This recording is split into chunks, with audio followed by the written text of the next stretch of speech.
What's good, neighborhood? It's your favorite neighbor, your man Mark Nash. He is I am he. Another great episode of Breaking Beats. How y'all feel? What's the damn deal? Hey, look, man, I was not gonna do a live tonight. I'd actually hit up one of the homies, and I was talking to Rachel. I was like, man, what the hell? And then we had a good conversation. It was about 2 hours ago. Then I was sitting around just chilling. About to work on something in the studio. Y'all know I got that new MPC Key 37 in here, and it's like just changed my whole workflow as far as production. So I've really been excited about that.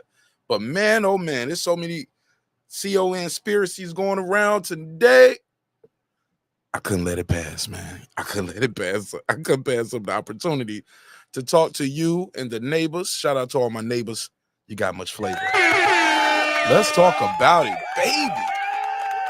This one is full of them, man. We got to talk about the debate, the conspiracy when it comes to this debate, the network, and the moderators. Oh, yeah, we're going to put a case on it, and we're going to talk about it. Do they have some merit? Do they have some merit? We'll talk about that.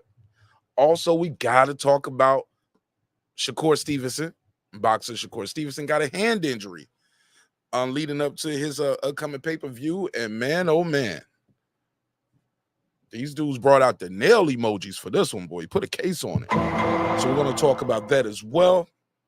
Also, when it comes to Kendrick Lamar's new song, Kendrick Lamar just released a new song, and they said he's taking a shot at guess who? Somebody take a guess. Take a guess. One guess. You give up? You guessed it. Yep. They said he's still going at Drake. I was like, what? Not again? Like, slap. I mean, he already put the triple slap down on him, but we'll put a case on him. So, then we got to talk about Shannon Sharpe's leak IG. Allegedly. Well, he said it was leaked. But some people don't think it was a leak. They think it was more going on. They think it was more going on to it. So I don't want to be here. I'm not going to do 4 hours tonight. I can't, y'all. I can't do 4 hours tonight. So we're going to have a good time while we're here. Let's run this intro. I will open the phone lines immediately. Even the panel. I think I'll go and do the panel early. I'll let y'all get up here and talk some shit with me early. But, wow. I was like, all these different theories from the debate, Shakur, Kendrick, Uncle Shay, or y'all Uncle Shay, or Shannon Sharpe. Oh my God, it's just, I'm like, yo, it was all good just a week ago. It's your man Martin Nash, Breaking Beats. Let's start this damn show up. Let's get this room populated. Please share this on your IG, share it on your Twitter. Tell a friend to tell a friend it's him again. It's your man Martin Nash, Breaking Beats. Let's start this damn show. And guess what?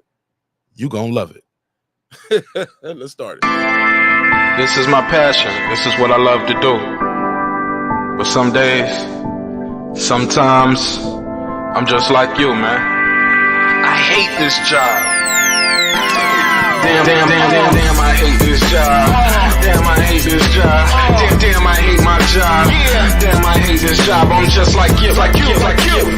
Damn, I hate this job. Man, I hate this job. Man, I hate my job. From a good dream I wake, sun rays on my face, planning out my day, hoping this ain't the one that I catch a case. I feel so good, I feel so straight. My manager keep calling me saying, hurry up, you late. Hurry up, you lay off. Y'all, man, I hate this job. Man, I hate this job. Been trying to play it cool, but it's hard to play it off. I've been hanging on to this bush, cause my car still ain't paid off. I know I'm on my way up, my boy just got laid off, so y'all, man, I hate this job. Man, I hate this job. These hooks is so ratchet. These niggas is so sneaky. Y'all don't even really pay enough for y'all to only pay bi-weekly. I'm trying to double up my cash, take this job, shove it up your ass. Yo, man, I hate this job. Sometimes I wanna say, walk in and slap my boss. This shit is getting hard. Damn, I hate this job. Gotta make it out of this struggle, bruh. And I don't really mean to take it out on you. You just a customer, but damn, I hate this job. Damn, I hate my job. Damn, I hate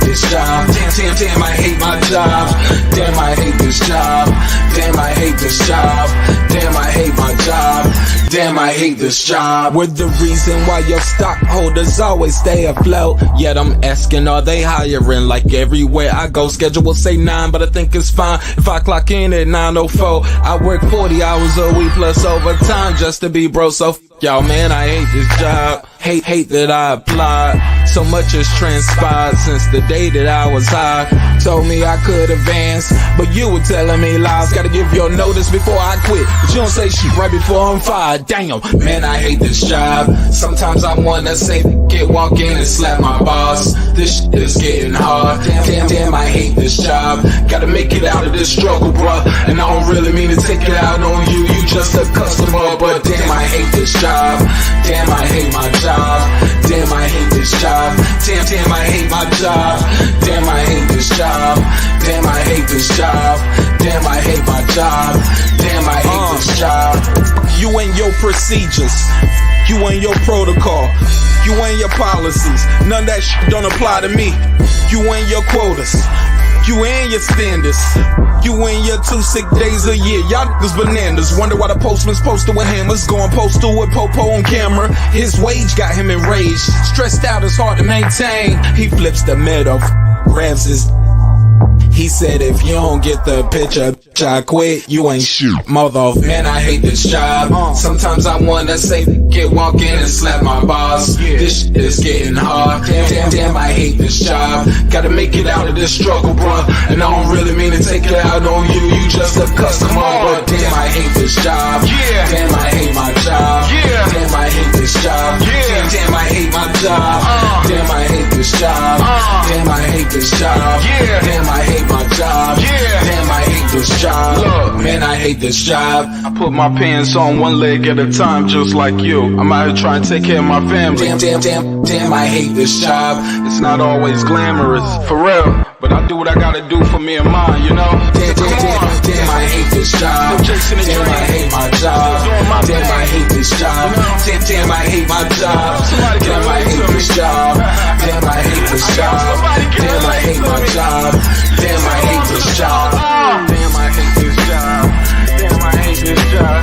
Damn, I hate my job. Damn, I hate this job. I'm just like you, nigga. Damn, I hate this job. Man, I hate this job. Man, I hate my job.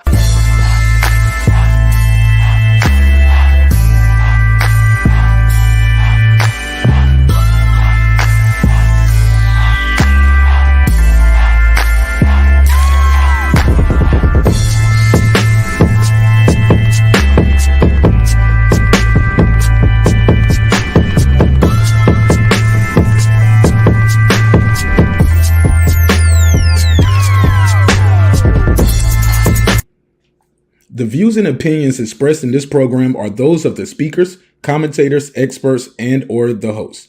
They do not explicitly nor necessarily reflect nor represent the channel's policy or the views held by the channel or broadcaster. The broadcaster or its channel cannot be held accountable for all or any views expressed during the program. Basically, if I didn't say it, don't come for me. You come for the person who said it. And please don't sue me for somebody else's words. With that said, let's start the show, motherfucker.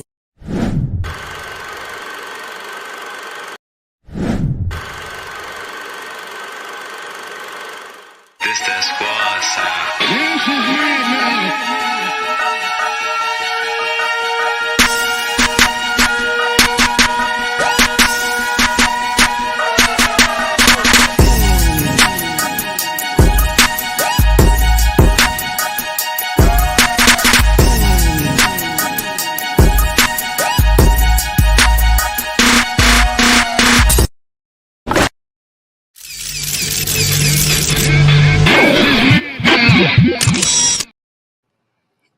What's good, neighborhood? You're back in the lab with your favorite neighbor, your man Mark Nash. He is I am he. Another great episode of Breaking Beats. How y'all feel? What's the damn deal? Make some noise for yourself.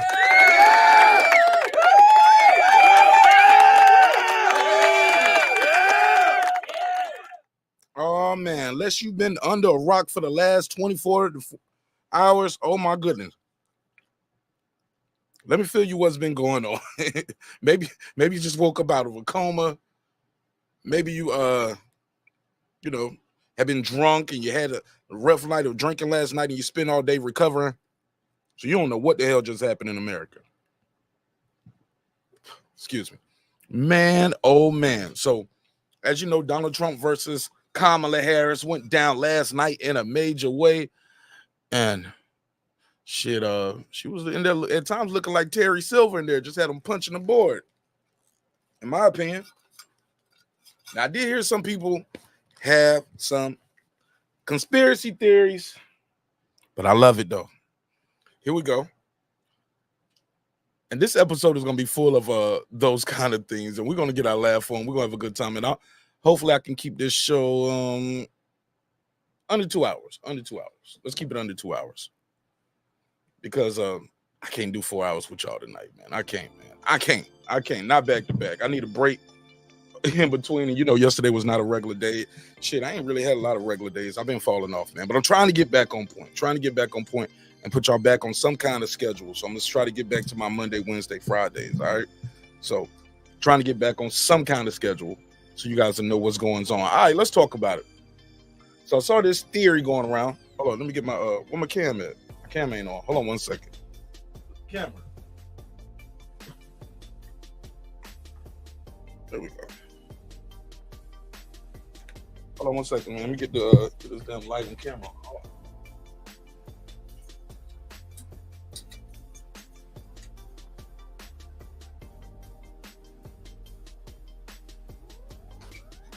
All right, there we go.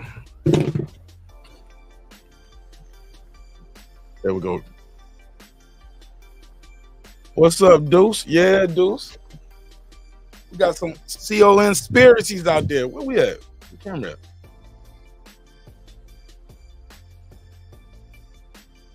Oh, it won't do it in this full mode right here. Let me try this. There we go. There we go. All right, now I can see. But y'all can't see me. Here we go. All right, so let's talk about it. Saw a couple theories going on. Here we go. So they said it was fixed, man. They said it was fixed.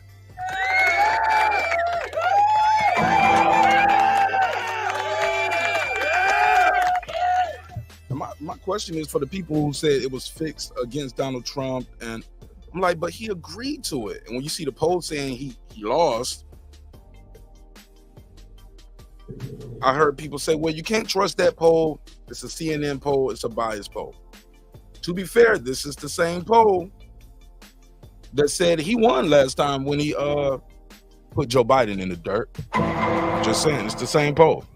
So the poll was not biased against him when he won, but it's biased against him now that he lost the debate. Put a case on it. So we're going to talk about it. Make sure I got this phone line open early because I want to hear what you guys think. I got a clip, got a little audio, and it's not just Democrats or liberals that's saying that or people on the far left. Conservatives are saying it. Lifelong Republicans. I mean, diehard Donald Trump fans are saying, hey, look, our guy did not have his best night. Some say that they were embarrassed by his performance. Whew. That's cold-blooded, pimp. When your own people ain't riding with you. So we're gonna talk about it. Double tap that screen on the way into it. Somebody said absolutely. Kamala had the questions before the debate. Did she? I think they both knew the parameters, right? Ty, what up? He said at least the ones the media always shows. He said honestly, all polls are not too accurate because there's always like 5,000 participants. I feel you on that, Witcher. But here's the thing. Shout out to Memo. Here's the thing, though. These polls said Hillary Clinton was gonna lose against Donald Trump.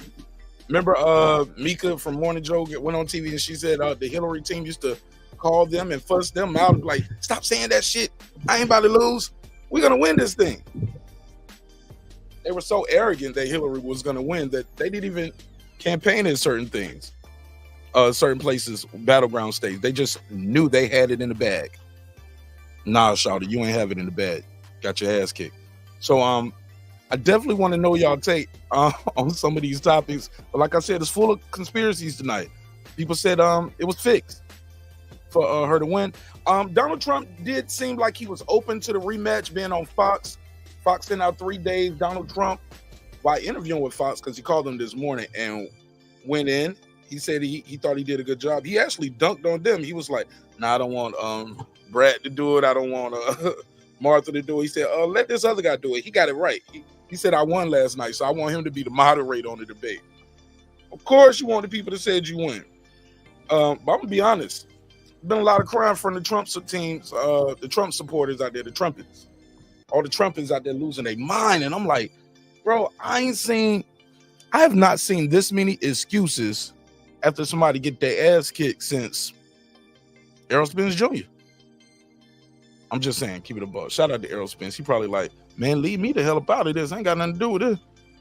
Shout out to Texas. So I'm going to play this clip. I'm going to play this audio. I want y'all to hear it. We're going to come back with some commentary. But they are definitely saying, oh, here we go. Boom, boom, boom. Let me find it. Celebrating. Hold on. Nope, that's not it. Find this one. Here we go.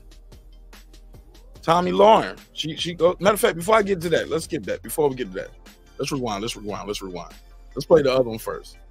Let's play the other one first because it's a lot of audio. It's a lot of clips. But matter of fact, we can play this 6 key moments. If you missed the debate, I'm gonna play this right here. It's a little montage, and it's 6 key moments, and they're gonna happen really fast.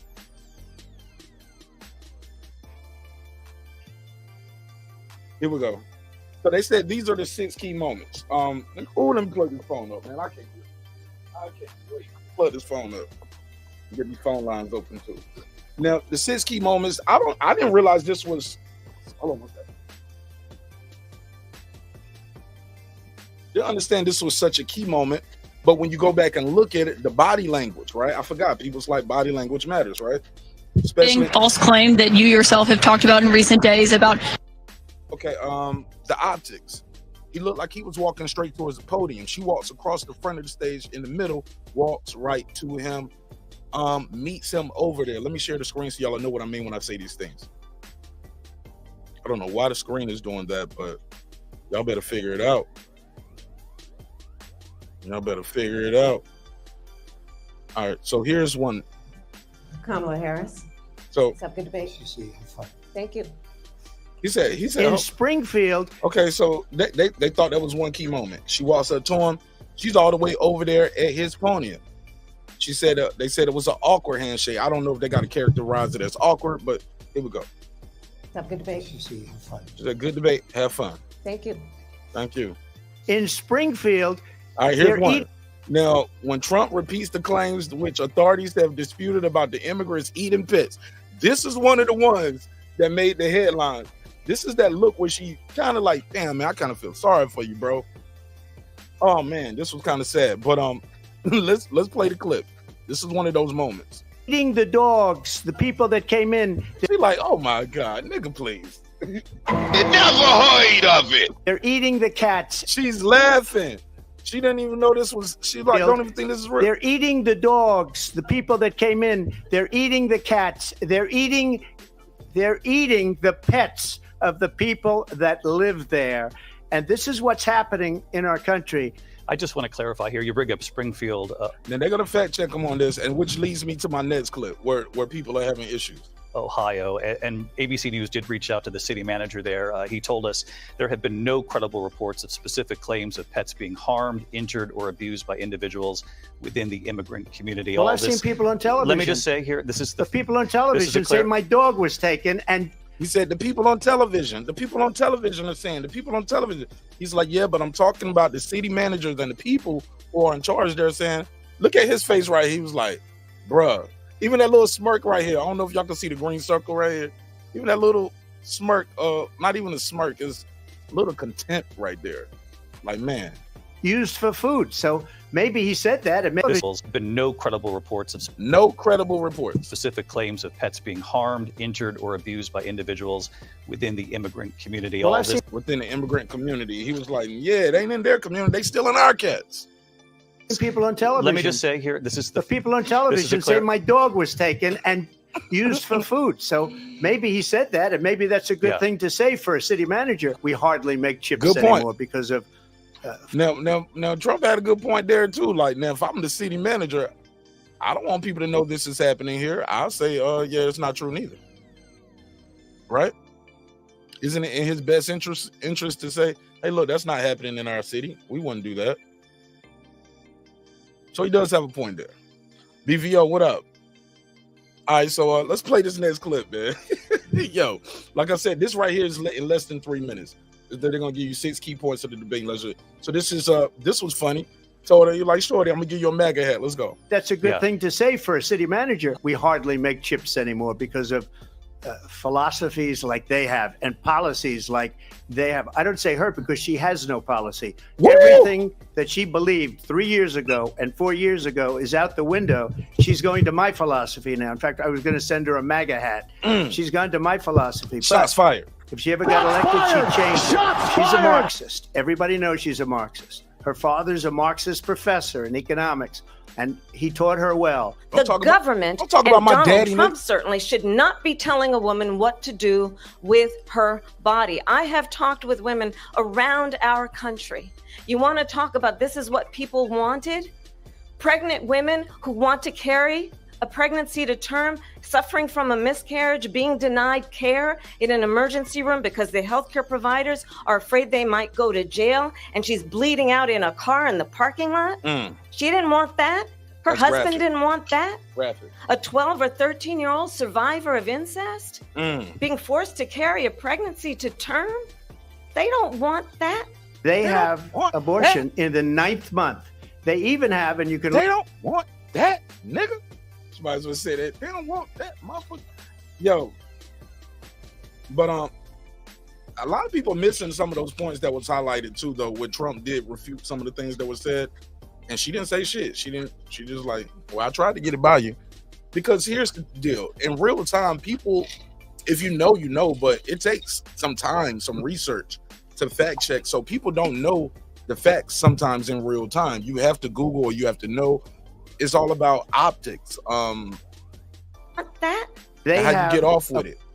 And I think unanimously, everybody agrees he took the bait at certain times instead of pressing her. So instead of so they was like, man, they didn't fact check her, and we're gonna get to it. They didn't hold her accountable.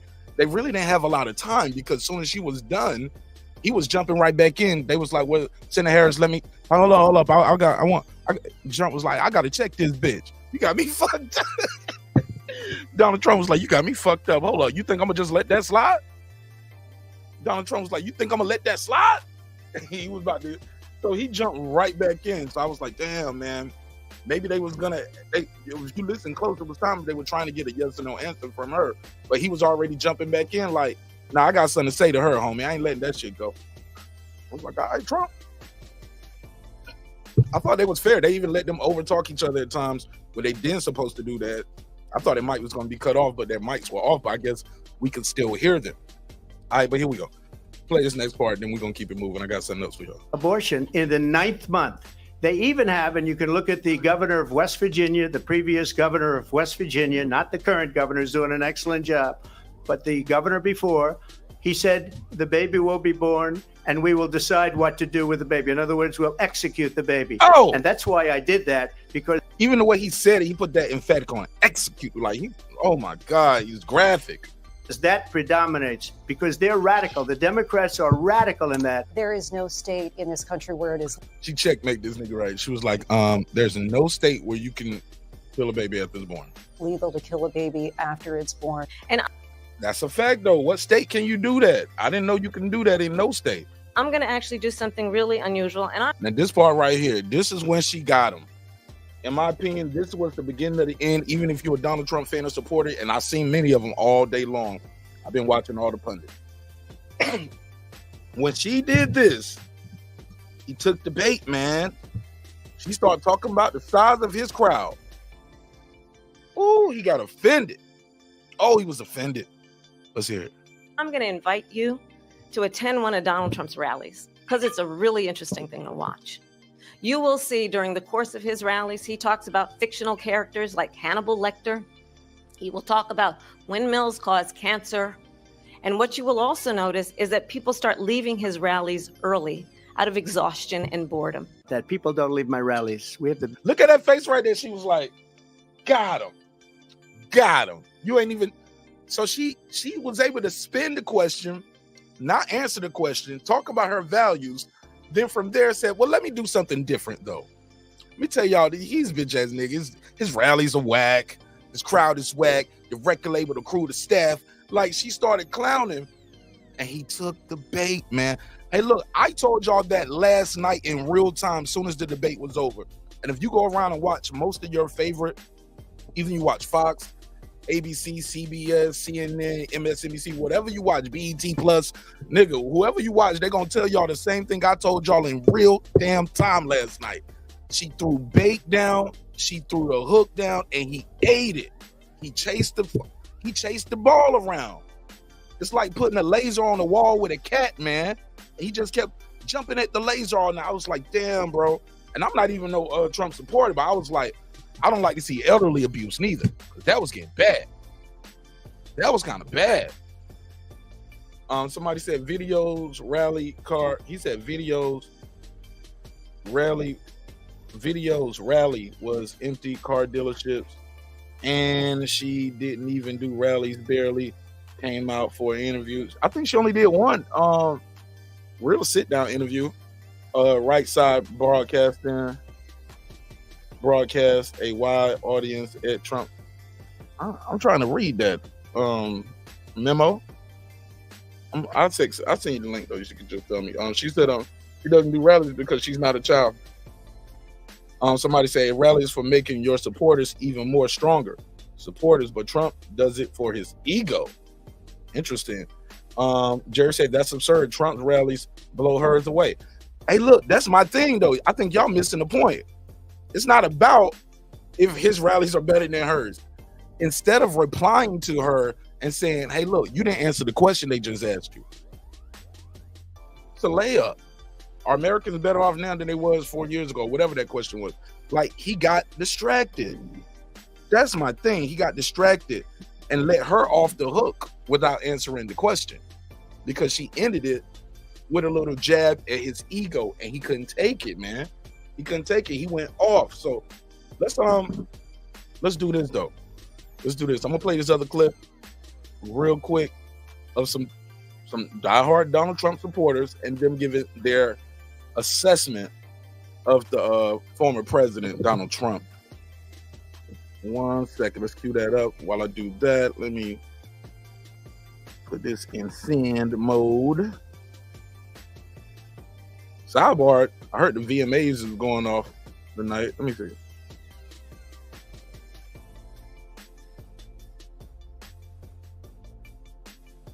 Hold on a second.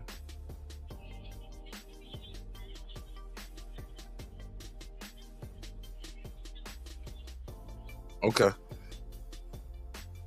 My bad. That's something else going on. Sorry, y'all. It's a live show. It's a live show. It's a live show.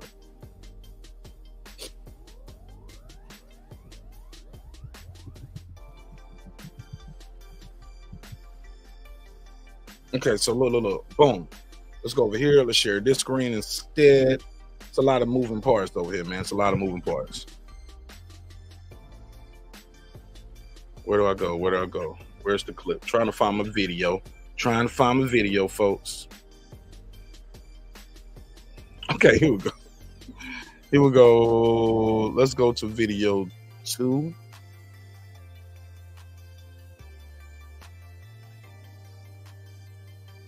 Yeah, I'll go to video 2.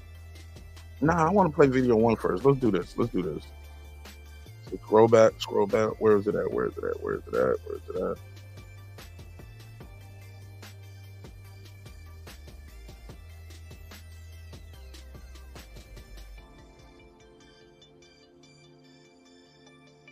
Here we go.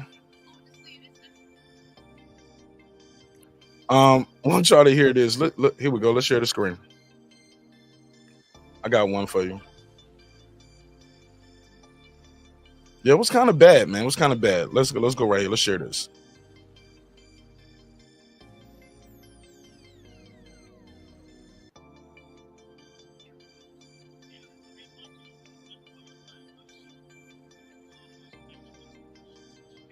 Yeah, they here we go.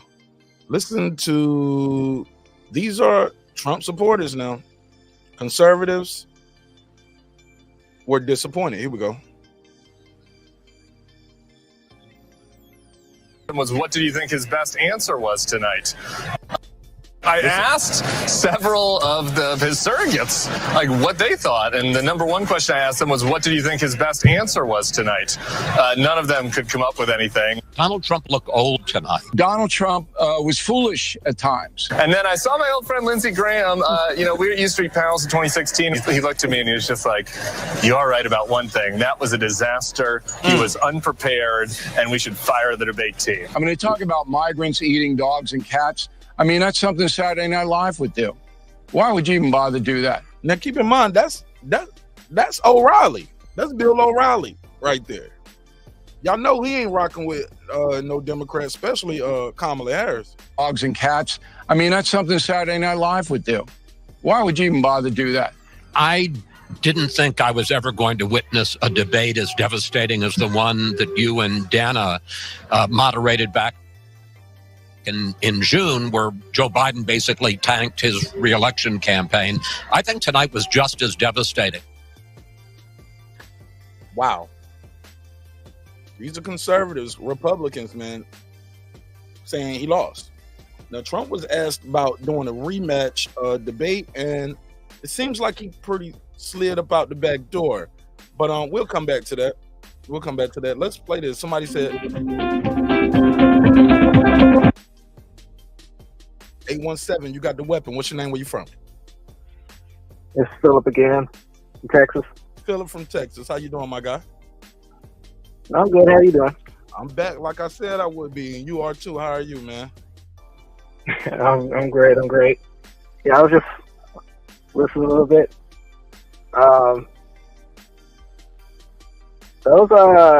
Okay, so like Bill O'Reilly and I can't remember who the other guy was. It was a montage. I don't know. Yeah. I don't really count their opinions on this debate at all. Like, from my perspective, because they represent like the old guard. You know what I'm saying? Like they wanna go back to pre-2016 politics and how politicians are supposed to be. So like I don't really. To be fair, Donald Trump said "Make America Great Again," and he's an 80-year-old dude. So you don't think they on the same page? Nah, I mean, like Bill O'Reilly has been his friend, and everything like that. I mean, but still, it's like there was a definite shift, like from 2016 on when he started running. There was like a definite shift in like how politics is done. And how you carry yourself in it. And there's this like struggle between like the people who wanted like the way it was. Like, how politicians, they always have the polished answer, like they tell you what you want to hear, things like that, I think I watched a few clips of the debate, and to me, Trump is just Trump. I mean, it's the same guy. Like I wasn't surprised by anything that he did or said on the debate stage, really. You know what I'm saying? Like that's just him, Mm-hmm. Fair enough. Go ahead. And after that, I got somebody. Oh no, you go ahead. Somebody else up here after you. Okay. But yeah, as far as the debate went, like whether he lost or not, I mean, I definitely felt it was like a 3-on-1. There were some things that, that were said about him that have been debunked, like numerous times, like the Charlottesville thing, or the bloodbath comment, or when she was talking about, like, economically, that's a term in economics, it's going to be above that, meaning lost jobs. He was talking about manufacturing at that,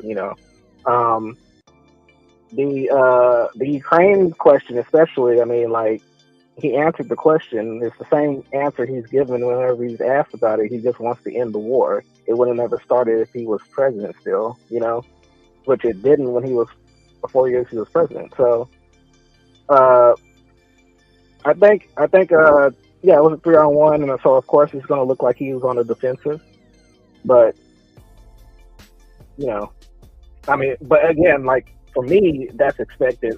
Like, I wasn't surprised by anything, really. All right, Philip, hold what you got. We'll come back to you. So hold on. We'll come back to you. Before we go to my next guest, let me play this clip real quick for your memory, and then we'll go let you respond.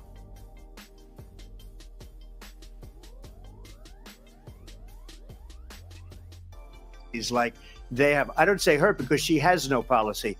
Now, Michael, it was a very deliberate to hear this. aesthetic thing that she was doing, which was to keep turning to Trump and kind of laugh at him, mock him, look aghast at him, and so on.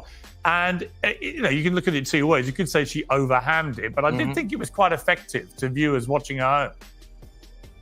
I found it wore a little bit thin, but that's not the part I want to say. I want this part. Country, which is an issue that has killed Republicans, that has cost Republicans election. This election, as far as Trump is concerned, is entirely predicated on seeking vengeance for what happened on January 6th. He wants to release the January 6th insurrectionists who've been prosecuted, who've been indicted and charged. He is solely focused on President Trump needs to make sure that the focus is entirely on policy. They open up asking Kamala about the economy. She starts talking about when she was a little girl in the middle class or whatever. They bring up and then she got off track and he was allowed. He would go, so is this economics? We were given. I think it was a failure on. Here we go. There we go. Failure is fate. Disputing that. More effective, powerful commander-in-chief. What did you think of that exchange? Was Trump robust enough in going back at Kamala Harris? It seemed to me like she then we'll go to your jamming memo him after this. with stuff like that, and he wasn't really coming back hard. Well, there's no doubt that this was very choreographed by the Kamala Harris team, and she did an excellent job executing that performance. It was an act, and she did a great job. I'm not going to sit here and pretend that she didn't. She knew it. At least she being honest. I gotta respect the honesty when people can admit, like, when their guy won or lost a fight. But let's play this. Exactly what to say, and she knew exactly how to say it to get Donald Trump to say the lines that the American people are sick of hearing. The American people didn't took the bait. want to hear him say anything nice about Putin because the Russia, we've been through this before. I don't know why he took that bait. All he would have had to say is, listen, in my administration, I defeated ISIS in the caliphate. There were no new wars. There was no incursion by Russia into Ukraine, as there were during the Obama administration and certainly during the Biden administration. He could have doubled down on his discussion of China and how he really put China on its heels. He could have said all of those things, how he bankrupted Iran, which he did to an extent, but he could have hammered down on those more. Unfortunately, he took the bait. What I'm most disappointed in is the ABC moderators' failure to hold Kamala to account on her flip-flops. They didn't hold her to that. I think they asked exactly one question on the economy. It was the first one, and she didn't answer it. I think if we're talking about the poor performance by the ABC moderators, not only do I think it was a 3-on-1, I think they could have asked more questions that the American people actually cared about. Talking about moving forward, they spent so much time talking about 2020, about the election, about January 6th. They could have talked about the future. I wish they would have done that. I wanted to hear more about the plans and the policy positions of Kamala Harris and why she's not the same as she was in 2019 and 2020. That's what I wanted to hear. That's not what we were given. I think it was a failure on Donald Trump's part to redirect, but I also think it was a failure on ABC's behalf to talk about the things the American people actually care about. If y'all haven't seen this full episode of Piers Morgan, I implore you to go check it out because he has excuse me, he don't have a cough like that for one, but he definitely has Republicans up here, has progressives up here all the time. So, and I thought he's pretty he does pretty good at letting everybody get their bars off. I'm working on it too. Sister right here, this is my homegirl Memory. Talk to me. Give me your take of everything you heard so far and everything you've digested over the last 24 hours. Which is minimal digestion after the debate. Debate to me was subpar, suboptimal at best. I don't know. I guess like I thought he was going to bring the Trump versus Hillary energy, but it was a different atmosphere. So we had what we had. Suboptimal at best. Or subpar at best. What, do you think it was a conspiracy against Trump? He was set up. It was a trap. What's your take? I know in today's age we use conspiracy lightly, but I just thought it wasn't as I wouldn't have considered it a fair debate. I don't understand why they didn't fact check Kamala, and I think that's what some people may then translate to conspiracy. 3 people against 1. I mean, she spread some disinformation. There is no Project 2025. He has vehemently denounced that, but yet she asked that knowing that this is a fallacy. But they never fact checked her. What happens when you go to project2025.org? What happens? They have an agenda up there. It's a real thing. You can, but he's got nothing to do with it. She is linking him to disinformation. Well, you just said 2 different things. You said he doesn't have nothing to do with it, or it's a no, fallacy. He does not. He does not. Trump has vehemently denounced. He has removed himself, but that's the problem with people that hate Trump so much. They don't want to hear between the lines. Before the debate, the dude said he don't know what that is. And then I even laughed when he said it during the debate because I said, watch people still come back and be like, yeah, but when he get in office, though, he gonna flip it. The man said he hasn't even read the documents. But what she said to me was also disinformation. This has been a disinformation campaign about Project. It does exist, though. We can't admit. No. This has been a disinformation campaign of Project 2025 being directly associated, and at most times being associated with Trump being the one that published it. So they should have fact checked her because she's incorrect. He has no association with it. To be fair, the writers of that were on his cabinet.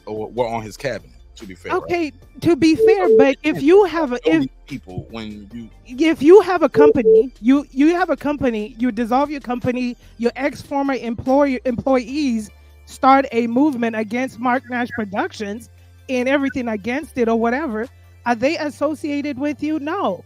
They were former members of the cabinet. They're former members of cabinets that have flipped on Bush, on Obama, on Trump when he was in the White House, and on Biden. Did you see the video come out from the writer, from the guy who's in charge of it and say, and I'll find it because I forgot his name, but I'll find it. You can find the video, but his association. Talk about what he says. Trump says this, but he's still our guy. We still support him. He still support us. But what does support mean to them? It could be misconstrued.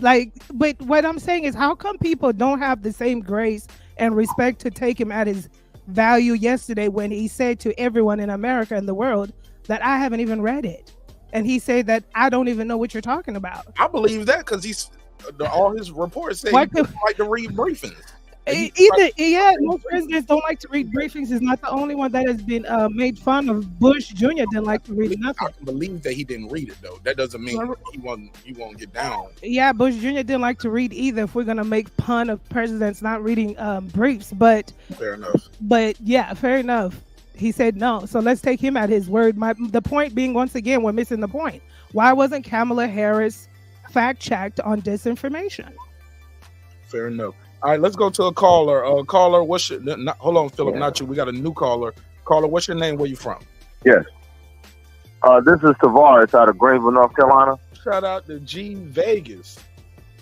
G Vegas. Hey, man, you already know what it is, man. Appreciate you, man. Appreciate you. Oh, you ain't think what we witnessed. You ain't think I was hit? I ain't think so. You already, when you said Vegas, you said G Vegas, you family. You already know. Talk to me. Hey, look, that Nash, you see Mark Nash up here. You know that Nash from Nash County, man. Okay. I've been through there. I've been through Nash. Talk to me, man. What we witnessed was Kamala Harris exceeding expectations. If she did not exceed expectations, the day after or that night of, we would have heard about it, and she wouldn't have been ready, and this, that, and the third, and they replaced Joe Biden with this and this, that. They grade Donald Trump on a curve. Here is a man that has been complaining ever since he lost in 2020. We have a 78-year-old billionaire white man that is complaining and whining for 4 straight years about, look at what they are doing to me and have done to me, right? And never addressing issues concerning people. He comes off as heartless, and he was exposed to thinking about little things that don't mean anything to average people. Who cares about crowd sizes? You can't say I have concepts of plans. What does that have to do with moderators? What does that have to do with moderators? You have been repealing and replacing Obamacare ever since you were running against Hillary Clinton. Almost a decade. What does that plan for health care? What does your plan of health care look like? What does your plan for the uninsured look like when you repeal and replace? What does law and order look like to you? I thought Kamala Harris was against law and order, but you were for January 6th defendants who fought police. The comparison of the summer of 2020 versus people tearing down the democracy of little government, you can't compare. There was a reason why there were bad apples in the riots, and why somebody was trying to tear down democracy. Those white individuals felt as though because you told them that their vote was stolen, that there was election fraud, you said that before the election ended with Hillary Clinton. That if I lose, it means they cheated. He was already setting the stage if he lost. He did that in 2016, right? Now he's doing it now. And when he lost to Joe Biden, which was weekend at Bernie, he complained, because your insufficiency and your lack of understanding of, because you were talking about injecting bleach, ultraviolet light. You put your son-in-law, Jared Kushner, in charge of PPE. You put him in charge of foreign policy, dealing with Saudi Arabia. And when he got out of office, he was given a nice $2 billion care package on his way out. What was Jared Kushner qualified to do? Not even sell cars, not to be a dog catcher. But we're supposed to say that Donald Trump, the majority of his cabinet that were high-ranking officials that have respect among their peers in the Republican Party, from Democrats, bipartisan support, looked at this man and said, hey, the emperor has no clothes on. Why are these people chanting for this man and trying to prop him up as the next coming of Martin Luther King Jr. or something that's presidential? Why can't you see him for what he is, people? Right, what is going on here? All right, well, you said a lot right there. Let me stay with me. What's your name again from G Vegas? This is Tavares. You remember I got up here and cooked one of the other guests before? Yeah, on this same topic. Were you up here talking about politics? No, not on this topic. Politics. Yeah, we were talking about politics, and the young man, I had to, hold off because the young man was in the kitchen getting cooked. Stay with me on this. Philip, Memory. Anybody want to reply first? I want to give both you guys a chance to reply to Tavares. Philip could go ahead. Philip, go ahead. Okay, well, he said a lot there. I'm trying to pick one of his points. Like, for example, the 2020 riots, right? And their comparison to January 6th. Well, no one was up in arms when they rioted in D.C. and they had the White House surrounded when Trump was president. Instead, the media mocked Trump because the Secret Service forced them to go to the bunker because people were trying to get into the White House. Like, they had it under siege. But no one cared about that, right? And no one cared about them burning down our cities in 2020 either. That was all cool. But January 6th happened, and it's supposed to be worse than 9/11. And then if Trump he wanted to send the National Guard to protect the Capitol. He wanted to send like 10,000 troops to protect the Capitol. And Nancy Pelosi and the mayor of D.C. told him no. They didn't want it. Okay, so if he's planning on doing an insurrection and everything, why would he send the National Guard to protect the Capitol? And then you have all the footage of them letting people in. You know, you have all this footage of people who are acting really suspicious, you know, breaking windows and everything like that, but no one's stopping them. And then they're trying to encourage people, you know, to do it. And you have other people saying, no. Roy Epps, for example, before January 6th, I think it was like the day before, he was in a crowd. It's on video. It was in a crowd, and he said, our objective is to go into the Capitol. And the whole crowd looked at him and said, said, that's a fed, right? They were like, that's a setup, right? And that guy who's on camera talking about we're going to go into the Capitol, they gave him a misdemeanor. Meanwhile, all these other people are getting locked up, and not one of them is charged with insurrection.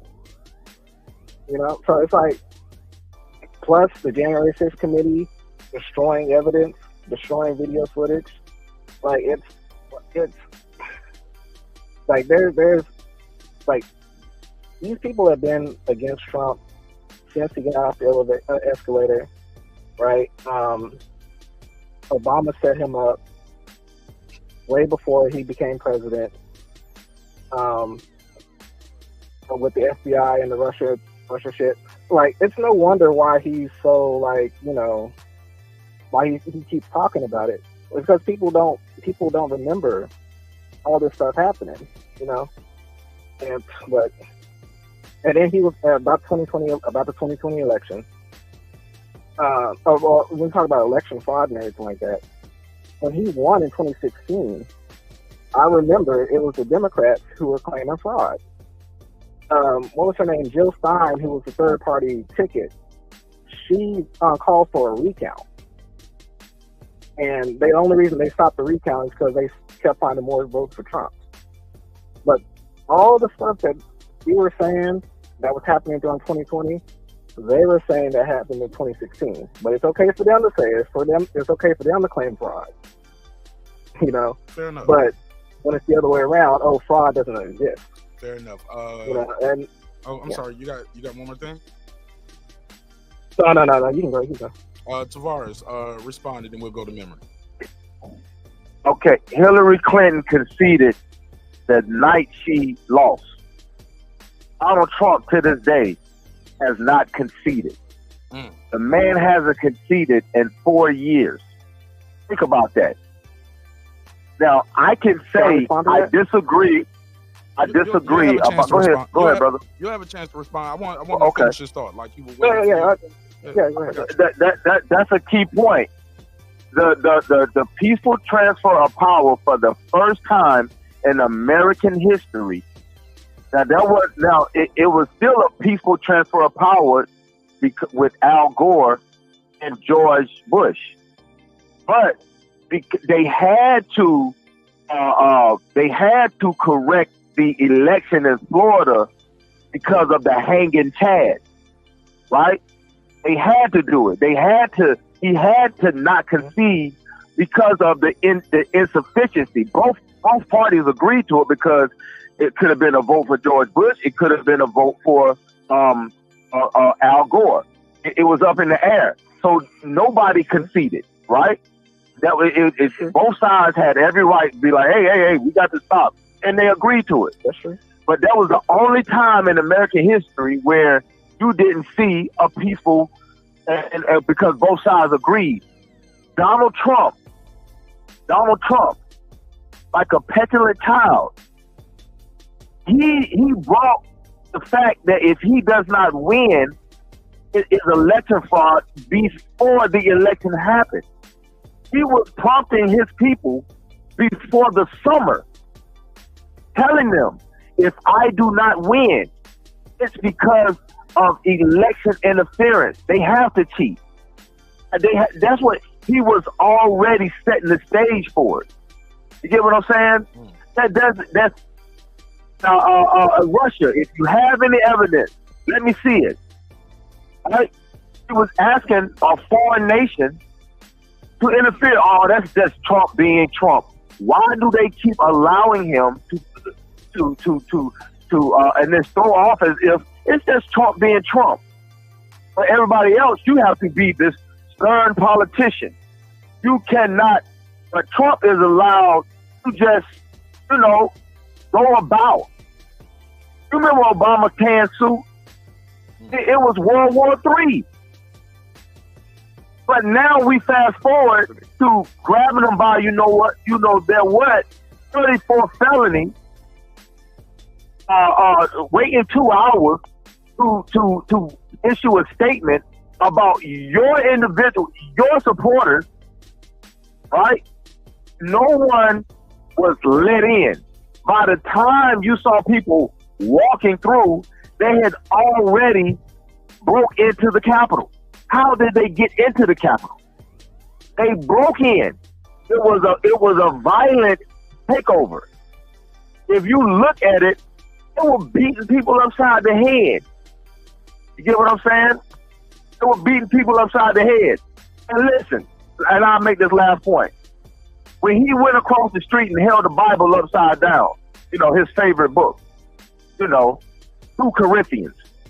The man is inauthentic. When he did that, right, his national security advisor and Bill Barr told him, no, we cannot shoot people.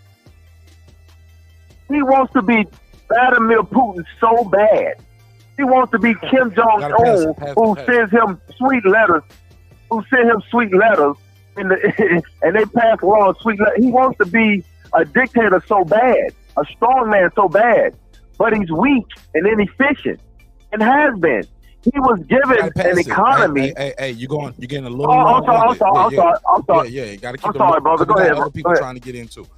Sorry about that. Hey, Stephen. I'm sorry. Go ahead. No, you good? Stephen X. You all right? I accidentally timed out Stephen X, and I was trying to pin your comment.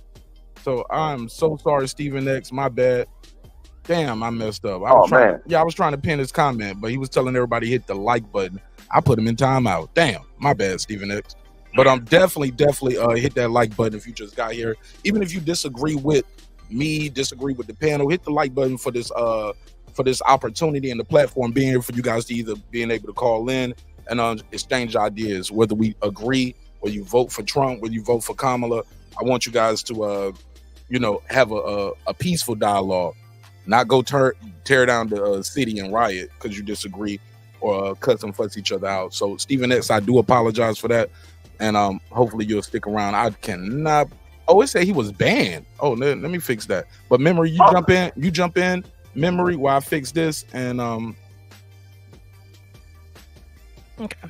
All right. So I would be a petulant child as well if something that has never happened in U.S. history happens during what I would consider an important time to be elected as president. All of a sudden, all these states passed laws where mail-in ballots could just be mailed in, and there was a discombobulation of ballots showing, so much so that up to the day where the official count was supposed to happen, everything ceased to exist, and all kinds of ballots were still being mailed in, and every screen you watched, Biden's numbers kept going up, and Trump's numbers were paused. So I would be a petulant child as well, because that's never happened. It's weird. It's giving shady, sneaky stuff happening. It didn't make sense. And then to tell me that Joseph Biden, is the most favorite president. I mean, he outdid Lincoln. He outdid Obama. He outdid Bush. I mean, he just outdid everybody in all his rallies.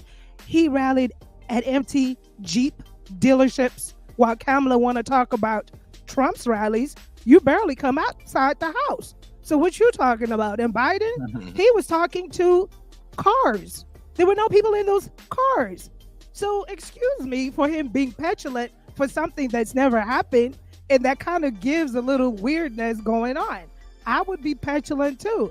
And just to also interject, yeah, for those that say VPs don't have any power, yes, she has the highest seat in the Senate, yet she told you in the debate pompously that I did the initiative for $4 million for clean energy. My, haven't the tables turned?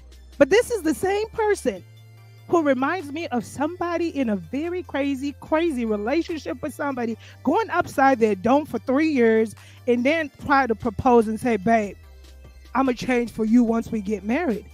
She had 3 years to make a change. She does have power. This is basic U.S. government history. For all of y'all that say she didn't have power, she told you what she did with a little crummy $4 million. That's not going to help anybody with clean energy because Americans are suffering and American people need to come first. Let's not talk about the 12 years the Democrats have had. Now, mind you, I'm not Democrat or Republican. I'm just an observer. Let's not talk about the 8 years that Obama was in office while somebody wanted to fix their lips and say, she said, oh, he's talking about all these abortions and whatnot. But you and Joseph Biden sat back and watched. How about we ask Obama why he left those seats open for Trump to fill them? How about we ask him that? Huh? Obama, you left those seats open. Why you do that? Because when Trump got in, he put his people like any president should do. So when Roe versus Wade got turned, Biden and Harris were in presidency. So what's she talking about? And for those that don't know, Google is your friend. Euthanasia is a thing. All that fact check can miss me with that. You can literally have a child that is suffering of medical conditions that is born, terminated by a physician. They are processes. It's called euthanasia. Look it up. Now, is the man great at his delivery? Of course not. But let's talk about the people pick up the layman's terms that he uses. Oh, they're eating cats and dogs. Perhaps you need to hang around the YouTube streets and Google it. The citizens of Springfield, Ohio, they are I saw literally a 30-minute video of an independent journalist with the Haitians and some Spanish-speaking people being interviewed. So this is a thing, but he's crazy. Okay, pause. Let's talk about the conspiracies that have come true under him. When he was in office, China virus, everybody was like, oh, he is so uncouth. Oh, don't say that. He is so racist. But when you Google today's conspiracy that has come true, what does he tell you the foundation? Where did COVID virus originate from? Huh? Okay. He's not so racist after all. It's the delivery. Let's talk about the ivermectin, huh? The one that CNN was like, horse tranquilizers, horse warmers. What is the top rated drug for COVID? So yeah, granted, the man has a weird way of delivery. I'm not pro-Trump, pro-Kamala. I'm just pro-sense. In 2024, why has the Democratic Party pilfered $80 billion into Ukraine? Why do they continue to give money to the Israeli government? That's my questions. When Americans are out here suffering day in and day out, that's just it. So miss me with that. Kamala didn't have no powers. Kamala had a seat. Research what a VP does, what her powers are. She told y'all last night. Why? Who care about clean energy when we can't eat? She ain't say nothing about no groceries. Who cares? Why does a billionaire care how much we pay at the freaking grocery store? That's bizarre. She's not a billionaire. No, Trump. I've watched Trump. He actually has tables where he has the goods, the cereals, and all kinds of products, including the infamous Tic Tacs or whatever it was. But what I'm saying is, why does a billionaire care what we simple Americans are paying at the freaking grocery store? If you ask me, I'd rather pay attention to somebody that actually knows that people are suffering out here. Kamala ain't said nothing. She could miss me with that $4 million. That's all she did for 3 years. With what's his name? Sleepy Biden. Do we even have a president at this point in time? I rest my case. Shit, I'm about to put a case on your ass because you said a lot of shit right there. It was a little misinformation too, but I didn't want to cut you off. I'm gonna let Tavares do his thing. Go ahead, Tavares. Oh, no doubt. Under Bill Clinton, I'm not a Democrat, Republican as well. Just to let you know, the effectiveness of Republicans when it comes to the economy and what Democrats inherit versus what Republicans inherit. Bill Clinton. Last time we can go back to where America had a surplus, not a deficit, was Bill Clinton, right? That means we had money in our coffers and we weren't in debt. George H.W. Bush gave us 2 wars, Afghanistan, Iraq, and an economic crash of where we had to bail out the auto industry, the housing market, and the bank. Office, what did he inherit? He inherit coming in. All right, Tavares, you can't cook nobody if you ain't in the kitchen. What's going on with your audio? Check 1 2. What it do? Tavares and G Vegas. All right. Remember a couple things too. I need to get me a little notepad because you went on. There you go. You back now. There you go. We couldn't. You blacked out. I'm headed to my truck. I'm sorry. Yeah. Go ahead. You blacked out for like 15 seconds. Go ahead. What Obama inherited. Okay, when Obama left office, were we still in an economic crisis, or was our economy out the ditch? What did Trump inherit? Did Trump inherit any type of crisis? Okay, after Donald Trump, what did he give? What did he give Biden? You still grade Donald Trump on a curve? Are you kidding me? When you book in what his predecessor had versus what he left, and now you say Joe Biden, you need to make Donald Trump's mess better. Neither one of them I blame for COVID, but we were in an economic crash. Look at where we at now versus what Trump gave him, and he still get no credit. It behooves me to say, well, goodness, what in the world does somebody have to do to say somebody to appreciate just a little bit? You can't give them all the credit, but at some point in time, if somebody gets your car like this, you don't say thank you. At least that we got a car to drive. When I came in the office, we had no vehicle, and with Merrick Garland, Mitch McConnell didn't have any Senate hearing in order to fill the Supreme Court justice. He said we shouldn't do this in the time of an election. We can't do it during an election year. And you so get what I'm saying? Republican in that, it was like, oh, we got to fill these seats. That's a fact. And that was during an election. I told you I cook, and they forget because they have talk that shit. G Vegas. Go ahead. I digress. I'm sorry. Let them respond. I'm sorry. I cut you off. No, Look, they was you patient, good. But I was no, you good. I wanted to go ahead and stop because look, man, I'm in this kitchen. And Republicans don't understand. Over that part. They blocked that shit. And she was like, "Well, why you didn't fill They blocked it for an entire year. For an entire year." He said we shouldn't hold the next president to pick because we're in an election.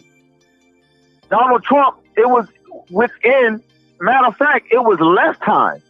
He had less time because what I forget her name, Ruth Ginsburg died during the election. Right. I think they forget about that. Sounds fine. It wasn't 8 years. He didn't have 8 years to fill those seats, memory. That's not true. Those seats weren't vacant for 8 years. Oh, he was president for 8 years. He was a president for 8 years. He had time to fill those seats because they wanted him to put in for 8 years, sister. They was at the back end of his term, but they had spoken to him about putting in black women in there. And they told him he could not put nobody in there in that final, in that last part, because they said going into an election cycle, it seems political. You can't do that. When Trump came in, they did it. But look, I know that. Here's my thing.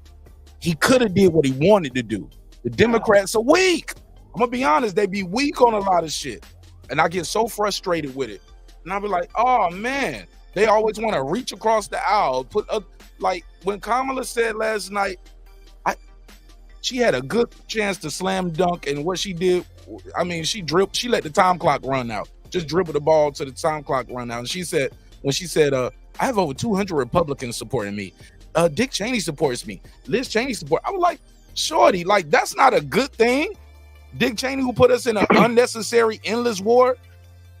Him and I agree with that. Like that was a terror. I did not like her bringing that up. Like, bro, we're not voting. I'm not voting for, but I get it. I get it. The debates aren't for people like Memory, you, me, Philip, Deuce. Well, Deuce I don't think Deuce vote anyway. But it's not for people like that. It's for the swing state. It's for the people like, I don't know who I'm gonna vote for. But if I'm trying to decide who I'm gonna vote for, I don't think that was a good talking point. Like the person who ain't got rich, Halliburton, Brown and Root, all of that. I don't think that's a good talking point. So she had some opportunities that she had some missed moments, and but I think he had more missed moments. But go ahead, Tavares and Philip. Remember, I just want to go ahead, Philip. Go ahead. Oh, go ahead, Philip. I just want to try to address each point. I'm gonna try to do the best of my ability. He started off with Clinton about the economy and like what presidents inherit in terms of the economy. So first of all, Bill Clinton wasn't responsible for the surplus. That was an effort led by Newt Gingrich at the time when he was Speaker of the House, and they had a whole shutdown over economic policy. And there was an election. It was during an election year for Congress, and the Republicans won both houses. And so all the economic policies after that was sent. Bill Clinton had no choice but to sign it because the people vote. They chose the Republicans over him. So he had no choice to sign it. And then that led to a surplus. But you give them credit just because he was the president at the time, but those wasn't his policies. Also with Bush and the wars, I mean, it would have happened under Al Gore because they were talking about invading Iraq in Clinton's time as president. Clinton was talking about weapons of mass destruction as well. So it would have been, you're talking about two sides of the same coin there. Your point after that one, Trump's economy. Trump's economy was great. It was record breaking. I mean, I don't know. Like Obama, like his economy was not that great. And when Trump got into office, I mean, the day Trump got into office, the stock market surged. And then COVID happened, but then as states started to open back up, the economy rebounded. So Biden inherited a good economy, and as soon as he reversed Trump's energy policies and raised the price of gas, that's when everything went downhill. That's not true though, Philip. That's a narrative because you can go, you can use your Googles. The America, quote unquote, the American economy. That's not true. That's not. That's I don't not have to even use true. Google because Inflation I saw it in real time. Okay, I'm just telling you. I man, saw it in real time. I'm just telling you that's not true. That's a narrative, and everybody knows that. But I saw it. How was the economy good when unemployment was at a record? Also, Obama we had the lowest unemployment. And I just find it interesting, Philip. You say you mentioned what Biden inherited, but you skipped over. You said Obama had a bad. He inherited a war and a fucked up economy from George Bush. Yeah. So, and I said that. No, you didn't say that. It would have happened under Al Gore. No, but you didn't. Yes, I did. Okay, I said it's enough. But go ahead, 9/11 didn't happen. It wouldn't have happened. What you mean, woulda, coulda? That's not how you judge something. I'm talking about Iraq. Iraq it didn't happen though. Iraq had nothing to do with 9/11. But that was a precursor. That was a precursor of going into Iraq. The preemptive strike talking about George Bush. They were talking about. Let them finish. Let them speak a little bit more than 2 seconds, because now, now we all talking over each other. Let them finish saying what he was saying. I'll let you respond, Philip. And we'll go. Tavares, you respond. Then we'll go back to memory. Go ahead. We can't go off of woulda, coulda. we weren't in a war with Bill Clinton. Maybe Bosnia and all of that. But when George Bush came, 9/11 hit. We were in two full-fledged wars. First in Iraq, then in Afghanistan. And after that, it is what my point was, what Obama inherited and what Trump inherited and what Joe Biden inherited.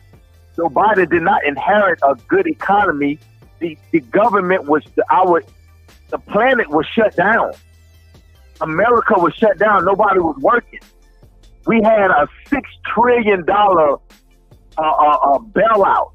We had to send people checks. Kids weren't in school.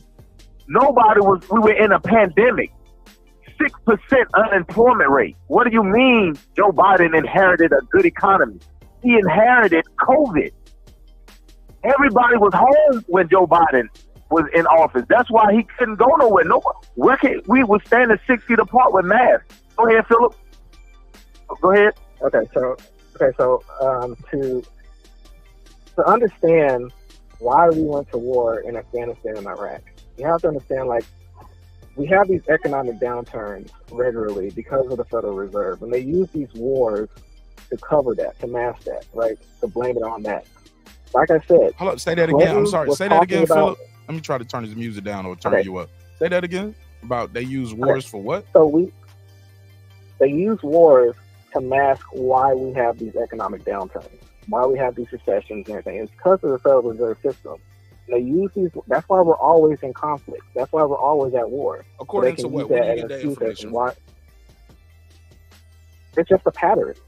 It's just a pattern. Why does it always happen when we have to we're at war? So that's your theory. I'm sorry. Go ahead. They started. Yeah, I mean, you can call it a theory. You can call it a theory. I mean, it's just what's been observed. Like, but regardless, Clinton was talking about weapons of mass destruction, and when he was president, okay. If Al Gore became president and not Bush, we would have still went to war in Iraq. Now, we went to war in Afghanistan because of 9/11, but Iraq had nothing to do with 9/11. And as much as they wanted it to, and they tried to find every reason to connect Saddam Hussein to what happened in 9/11. They couldn't, right? That's why they had to fall back on the old thing of weapons of mass destruction. Like I said, Clinton was talking about it when he was president. If Al Gore was president, it would have been the same thing. We would have still went to war in Iraq. Okay, so I don't. So and we would still have the economic downturn that we had. We would have still had the recession, right? Which Obama inherited, but again, it would have happened anyway, and he did nothing to fix it. Okay. Trump got in office, and then we had a record-breaking economy. You can look that up. We had record-breaking numbers. We had the lowest unemployment rates ever. Wrap it up, Phil. And wait, hold on. Let me get this last point. Let me get this last point. Come on, keep it moving. Okay. And this last point about the COVID and our economy under COVID. The only reason our economy took a downturn during COVID is because governors shut us down. They kept us home. Okay. When governors started to open back up their states, when we were allowed to go back to work, the economy went right back up. Okay. Well, here's the thing. A couple things it's a lot of misinformation what you said, and a lot of that was your opinion and your theory, but that's not a fact. That because no, it was one. You can call the Federal Reserve. I was quiet while you was talking for the most part, and I'll let you finish. I didn't even get 5 seconds in. You cut me off because I'm gonna let you know what I'm talking about. You cannot say for a fact, sir, what would have happened if Gore would have won. Like, now we're going down a whole rabbit hole with somebody who lost an election, talking about if a terrorist would have still bombed the building and we still would have went to. We're going down a rabbit hole of a theory that you have in your mind with no factual basis. Like, we just can't do that. You get what I'm saying? It's just going down a rabbit hole. I'll keep it short, man. Because it's so much there that unpack. I need to get me a little notepad in here, because I got to write some of this down, because I do appreciate you guys going long-winded with some of your points, but some of this stuff I got to fact check and call you out on. But I'm trying to be patient and let everybody speak in full. But some of this stuff is it's your theory. It's like it's in your mind. It's no factual basis to say, because we would never know what would have happened if Al Gore won. But also, Trump inherited a good economy from Obama. Trump didn't, when he got in there, he didn't change the Obamacare. Another thing, Obama had things in place to help us in the event of a epidemic or pandemic. Trump cut those resources, even with the chips that he allowed to go over to China and the resources and the deals that he worked out with China. That hurt us during the pandemic. So it wasn't just people out of work, because all the governors, we didn't shut down all 50 states. You get what I'm saying? All 50 states didn't shut down. I know my state didn't. I'm in Georgia now. They ain't shut down. So I got to write this stuff down. But go ahead, memory, then we'll go to Tavares. Okay, so just in response to Obama and the pandemic, I think he had measures set for H1N1 influenza, Ebola outbreak, but there were no specific measures put aside for COVID, which makes sense because it wasn't yet manifest. That's what this says here. I could copy and paste it, ChatGPT style, baby. So as it pertains to inheriting, I think it's also sufficient to say Trump needs grace. We keep saying everybody else inherited, but everybody wants Trump to be the magic god who had this everything figured out in the 4 years he was in office. My concern is that the Dems have been in office for 12 years, and every president does inherit something. It's no new news.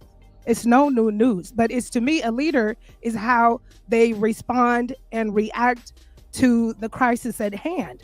I understand with Obama and all this other stuff, my thing with that dude is that housing market crash. He did not put Americans first. There were no resources available. You could look this up. You could search it up. This is firsthand experiences. I could pull it up too from my ChatGPT if we want to do fact check on that. So I'm just for a person that is prepared for their people.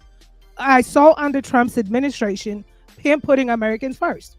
Every dollar, every penny was allocated to Americans. PPE crisis was a crisis because we don't manufacture those simple goods and products. So that was if I was a president, anyone would have been a president wouldn't have known how to react in that moment. But the resources were allocated to the American people, albeit to the governors to conduct themselves accordingly for some of these other resources. So now here's the other part. We get it. Since we're saying every president inherits something, so Biden-Harris inherited this whole entire mess from like COVID and everything like that. Okay, clock it. But my thing is, where's our post-relief COVID fund resources? Clock it. Why is $80 billion in Ukraine? Why is the border czar not protecting the borders? Why are all these immigrants in the United States of America? I'm so confused at why these are not real issues that are affecting Americans, because you have an influx of immigrants that are taking your resources, your hard-paid tax dollar. You out here breaking your back, trying to put a decent meal for your family, and some families can barely afford it, but your money is going to people that have never invested in any tax system in the United States. Now, y'all can't say this was inherited from what's his name, Trump. This is under Biden-Harris, the same person that's telling you she's going to tighten up when she gets into office. Yet Trump said, go back to D.C. Now, I'm with that. I high-five that. Take your tail right on back to D.C. Why are these immigrants in here like that? Why haven't the Americans received post-COVID relief? Don't tell me about giving me $50,000 for a house that costs $450,000 average. Miss me with that. The builders got better package deals than you trying to offer us. But check this out too. The same immigrants that we all out here. Listen, I'm an immigrant too, but I'm legit. The government is taking my taxes, so it's my taxes too. So the same taxes that they're taking from our paychecks, these people got housing, they got food stamps, they got health aids, They're veterans that can't even get common basic necessities. Because what happens to any tax funding pot? If you keep taking from something you don't put, you won't get it. And it's the people that have put into it. So I'm not understanding why we're not even whooping and hollering, because to me, it's not that, it's just, I'm over it. Kamala want to sit up here and say something, but why you didn't regulate the borders? What's going on? Okay, fine. Borders are in shambles. Why y'all send $80 billion to Ukraine? And then plus, oh, by the way, they did bring some of them over too. I hope y'all know that, like over like 50,000. So they also got some of y'all's tax money. So they're out here living the life, because asylees will get anything and everything for some time, because it takes time to process the paperwork. So they're going to be eating fat filet mignons while people are out here working, eating ramen noodles. That's what I'm pissed off about. Okay. I'm pissed off about that. All right, you about to say something, missing with that bullshit. Miss me with that BS about when you get in here with your $4 million and the clean energy. Shove that somewhere else. Get out of here. Well, to be fair, I got a couple things. Got to fact check you on, then we'll go to Tavares. Wow, it's so much to unpack. 1, 2, 3, 4, 5. Let me try to speed through them. She did more than that. When you talk about what she did in the Senate too, she's talking about bills she introduced and bills she was a part of in the Senate, but also when she talked about being the tie-breaking vote in fracking, that's what she was talking about in the Senate as well. We got to remind ourselves again, the vice president is just that, the vice president. They're in charge of the America only has one president at a time. She didn't pick that cabinet. It's not her agenda. It's Biden's agenda. Another thing you brought up was about you called her the border czar, and you talked about what was going on there. They had a plan and it was a plan that it was a bipartisan plan they all agreed on. Donald Trump got on the phone with people of the leadership in the Republican Party and said, hey, look, y'all can't support this shit and get it signed because I need to run on this platform of immigration. If you guys fix it under his watch, I won't get elected. This is one of my main bullet points. Next, you said veterans can't get the necessities they need. I'll pause right there for a quick response. What are you talking about? What do you mean when you say that? Because I'm a veteran. So what do you mean when you say veterans can't? I wrote this down, quote, veterans can't get the necessities they need. What do you mean by that? In Springfield, Ohio, there's a documentary on YouTube. If you Google Haitian immigrants, cats, eat dogs, it's like a 30-minute interview of a journalist who went into Springfield, Ohio. And it's a veteran on there, a black man, that's mentioning that he cannot access any of his benefits because of the migrant situation.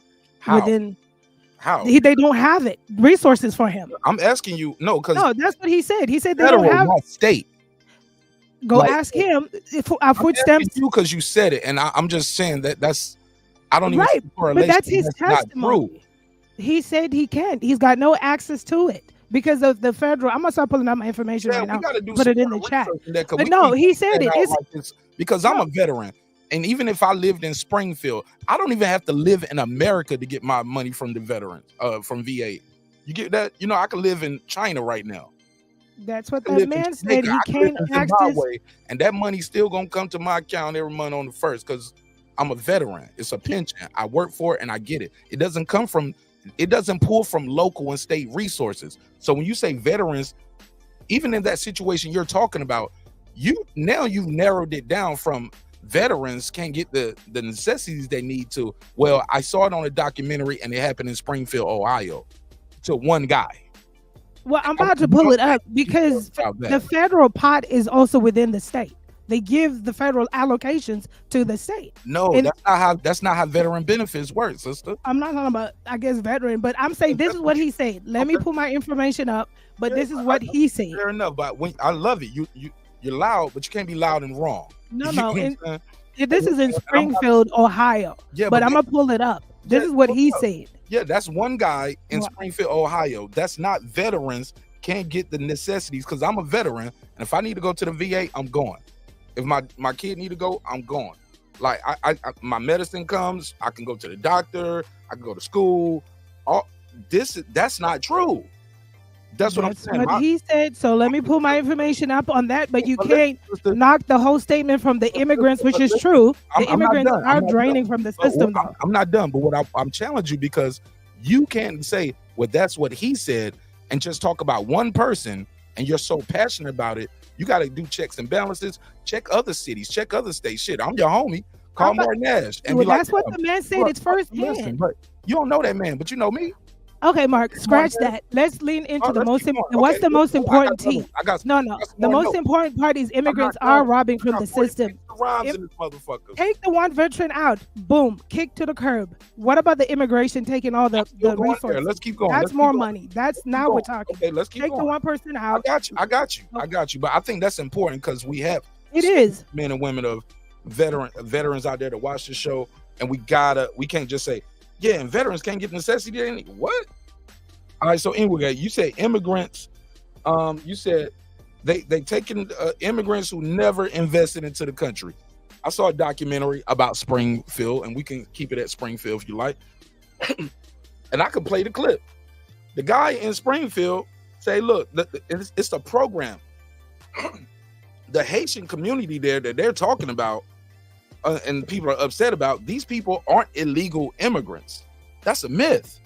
That's fear-mongering. These illegal immigrants are part of a program, and this program are the immigrants that were allowed to come over after the Haiti earthquake. So these people are on a temporary type situation. I don't recall if I say the illegal. I say the immigrants, but if I say the illegal, I meant immigrants. Well, you say immigrants because immigrant, but I don't recall saying illegal. No, but you didn't say illegal, but you brought afterwards. You said I'm an immigrant too, but I'm legal. So I think you did a differentiation of the two. Yeah, because we don't know Listen, we don't know most. You don't know their statuses. Asylee is still not legal. But you just said two different things, though. Well, I said I was legal. I had to throw that out there because there's so much immigrant hate. So that leaves the audience to think you're talking about these people being illegal immigrants. That's your perception. Let me keep going, because you said they never invested. You know, these people got jobs and they pay taxes. They just got jobs. No, they just started this year, Mark. I'm an immigrant. I can tell you how Asylee works. I can tell you right now. I'm not talking about that. I'm talking about. It is. What do you think? What program they're under? Okay, let me ask. What program are they here under? Tell me. What program? I got it right here. Let me go to my notes. It's an Asylee. If America has allowed you to be here, because they don't have a path for citizenship. They gotta request. Asyleeship never has a stern path for citizenship, but in order to be here legally as an immigrant that crosses the border, it has to be an asylee. What other status would they be under? Absolutely, I got you.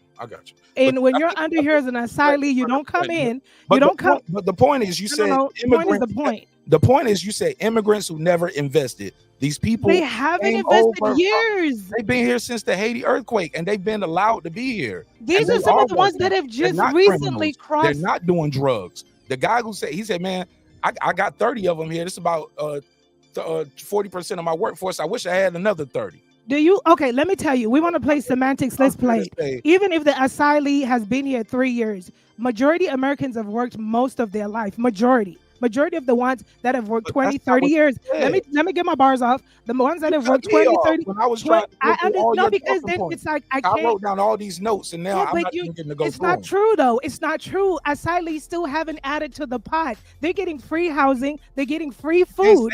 They're getting free amenities. They haven't invested over 5-10 years. But that's not what you said. You said they never invested, as in like they did nothing, bro. They paying sales tax. They buy cable. They pay tax on that. They buy cars. But they still an influx of immigrants coming in. They're getting asylee. Look it up. They're getting government benefits. Let's not deny. Let's not play democratic semantics. People get government benefits. But I can't. Mark, that's my point. You make a lot of money, Mary. The regular. I know American families that are struggling, that don't make a lot of money, that are hungry. That's my point. My point is really it's simple. That was my point. There's a woman and a man. I didn't get through all of your points that in your first soliloquy, and you're going into another one. No, because there's a woman. I wrote them down to be respectful, not to cut you off.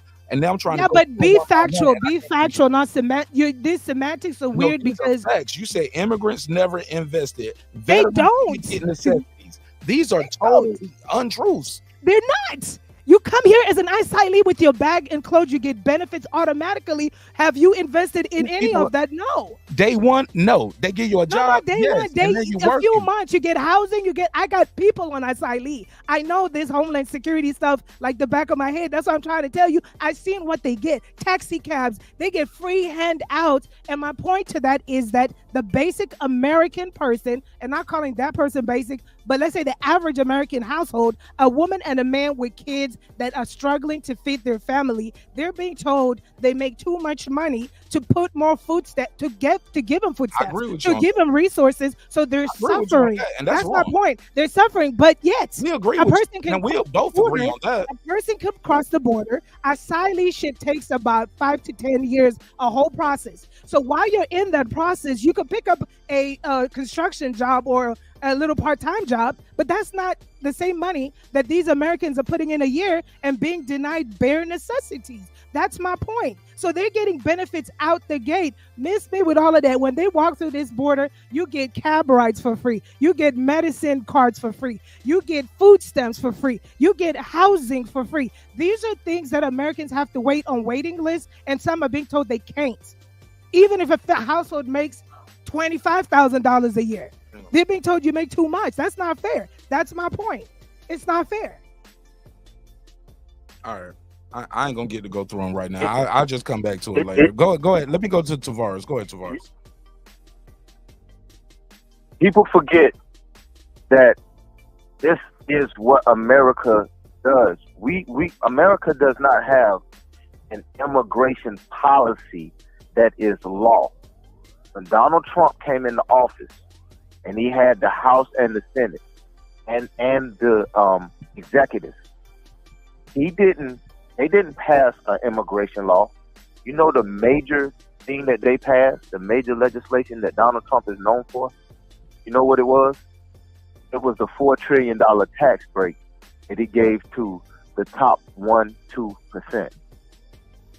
That's what happened. They didn't make immigration law.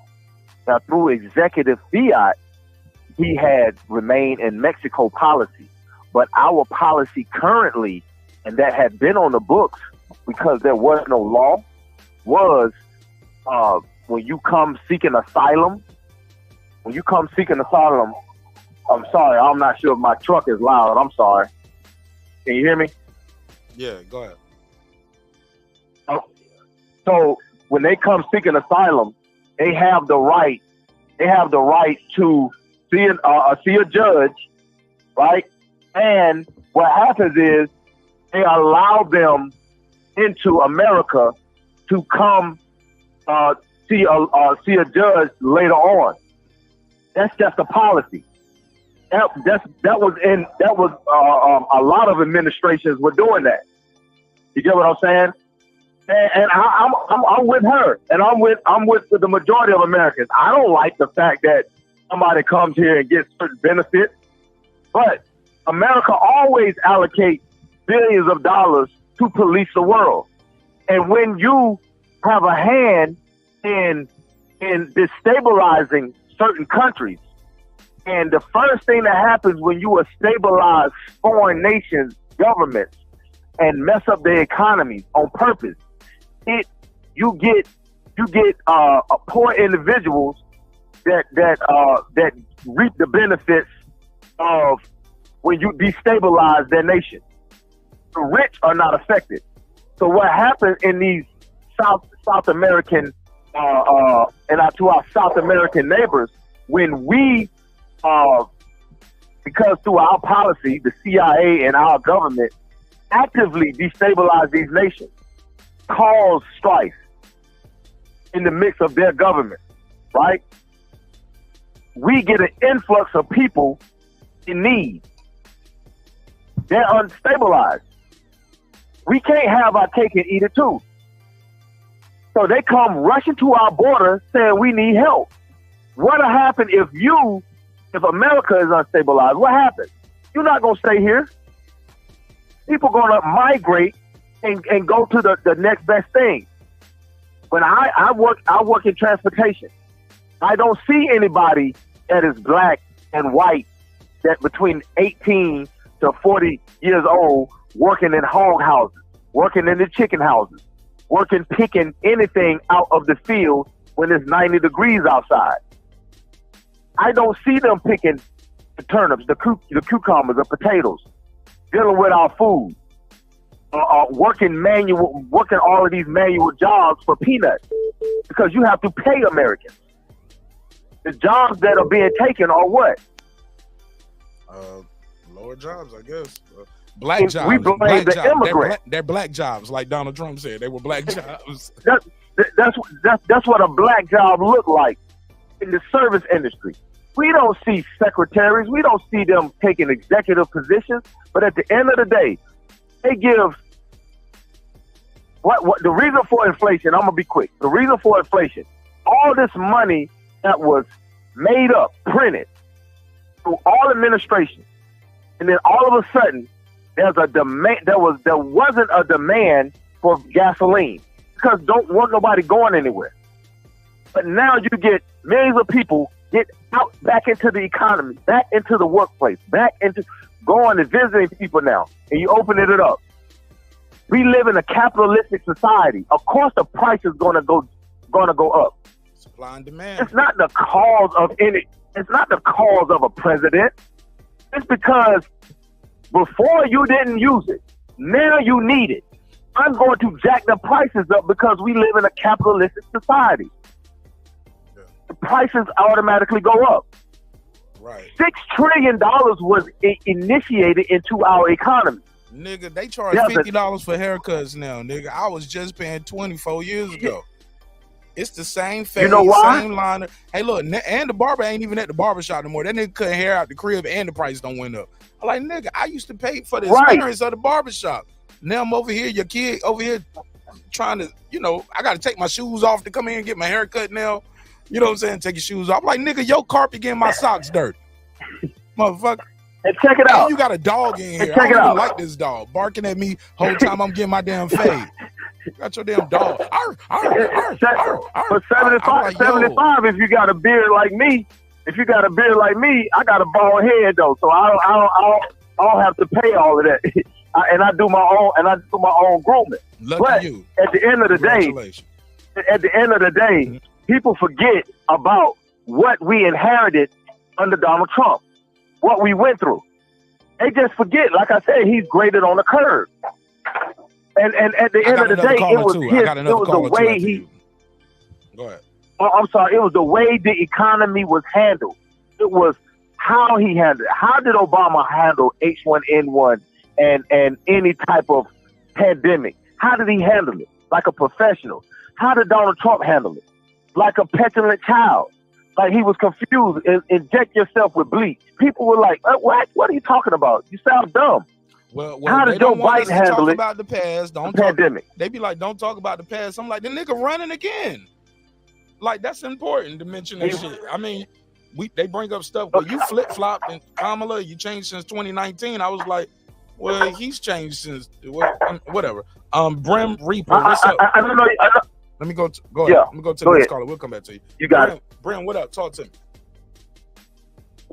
What's up, everybody? First and foremost, how you doing, my brother Mark? What's popping, my G? Talk to me. What you got on this concept? This is kind of cool. So a couple things.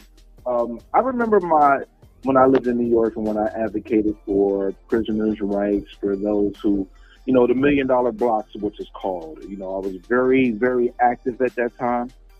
And to be frank, when it comes to funding, it's a rat race, bro. It's a rat race. And in part, it is true that there is funds going to people coming into the country, undocumented, and some of those funds are being allocated to those people. I'm not going to say it's good, bad, or indifferent, but I remember having to, be in Albany just to fight just to get funding to help those who were coming from incarceration to come home and have an opportunity to actually have a successful life. So in one turn, understand why they're doing it, because there are people that's coming from other countries that just want to have a regular life, and unfortunately, the circumstances for them doesn't give them that opportunity, and them coming here in the United States does give them that opportunity, and they should have that opportunity. But at the same token, some of the things that we need internally, we're not sufficing, and that's part of the problem. Which in turn, a lot of people are saying, "Oh, well, Trump is focused on the United States, not across the world." That sounds good in theory. It's cap though. But here's the problem. Everybody's sitting up here forgetting that all that money printed, what does that mean? That is inflation. The whole entire stock market was propped up with this surplus of cash that is no longer backed by gold, which hasn't been backed by gold since the 70s. Now you have all the other countries now looking to actually not buy gasoline and oil in United States dollars. That is the thing that is propping up the United States dollar, is the fact that other countries are spending their money in regards to oil and gas based on American dollars. They're starting to move away from that, which in turn is only going to increase that inflation. So we keep printing money, spending money, and have no real absolute plan to be able to curtail that. The things that they need to do, no party will do. Nobody's got the nuts to do it. The truth of the matter is, it should be a flat tax. A flat tax. There are rich people that circumvent paying any taxes, and there are moderately well-to-do people who pay maximum taxes. To solve that issue is to actually reform the tax code, but they don't want to do that because there's so many loopholes that benefit others. That's one of the problems. I used to be deep into like studying government and wanting to be involved in this stuff, and it's nothing but a cluster. It's a bunch of money being thrown in the air, and we're expecting it to stick and land. All we're doing is setting ourselves up for a big, gigantic black hole. We're heading towards a black hole as a country, financially. We're posing as a first world country, but we're not doing first world things. And that's what I'm seeing. If you go to every major city, you're starting to see those deteriorations because of how the money is being spent by our government across the board. And that we're not willing to make the sacrifices to get out of the debt that we're in. There's only been one president that has actually brought down the deficit. That was Bill Clinton. No other president has done that since the Reagan era, since the Nixon era. It's been nothing but increases. And everybody want to play these political lines. The shit is trash. Both parties are garbage. They will not benefit the American people if it makes the other party look good. So they'll rather delay it so the other party doesn't look good at the cost of the American people. And that's my issue with these two-party systems. Yeah. To be fair, Andrew Jackson did eliminate the national debt. You're talking about automatic. Andrew Jackson. If we talking about history, you trying to be. You said no president. You talking about history. Mark, I gotta take you went back. Hold up. You went back, nigga. You went back to Reagan. Some of my audience wasn't even born during the Reagan era. You get what I'm saying? Yeah, but check this out, Mark. The year that we had all the FDR the money that was being allocated for us during that year with Trump, that was more money printed from 1970 that was more money printed from this 1.5 year span than it was in the last 35, 40 years. Okay, that's true. Let's pass around a little bit. Memory and Tavares. Y'all want to respond to Brent? I don't have anything to respond to his statements. Go ahead, member. Okay, she said she's. No, I just wanted to ask. I just wanted to ask if that guy was still on the phone. Because I think I've heard him like 3 times mention it. In the last part, he mentioned that that Obama did a wonderful job with by the way, it's an epidemic. It was only nationwide, versus Trump has done. He alluded that Trump didn't do a good job with the pandemic. So I'm just curious, like, What is these suggestions or recommendations that a sitting president would do in the moment's notice of a international pandemic that nobody knows what it is? I'm just curious. We knew what it was, though. We had a name and everything for it. We had a name, but it was developing. I remember yesterday, March 20, every time they had a press briefing, nobody knew. You might have known. I didn't, because they first say, you know, do this, do that. It was mass chaos. It's all COVID-19, so it happened. They knew what it was a year before. It was March 2020 when it went officially public. It was at the end of 2019. When it was international. We were so busy following Tory Lane and Megan there. Right, in 2019. But it had it in the United States. Giving people grapes. Diddy was graping people. Like they did a whole bunch of shit under our nose. But go ahead, Memory. In 2020, in March, they started hitting hard where the press briefing started happening, because I remember tuning in because I was scared. I was like, I don't know what the heck is going on. We just had numbers of people dying. So I'm just curious. I mean, everybody might have known what it was, but I knew that the president and Fauci and that tall white lady, they didn't know what was going on. So how do you prepare for something you don't know? I'm just curious. I always hear that. Good question. Go ahead, Tavares. And after this, man, I want to move forward. I promised myself I would not do a 4-hour stream tonight, and I know the next 3 topics is going to at least take a little bit of time. Go ahead, Tavares. Yeah, and to be fair and honest, you can't. I can't blame Donald Trump for COVID. You can't blame somebody for something. You get what I'm saying? But I just don't trust the government as far as I can throw them. But at the end of the day, you don't put a novice in a position to where somebody that has education and understanding of how to properly handle a supply chain and the reason why Donald Trump put his son-in-law in position of it is to leverage himself in order to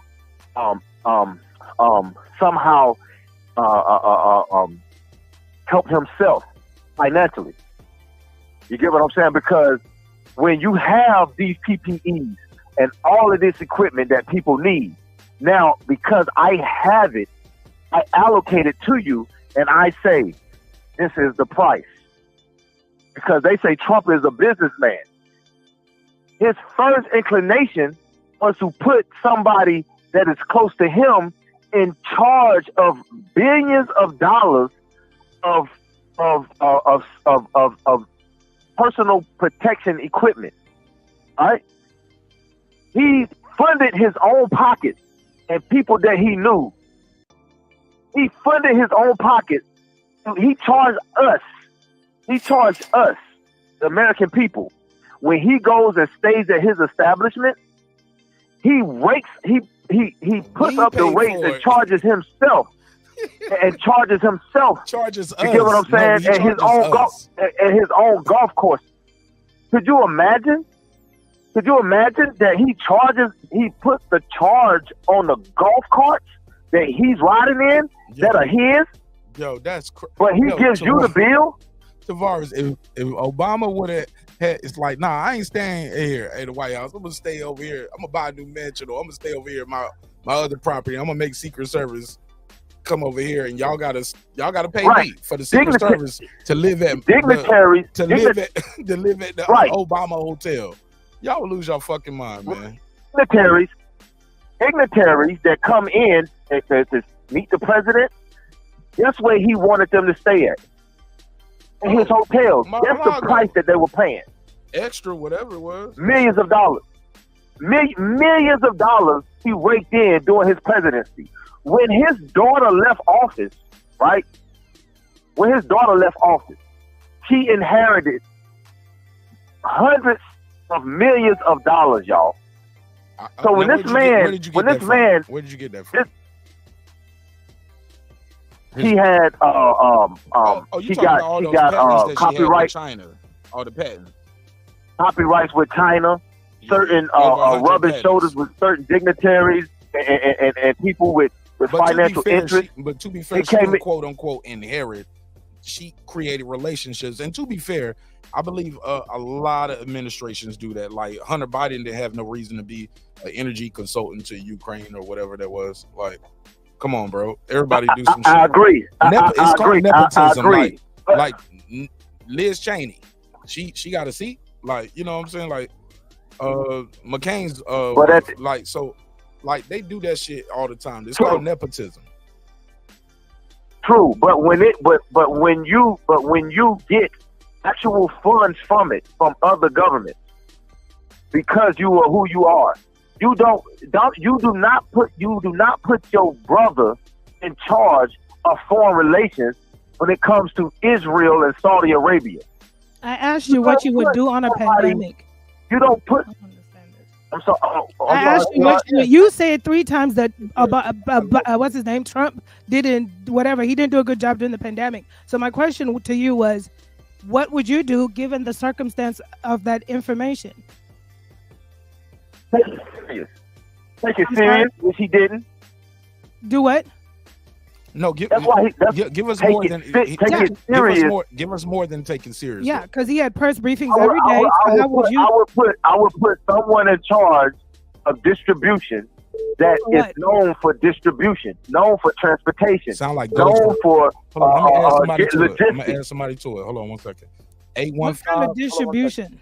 815, you on the line. Mute your mic real quick. Mute your phone. 815, and I'll add you in 60 seconds. 60 seconds. I'm gonna add you in. All right. Yeah, he said he gonna add distribution. Sound like what kind of distribution? Tommy. He gonna get Tommy from Power to do distribution. I'm joking. I'm trolling. But go ahead. Yeah, it'll be better.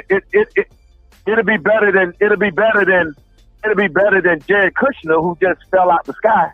You're talking about Jared Kushner later on. Sir, I need you to answer what you would do. Let me finish. You got 45 seconds to land your plane. That's what I would do. What would you do? And who would you put in charge then? Individuals that I know that have a history of moving weight, other than somebody. The mail system, FedEx. I would implement all the resources that I have as the most powerful person on the planet, not my son-in-law. You get what I'm saying? That's a sign of not taking this serious to me. Fair enough.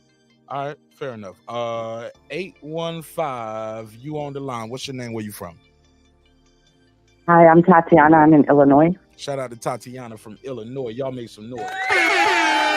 Make some noise for Illinois. How about that? Tatiana, how are you all? I'm good. 2 minutes on the clock. Say whatever you want to say. Go ahead. Okay, I want to talk about the immigration issue of the United States that we've had for decades now. Growing up on the Southern California border and in Arizona across the Southwest, they used to just walk across the border and use the schools, the food pantries, and then walk back over. And they use our emergency rooms like it was a primary care. So then that makes all of our prices go up because they just go back home. Now you have where people don't understand what political asylum is. There's 2 ways for political asylum in the United States. One is foot on soil, which they're trying to exploit on the southern border. Everybody who's coming from there, whether from Arab or from China or wherever. But that was not intended to be used that way. Foot on soil is for people that were in the United States and something happened back home, and then they can't leave because they'll be killed if they arrive back home. And so as a result, they get to live freely as they came in legally already and continue to live that way until their court comes up. But if you're coming from outside of the nation, you have to first give up your nation of origin and apply for refugee status on a global level. Then the global level says, okay, you qualify for refugee status, you're in danger, you go to a camp, and now you can apply for political asylum and some nation will pick you up. So that's my problem with the immigration, and people don't realize how much it hurts until you go to these schools and you have all these kids who can't speak English. And you say, okay, yeah, we want better for them. But the problem is it's usually lower income and middle class family schools that they're going to. And there's so many non-English speakers that all the resources go trying to help them get educated and get the English going. And that then they have to lower the bar for the other students and nobody's excelling. Our younger generations aren't excelling anymore. They don't have a strong base. Whereas before it used to be you let so many in, your strong base helps those kids up, but we can't do that anymore. And so I really have a problem when people are talking about political asylum and they don't even know what the laws are in place and that they're just not being enforced because of political reasons. That's how the left makes money. It has to have domestic unrest, whereas the right needs international unrest, and that's how they make their money. And if people can argue about Donald Trump, I don't care about him. But the fact is he needs peace to make a profit. All his money's in vacation resorts, but all the left is in charities, drama, identity politics, and the right's all in the war industrial complex. And so I think if people look at it and they know how it works, then they kind of have a better idea, like, okay, yeah, the illegal immigration, they have to enforce it. If Americans break it, we get $10,000 fines and go to prison. But if the illegals come over, they don't have to pay anything. And they bring over 5 dependents that qualify for resources that our lower income families need. And that's why our lower income families can never get above the poverty level, because all the resources are being spent on all these other people that are coming in illegally. Hard. Yeah, shit. That was a hell of a statement. Anybody want to reply? Nope. Great articulation. Great articulation. That's what asylees do. Tell people again your name, where you from. Hey, she did a great job. What's your, tell people again. Tatiana from Illinois. Tatiana from Illinois. My question. Tatiana, I got a question for Tatiana. I'm sorry. The question of the night is this: 2 things. One, do you think America is ready for a woman president? Because, or is it just not? They just don't like Kamala, and they just didn't like Hillary. They didn't like Shirley Chisholm. They didn't like Tulsi Gabbard. They Sarah didn't Palin like, it's so many different names. I can keep going. They just don't like these women. Right. Like, yes, we can have a woman I president. think that's what it is. You're ready for a woman. It's just not the right woman. You know, if you had Kamala Harris is just like Sarah Palin. They're like box wine, gossip hour type of marketing, or their PR as being relatable. They're not offering any substance. But I think, yes, we are ready for a woman president. It just hasn't been the right one yet. But they're a little bit different. You know, they're trying too hard to force it. Yeah, they're a little bit different because Kamala did at least was on the ticket, and her candidate, her co-star won. You know what I'm saying? Yeah, but if they really trusted that, the thing with the problem with Kamala Harris is that when she was on the ticket, she didn't get enough votes. Independents were making more votes than she was. And then they had to force her into this one, and they didn't even run her. Which one are you talking about? I'm talking about when Joe Biden, when he could have picked anybody to run with him to try to defeat Donald Trump, the incumbent. He picked her and won. Out of all but that wasn't her that won it for him. No, but she was on the shame about what she did. The thing that she lost credibility is when it's about not losing it for him too. Yeah, but you had more people voting against. They were voting against Trump, not necessarily voting for Biden. I'm an independent, and so I was on the Johnson Wells, but then they messed it up when they didn't know where Aleppo was. So, but that was the problem. They weren't. That's the problem with these last few elections. They're not voting for somebody. They're voting against the other side. I agree with you. More than there are voting. And Kamala Harris. Yeah, and so that makes it very difficult for her because she didn't have that strong of following in any manner. You know, she didn't have a lot of policies or anything that she had done other than some of her stuff from prosecution. So she wasn't really a strong female. He could have done a better choice. If he chose Michelle Obama, then you could say like, yeah, they won this because people were voting for this versus Kamala Harris. She's not seen as a serious, she's box wine hour. She's not seen as a serious lawyer. When you think of qualifications, though, when you think of qualifications, hold it up. Hold the comparisons up, right? Donald Trump ain't qualified. He's a failed businessman. Everything he touched. But that's not what you need to be an American president. But no, I know. But I'm saying by optics, right? They say, are women, is America ready for a woman? When I'm not a male feminist. Oh, I see what you're saying. I believe that people need to get away from what women can't do. When they raise us, they have a certain standard for us in our lives, right? Until it's time to lead us in certain things, but they led us in our early lives and lead the world in spending money. but at the end of the day, they can't lead. And I don't like that rhetoric. But when you look at Donald Trump, who, because he's a man, right, he has been given certain things, and it's just excused his deficiencies. You can't compare him to Kamala. She is way more successful than him because she has more successes and he has more failures. At the end of the day, that depends on what policies you're talking about. How you look at it, you're right. But if you're looking at it, are you going to look at how she went on one podcast and bragged about smoking pot, but yet she's incarcerated the most black males for pot? But I'm talking about her. I inhale, of course. You know, do you see what I'm saying? No. Let me say something on that. Optics. I want to respond to that. Is that a success story? Hold on, Tatiana. I want to respond to that because when that on that podcast, she was talking about what she did when she was a younger. I ain't gonna say a kid in college. I'll say a young adult in college. When she locked people up, she did her job. She didn't make the law. She enforced the law that she was in charge of. That's not saying now she said I was still smoking. I agree with that, right? I agree with that. But why would she make a joke of it knowing that? Let me finish. Those are but for you to bring that up, I think is disingenuous in what he just said. Because you're right, she did say that. And she did do that allegedly, right? But now, if she was saying I was smoking weed while I was the district attorney or attorney general, okay, that's the problem. But yeah, I did things that I probably shouldn't have did when I was younger. But when I had a job to do and I'm an adult, I did my job. I didn't. You get what I'm saying? Two different things. Okay, and so that's a success story? No. So that is a success story from. No, but you brought that up as in that was come back to what he's saying. Yeah, because you said, I was asking you if that's an example of one of her success stories. No, I'll give you some examples of her success. She went to college, went to law school, district attorney, attorney general, senator, vice president. And what did she do in those positions? Oh my, those. First what of all, did she do in the last 3 years? First of all, she had to get elected. She worked for the people. She worked for the people.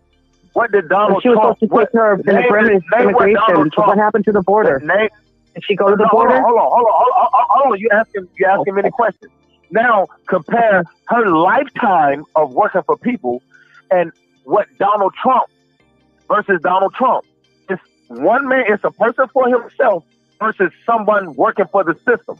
Right? I don't like the system, but that she was elected by the people and she's working for the people. She's always worked for the people, meaning she has to be accountable to the people. Who's Donald Trump been accountable to? He got into the office because he has money, so to speak. He's rich. That's the qualification. That was his qualification. So do you know that Donald Trump was a Democrat? He would have ran on the Democratic ticket if it wasn't against Hillary Clinton. He said the only reason why, because he's Republican, because the Republicans are stupid. They'll vote for anybody. That's what he said. Yeah, he said that. Okay, now let me ask you this. And after this, I got to take some more calls. Did you like Jesse Jackson? Did you like Jesse Jackson? Why are we talking about Jesse Jackson?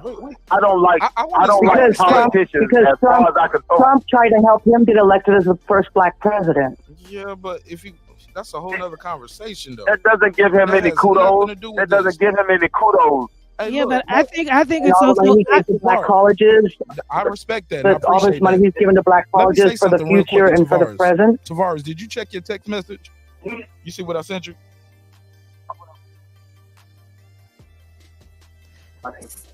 All right, go. Let the ladies talk. Go ahead. So I think we also have to be open-minded to the fact that a prosecutor has a job to do to lock people up, but there is such a thing as overusing your power because prosecutors are rated on the number of incarcerations that they determine. So as articles have said that her practices were known for tough on crime policies. This is in record, especially that truancy stuff that she was doing with the kids out of school. So we can't, just because it's her job to be a prosecutor, was she doing it in a balanced and fair manner? I think that speaks volumes. And no, because prosecutors, majority of the time, have to lock up people to get either reelected, depending on what state you're in, or to keep your job. So they have been harsh on her tough crime antics. She just nailed it. And then on top of it, those are your donors because those prisons are privatized. So they're getting funded for every time. It's all a quid pro quo. Both major parties do it. They're along the same lines with each other. They're all buddies. Their kids all go to school together, left and right. They all network together. It's the career politicians. They own everything. And then the elites above the politicians, like Soros and what have you, they're the ones that are calling the shots. You know? And at the end of the day, I didn't vote for Trump, and I didn't vote for Biden. I don't know how many of those people went to Howard and private universities, though, with Kamala Harris, though. They all rub elbows together, all of them. Just like Obama's related to the Bushes. He was primed and groomed for a long time to go into politics.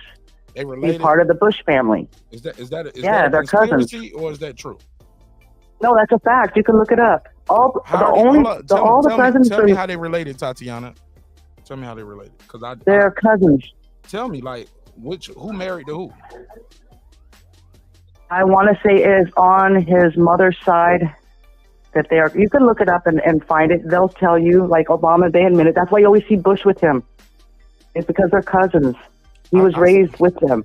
I see former presidents together all the time, and it says Barack Obama and George W. I mean, you could fact check me. Don't take my word for it. Fact check me. I'm gonna just respect your voice, because you're not the first, second, third, fourth, or fifth person I heard this from. And I heard somebody say, if you go down the line, all the presidents either went to school together in the same frats, or they were cousins. It was like America say we don't have a monarchy, but if you look closely, there's a lot of nepotism. But I appreciate you, Tatiana. Yes. Damn.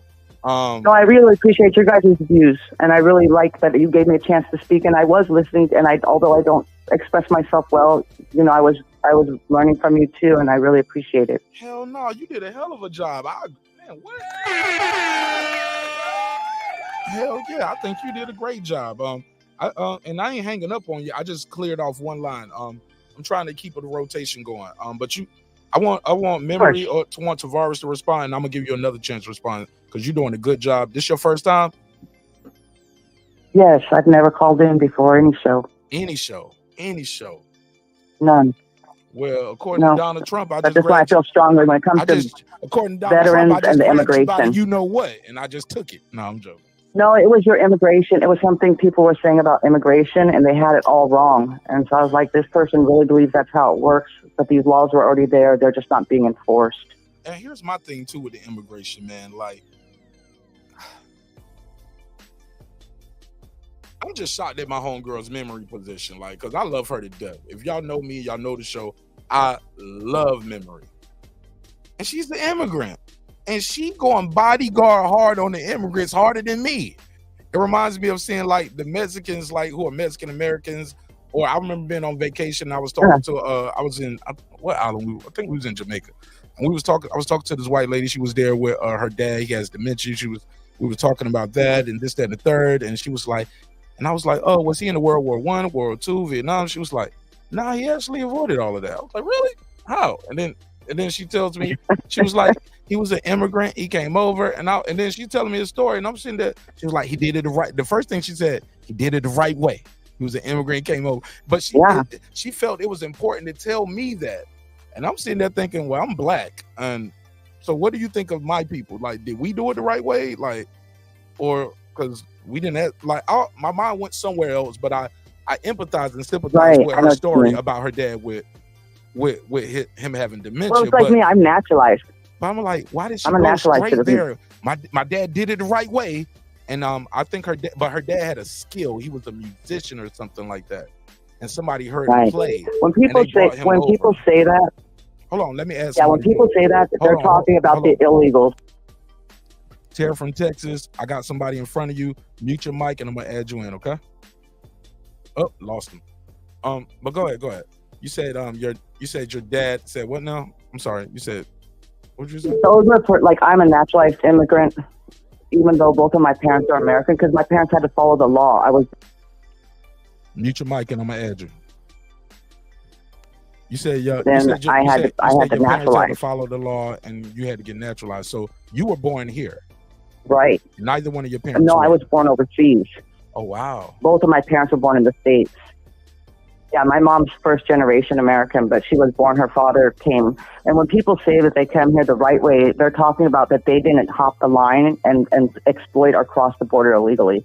Especially you'll hear that a lot from the Latinos from south of the border. They'll say that because they end up getting stuck with their siblings' kids that they drop their kids off at the border, take it to my sister's house. And they end up raising kids that they never wanted that. Can you imagine if your sister just dropped her kids off and was like, I'm taking off. They're your problem now.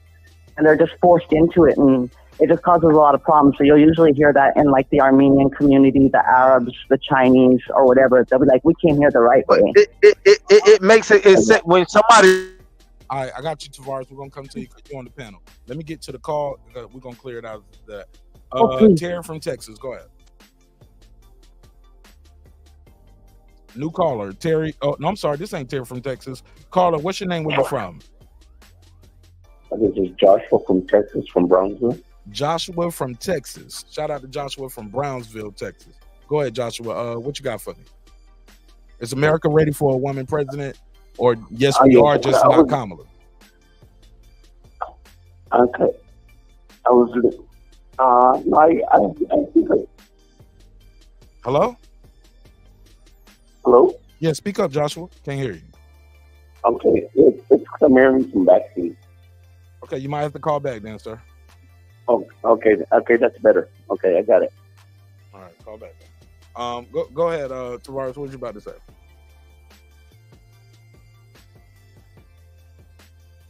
Well, I just want to. Can I respond? My bad. I was gonna say, if you hear how people speak of immigrants and speak of people as a matter of fact, right? It just paints them in a picture of just pathetic. They don't care. A lack of empathy toward laws and they just out for themselves. They're here to kill, steal, and destroy. They are the actual the devil incarnate. If you hear the rhetoric, and it's emphasized of when you think of it, you don't think of the ones that they were immigrating to Paris Island, or the ones coming from Australia, or the ones coming from the UK, or the ones that's coming from Switzerland, the fair-skinned ones.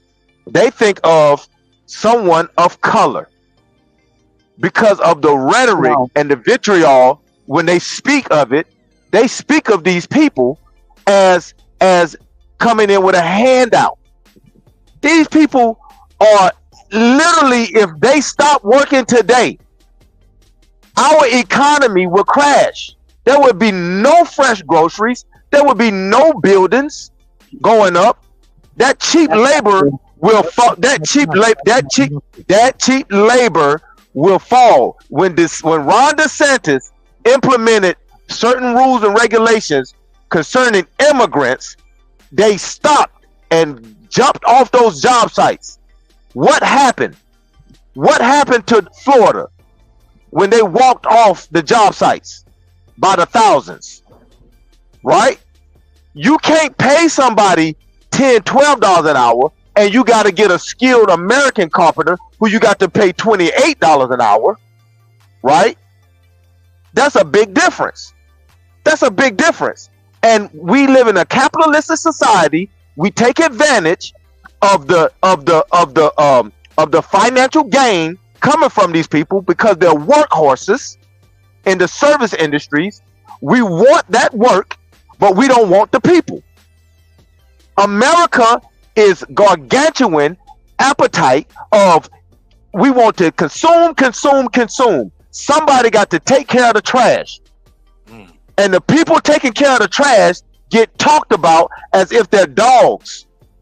And if they are the reason for the discrepancies and crime, when they're at the low end of the crime, yes, there's some bad apples in all the bunches. I'm not going to sit up here in front.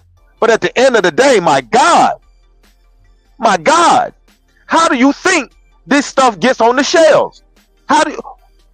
Who does it? Okay, who cleans up? Go ahead, you got it. All right, let's pass it around quick. Let's go to Brownsville. You back? Yeah, I'm back. All right, what's your name again in Brownsville, Texas? Joshua. Joshua from Brownsville, Texas. Talk to us, Josh. Okay, I kind of wanted to talk about how everybody here in America is always talking about the open borders, which isn't true. We don't have open borders. You go, I live 5 minutes away from Mexico. It'll take me 5 minutes to get into Matamoros, Mexico. You go into Mexico, and you come back. It's going to take you at least a good 4 hours just to get back. So it's not true about open borders. Okay, and a lot of the reason we have a lot of these people coming over is because of all the crime that's happening in their countries, and a lot of the stuff that's coming out of the United States going into Mexico. For example, my sister-in-law, she had a kid from this one guy. Well, this guy was smuggling ammunition and guns into Mexico. And they got to be a lot tighter on guns and all that type of stuff, because that's one of the biggest problems that we have are guns. And a lot of people say, no, well, you're not going to take my gun away. But we have to have tougher restrictions so we don't have these types of problems. And, basically, that's my opinion. I've been living down here on the border for almost 30 years. I mean, from Brownsville all the way up to, I used to be a truck driver, so from Brownsville all the way up to towards the tip of Arizona, you see nothing but fencing that's gone up and stuff. But if they don't put out money, or like when they wanted to pass that bill for the border and everything, and Trump said that for them to not pass it, I mean, that was wrong, because these people that are out there working on these borders and stuff, I mean, they're hardworking people. They're putting their lives on the line, and just for a political reason, because this man wants to get reelected. That's not right. And I wish they would have pushed on it the other night when they asked him how come he didn't want the border bill to be passed. Are you all there? Yeah. I appreciate you, Yes. man. Yeah, we was letting you speak, man. I appreciate you, man. Shout out to Josh from Brownsville, man. Thanks for calling in, bro. Yeah, it's just that I got a bit of a cold and stuff, so I'm having trouble. No, it's okay. No, you did so well. You did well, and I appreciate you calling in and telling your story. Okay. Well, thank you all. All right, man. Follow me, man, on Mark Nash, MarkNash on all platforms. All right. Yeah, I was gonna ask you, what can I send you some videos? I have a couple of videos. Mark Nash, marknash27@gmail. Or you can you can add me at Mark Nash on IG or on Twitter. If you got the video, just add me there. But if you want to just send it to me on Instagram, send it to me on Gmail right now. I can play them on the show. MarkNash27@gmail, and I'll put that in the chat. One of the mods, y'all put that in the chat for me. Y'all got them wrenches, niggas in there talking, saying everything except helping me with the show. So let's do that. MarkNash27@gmail. It's pretty graphic though. Okay, well I probably won't play it on the show. I'll play it on the Patreon. How about that? Okay, yeah. I appreciate you, man. Basically, it's about when they ran over a bunch of. Don't tell us then. Like don't get too graphic. You just told me it's graphic. Just send it to me, Josh. Okay. Josh, just send it to me. Mark Nash, MARQ Nash, the number 27@gmail. Thank you, Brim. I'll put it on the screen right there for everybody. Okay. Appreciate it, bro. Peace. All right. Keep it moving. Phone lines are still open. 404-692-1766. 404-692-1766. Call in. I put you in the mix. Tatiana, thank you so much. You got any final thoughts before we take some more calls, Tatiana? Yeah, I just wanted to mention with Josh, he was confusing economic migration with political asylum, and it does come with victims because all of the people from Somalia, the Arab nations and Chinese nations stuff in refugee camps for years longer because they get pushed to the back of the line. And so there are victims to it. And as far as agriculture and everything else, we do have options. That's a marketing strategy and a marketed monopoly. and it goes all the way back to the Banana Republic and Dominica back in the day. And so, I mean, like, I don't want to bore you with all the details, but yeah, it comes down to we don't need 500 apples on every shelf to look pretty. We could just buy what we need. Like, you don't have to have that every store. So if you take those down and just sell what you're gonna get, what you're gonna sell, and take away some of the options, we can mix our own orange juice with mango juice. We don't need an orange and a mango. We don't need 50 choices of everything. And the price does get cut down because, yeah, the employer is paying those people $10 an hour, but the taxpayer is picking up all of their medical, dental, clothing, food, education, and everything else. And so it ends up costing the taxpayers, it's kind of like a tipping society. The consumer is paying for it. So we're all paying for that missing wage gap in the other resources that they're getting. And so it's not so clear cut, like, okay, we're just only paying them $10 an hour, but America would cost it $28 an hour. And then they don't, like when I used to pick apples up in Washington State on the orchards, they don't usually let Americans or white people or anybody that knows American law pick, because we know the regulations and the labor laws. And also we're not willing to take the shortcuts that they're willing to take or they don't know about. So they can put them in that situation, and that's the scapegoat. If a building falls apart, if something doesn't go right, if something doesn't make code, they can write, they're the scapegoats. And it's not just the Latinos. There's a lot of Chinese that are in the agriculture too. They just take their passports away from them, and then they hold them kind of hostage like that. Illegal immigration is not a pretty thing. There's a lot of victims involved in there. And it's just not against Latinos. That's just the border. Absolutely. So many other nations come across from there. Absolutely. And so that's what I had to say on that. Well, Tatiana, let me tell you something. You killed this shit tonight. You bodied it. I don't know if you can shoot me an email, so next time I'm doing one of these shows, I can reach out to you, give you a heads up. So if you have time, we could communicate and I could get your opinion on some of these other topics. I think you sound well versed. You articulated yourself very clearly, easy to understand. You sound like you know what you're talking about when you're talking about what you're talking about. So I second that. Yeah, I second that. Even with I feel informed. I feel informed when she's talking. Absolutely, Tavares. Even with certain things I might have disagreed with her on, I had cause to pause and like what maybe right informed. But I respect your opinion and shoot me an email, Tatiana. I need to find you. I've been looking for you. I've been looking for you for a long time. You don't even know it. We need something like that on the show. So I appreciate that, okay? Oh, she didn't even hear me. She didn't hear none of that. Tatiana didn't even hear nothing of that. She didn't even hear none of that. There you go. Can you hear me now? I can. Okay. I think you killed it. You did a good job. You bodied it. And I've been looking for somebody like you to add to the show for a long time. I think you sound very informative. Even with times I disagree with you, you gave me cause to pause, and I was like, well, maybe I just need to do a little bit more research. Maybe I didn't know that. And I'm over here doing my Googles in real time, and you got my Google smoking over here. So shoot me an email, marknash27@gmail, MARQNASH27@gmail, and just say I'm Tatiana from the show. And I'll reach out to you. Yeah, but we definitely want to get you involved in more of these conversations because I can't tell it's your first time. Shoot. She said, this is my first time. Oh, no, I'm just opinionated world traveler. Just been around everywhere and different. I've been homeless to wealthy, so I've seen so many from all angles.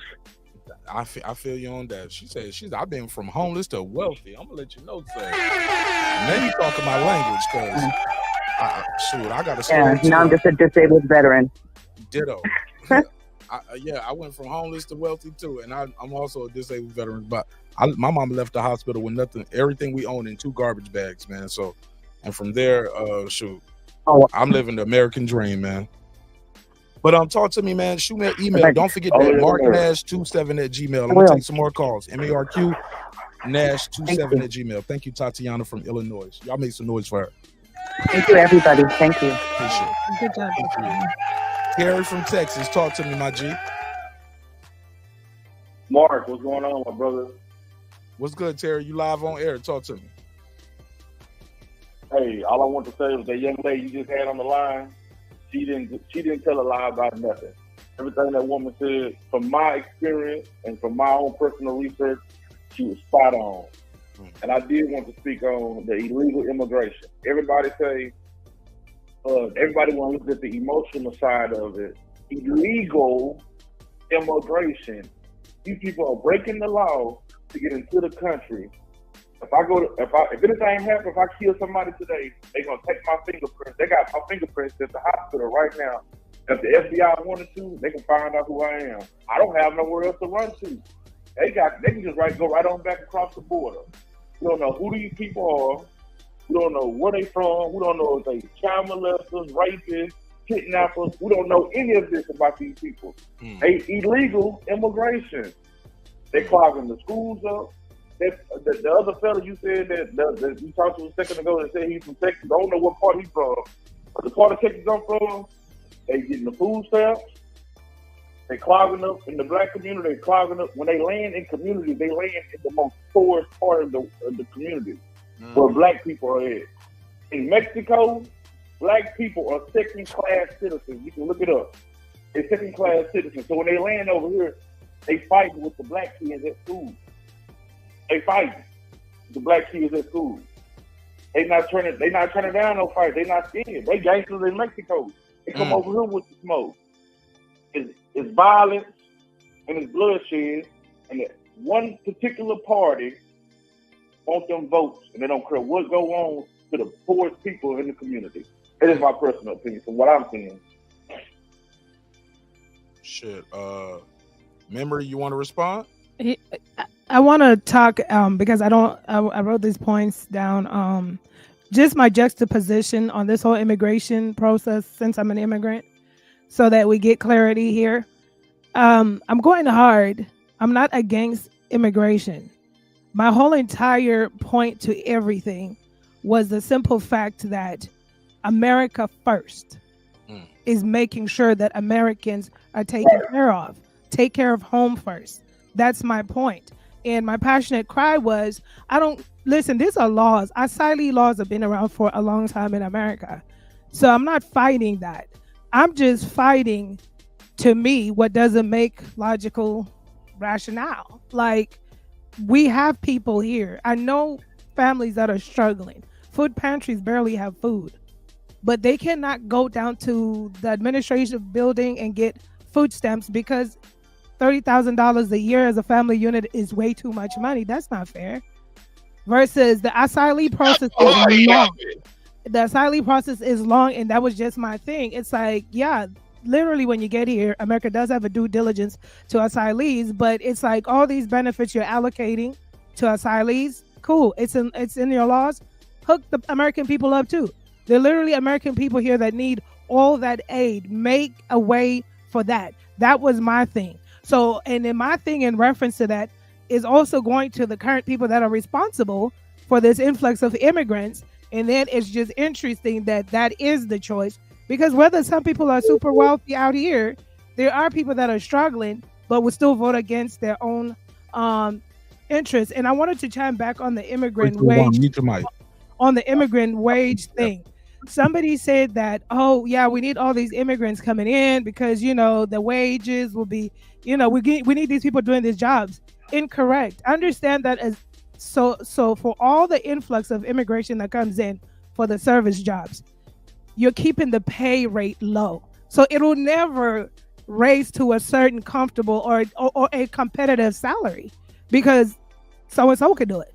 So you got to realize what that does on the economics too. And once again, when it comes to immigration things, it has been proven in America time and time again, the black people are always at the back burner. That's my passion. I might be an immigrant. I'm not against immigration, but I need people to understand. And then a good brother said, well, people are so passionate about all these, which I perceive you're alluding to saying we're passionate about all these immigrants that are coming in like Haitians and so forth because they're black.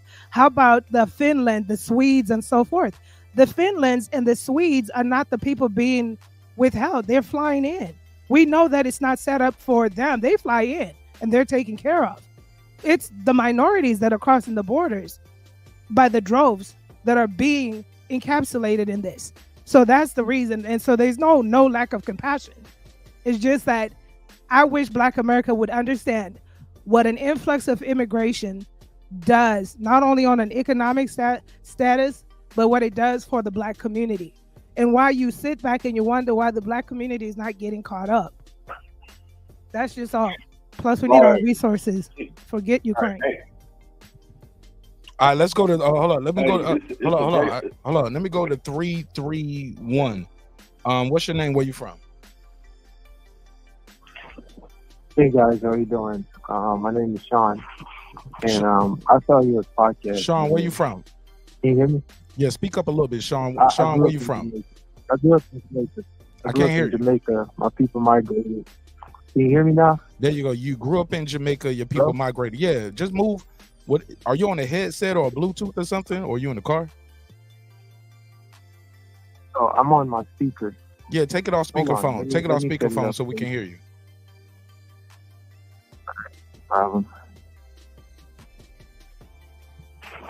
Can you guys hear me? There you go. Talk to me. Sean, where you from? Hey, man. Love your podcast. Grew up in Jamaica. My people is actually, I'm the third generation of my people that actually live here. I have people up in Salisbury, PA that fought in the Civil War. And I just want to share like a brief history. Please don't cut me off while I'm talking. If you want to ask questions, I'm willing to answer. Hold on. So look, Chance, you said you changed from Jamaica. What? Okay, cool. I love your assertiveness, and I'll put you to the test. I'll give you 2 minutes on the clock. It's gonna mute everybody's mic, including mine, and I'll give you 2 minutes to say everything you want to say in full. Since you pull up with some rules of engagement to the neighborhood, I respect that assertiveness. Okay, go ahead. Very bold of you. Very bold. I'm not trying to be. No. I love it though. I love it. Chance, I love it. 2 minutes on the clock starting now. Appreciate it, man. Appreciate it. I'm not trying to bash anyone from America. You guys set the trend, especially Black Americans. You actually fought for, us to be here. And we actually play a hand in it. Jamaicans actually held up so many revolts for America. We have people up in Louisiana. Haitian actually built Louisiana. Like I said, I'm from the third generation of my family moving here. Grandpa fought in the Civil War. But America has forced democracy. A lot of people don't even know what forced democracy is. It's an idea that is forced upon a group of people to accept the terms and conditions, whether they like it or not. Forced democracy is the dollar of the American people. Jamaica has slavery right now because of America has forced democracy. If we revolt right now, nobody can guarantee that America won't show up on our doorstep with the military. And you have Black people in the military, you have Asian people in the military, you have white people in the military. As far as I'm concerned, Black people in America are the natives of this land. Everybody else is foreigner of this land. There's one time Caribbean people used to trade Black people cotton for fruits and vegetables. After the First and the Second Civil War, America, the land became cursed, which is why you can walk thousands of miles and you can't pick a fruit to eat because of the Civil War. They came into a trading agreement for small islands and small countries to give up their natural resources such as food, minerals, oils, bauxite, no matter what it is, and they will get diplomacy. That's how most migrants come here.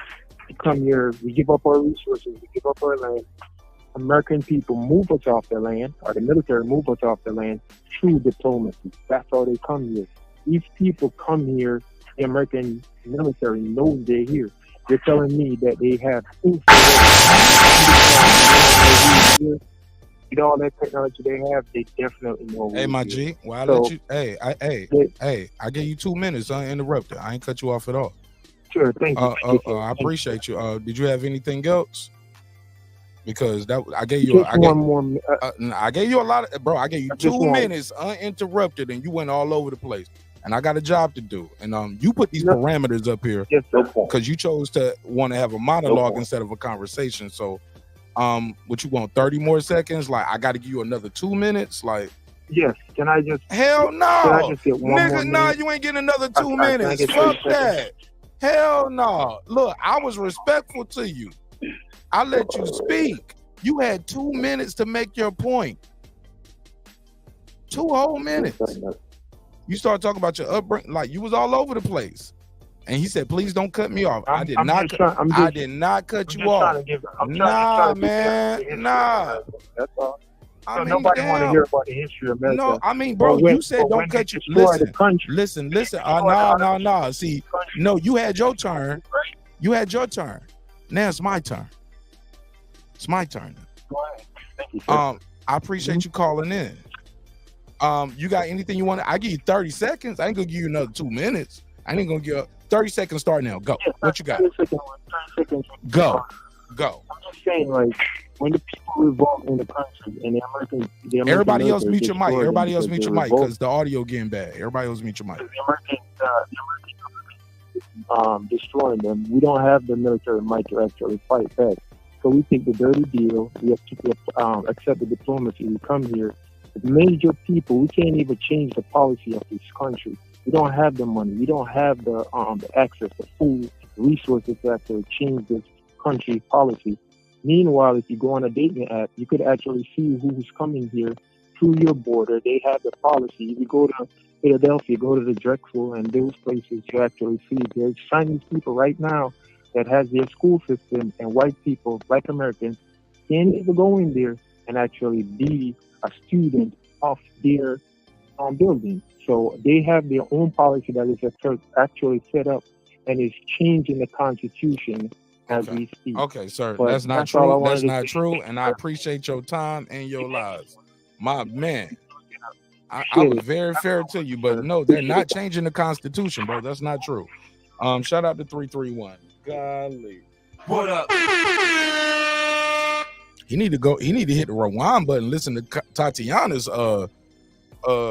conversation, because that's how she do. That's how you do it. Homie came in all the way hot, and that's cool. I'm built for this shit.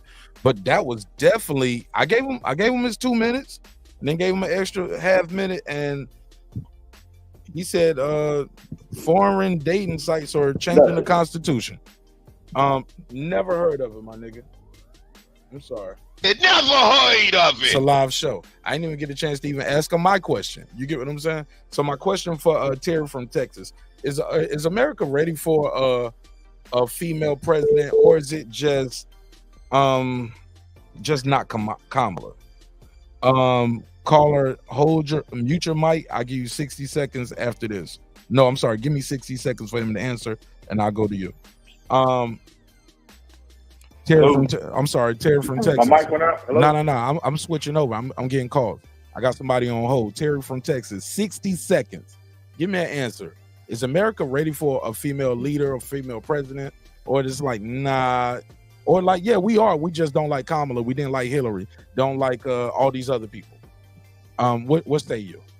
Well, I'm gonna say 60 seconds. Something that's Go. not very popular. I'm gonna say something that's not very popular, and people are not gonna like. You better say that shit, nigga. Now I gotta hear it. Whenever you take a man out of the household go downhill. Anywhere you look, you can Google the statistics on single parents that's in prison that was raised by single parents. 80% of the men that was raised by single parents are in prison because women think with their emotions and not their logic. Those are just straight facts. So if you take a man out of the household and let a woman take over, the house can go down. A woman can't run that house. And if you let a woman run a state, a country, the country's gonna go down. It's inevitable. We've never seen it done before because it's not a good idea for it to take place. Okay. All right. So to answer your question, no, America is not ready for that. No, all right, long answer. Let's go to caller. Is this 919? Caller, what's your name? Where you from? Christina, where you from? I'm from California, Los Angeles. Shout out to Christina from California. Big Cali. Big LA in the building, baby. Ready? Big LA in the building. Talk to me, Christina from California. Is America ready for a female leader, a woman president, or is it just these people didn't like Hillary? They don't like Kamala. They didn't like Shirley Chisholm. They don't like Tulsi Gabbard, and the list goes on. What say you? Well, I like Tulsi Gabbard. I didn't like Hillary, and I didn't like Obama or the Clintons or anybody because Elizabeth they all Warren, seem what to you be think about from the Warren? same. You like Elizabeth Warren? No, didn't like her neither. I don't know who all of that is because seriously, the last person I voted for was Reagan. I didn't even vote for Trump when he got in. However, this time I feel it's necessary to put in my vote because of what they're doing with Kamala right now as a plan. Am I talking or somebody else is talking? No, we listening to you, girl. You on the... Oh, I hear a whole nother woman's voice out there. I'm sorry. You hear something else? See, she's talking. No, Yeah. she A whole nother lady is talking. right now. See, she hear me, I hear her. Right. Yeah, we both talking, her and I. Memory, are you doing a good talking? job, by the Memory, are way. you talking or am I tripping? I'm not talking I now. I'm got wondering you. if you got YouTube on, if you're like on a double screen. I am. Maybe no, the young lady. If you're hearing an echo, maybe I'm not talking. I'm on mute. Okay, maybe it's your channel, Christina. Maybe you got to. Well, I got y'all on the telephone, and Terry, I got y'all Terry, on mute your phone. Mute your phone, Terry. Yeah, I'm muted, bro. I'm muted the whole time. Yeah, that's crazy. There's nothing else playing. I'm so sorry for that, Christina. Maybe you can try to call back in because I definitely want to hear you, and I think you deserve to be heard. word. You couldn't mute the mic on her. There's nobody else here, ma'am. Just you. Okay, I'll call back. Yeah, it's nobody else here. Go ahead, Terry. Oh no, not Terry. Not Terry. No. Memory. No, I heard Terry. Respectful. Terry, you know it's all love. I'm trolling, man. I'm fucking. Hey, Memory, I still haven't got that answer from you, and you are the lady of the show right now. And I'm gonna bring Christina in. Before you answer though, let me make sure she can hear no echo. Christina from California. Christina from California. Can you hear me?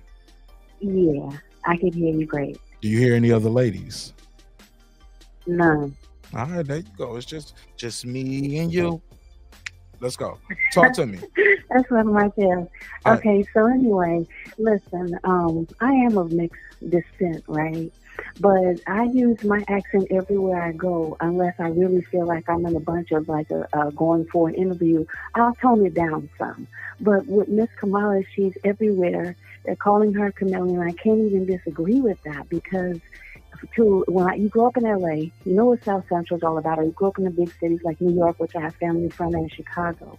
They don't play. Even Oaktown don't play, Oakland.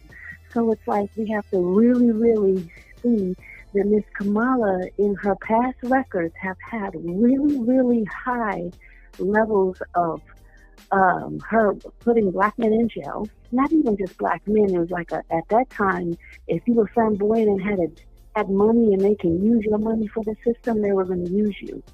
That one black dude that did, I forget his name, sorry for it, but he did 6 years for some wrongful act that Kamala Harris had her pen swiping on this poor man. And he did 6 years in jail. And he was awarded $13.1 million, thankfully, but he came from a ghetto and was able to reflect how Miss Harris was laughing and didn't give a shit about this young black man from the project. He was so young. He's somebody's baby, somebody's brother. He was the oldest, I think, at the time, taking care of his siblings and whatnot. He didn't do shit.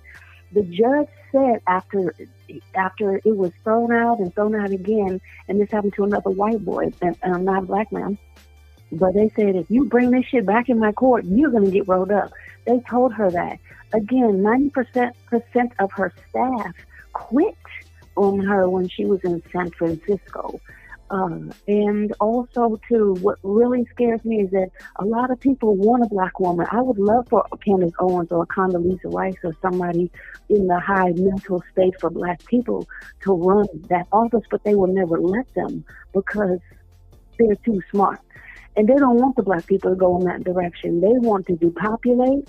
And what scares me is recently on all of the polls that I've seen, these fake news medias will make it 50-50 and they try to scare the masses, but we need to be stronger than that because our minds in the times that we are in, we're able to manifest things, right? For the Most High and for good. So when I have to say, oh, Most High, I don't want this crap in our system because we already know what they're doing. She's not like us. She is a plant, really, because she flip-flops some of this. Y'all already know the whole thing without me having to go into it. She says she's black, she's not. Same with Tired Hand Black. Perfect time for her to say, yes, I'm black and I'm proud. She's making James Brown turn over, and I can't believe it. It's ridiculous how we are setting up for this black woman that we all would have wanted so many years and times ago. There they put a plan in her, and now she want to take your gun, so you can't even be ready for tyranny. If somebody break into your house, they said, oh, we don't want to take your guns, just go lock them away outside the house. How the hell are you going to somebody break in your house? You got to be like, hold up a second, for this to be fair, I got to go get my gun outside the house. It doesn't make no sense. They want you defenseless. They don't want you to have any part of the system that has a voice for itself, so that if you catch Kamala on her things, let me just go down the one and I'm done. She don't like Gen Z. She called them stupid in their face. She's told us many a times she's going to take the guns back. But in this last meeting, she said she wasn't her role to have a gun. But she told you umpteen times in her videos, I'm taking back the guns. I'm taking back the guns, period. So they'll have guns, but we won't.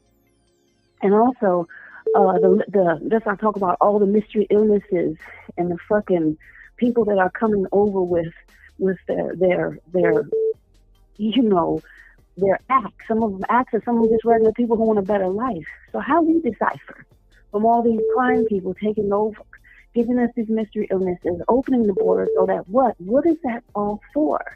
Then they're linking Obama with Hamas and Gaza and all this old shit. That didn't even came out in the court. They're trying to hold it so low. And then the industry right now in the judicial system has their foot trying to be on President's neck, right?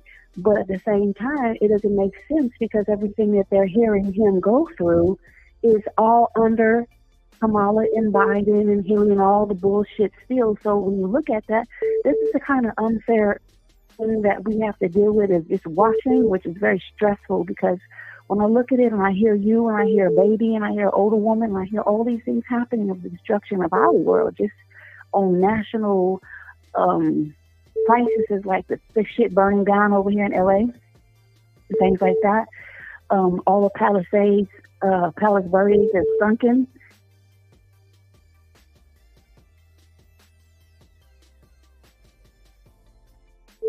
Christina, you still there? I'm there. I'm here. So I don't know. I heard other people talking, and I was just by myself. Yeah, it's nobody talking. But I did start. You can hear me though. You heard what I said? I heard everything you said, but I got another beep. Hold on one second. 412. Oh, missed you. 412 call back. That's you keep hearing a beep going on because the phone lines are going. People keep trying to call in. So I still hear another dude and woman talking, but I'm just glad to just get that little bit out. We all heard you, and we guys. don't hear that background. So you was cooking. You said your piece, and I appreciate you, Christina from California. Thank you for being a member to the neighborhood. Follow me on all platforms. Mark Nash, MarkNash. All right. I sure will. God bless you. I appreciate you. Don't be a stranger, man. Don't be a stranger. Shout out to Christina. Christina's Tavares. Memory, she got voices in her head and shit. She was. I'm here. Yeah, people. Yeah, we don't hear. I don't hear anything. It might be coming from me, and it's a nigga too. Good job. Oh yeah, I like the people that are coming in voicing their opinions, but sometimes they go down a little rabbit hole. Look, man, I don't know where people get this from. I don't let people talk. Like, bro.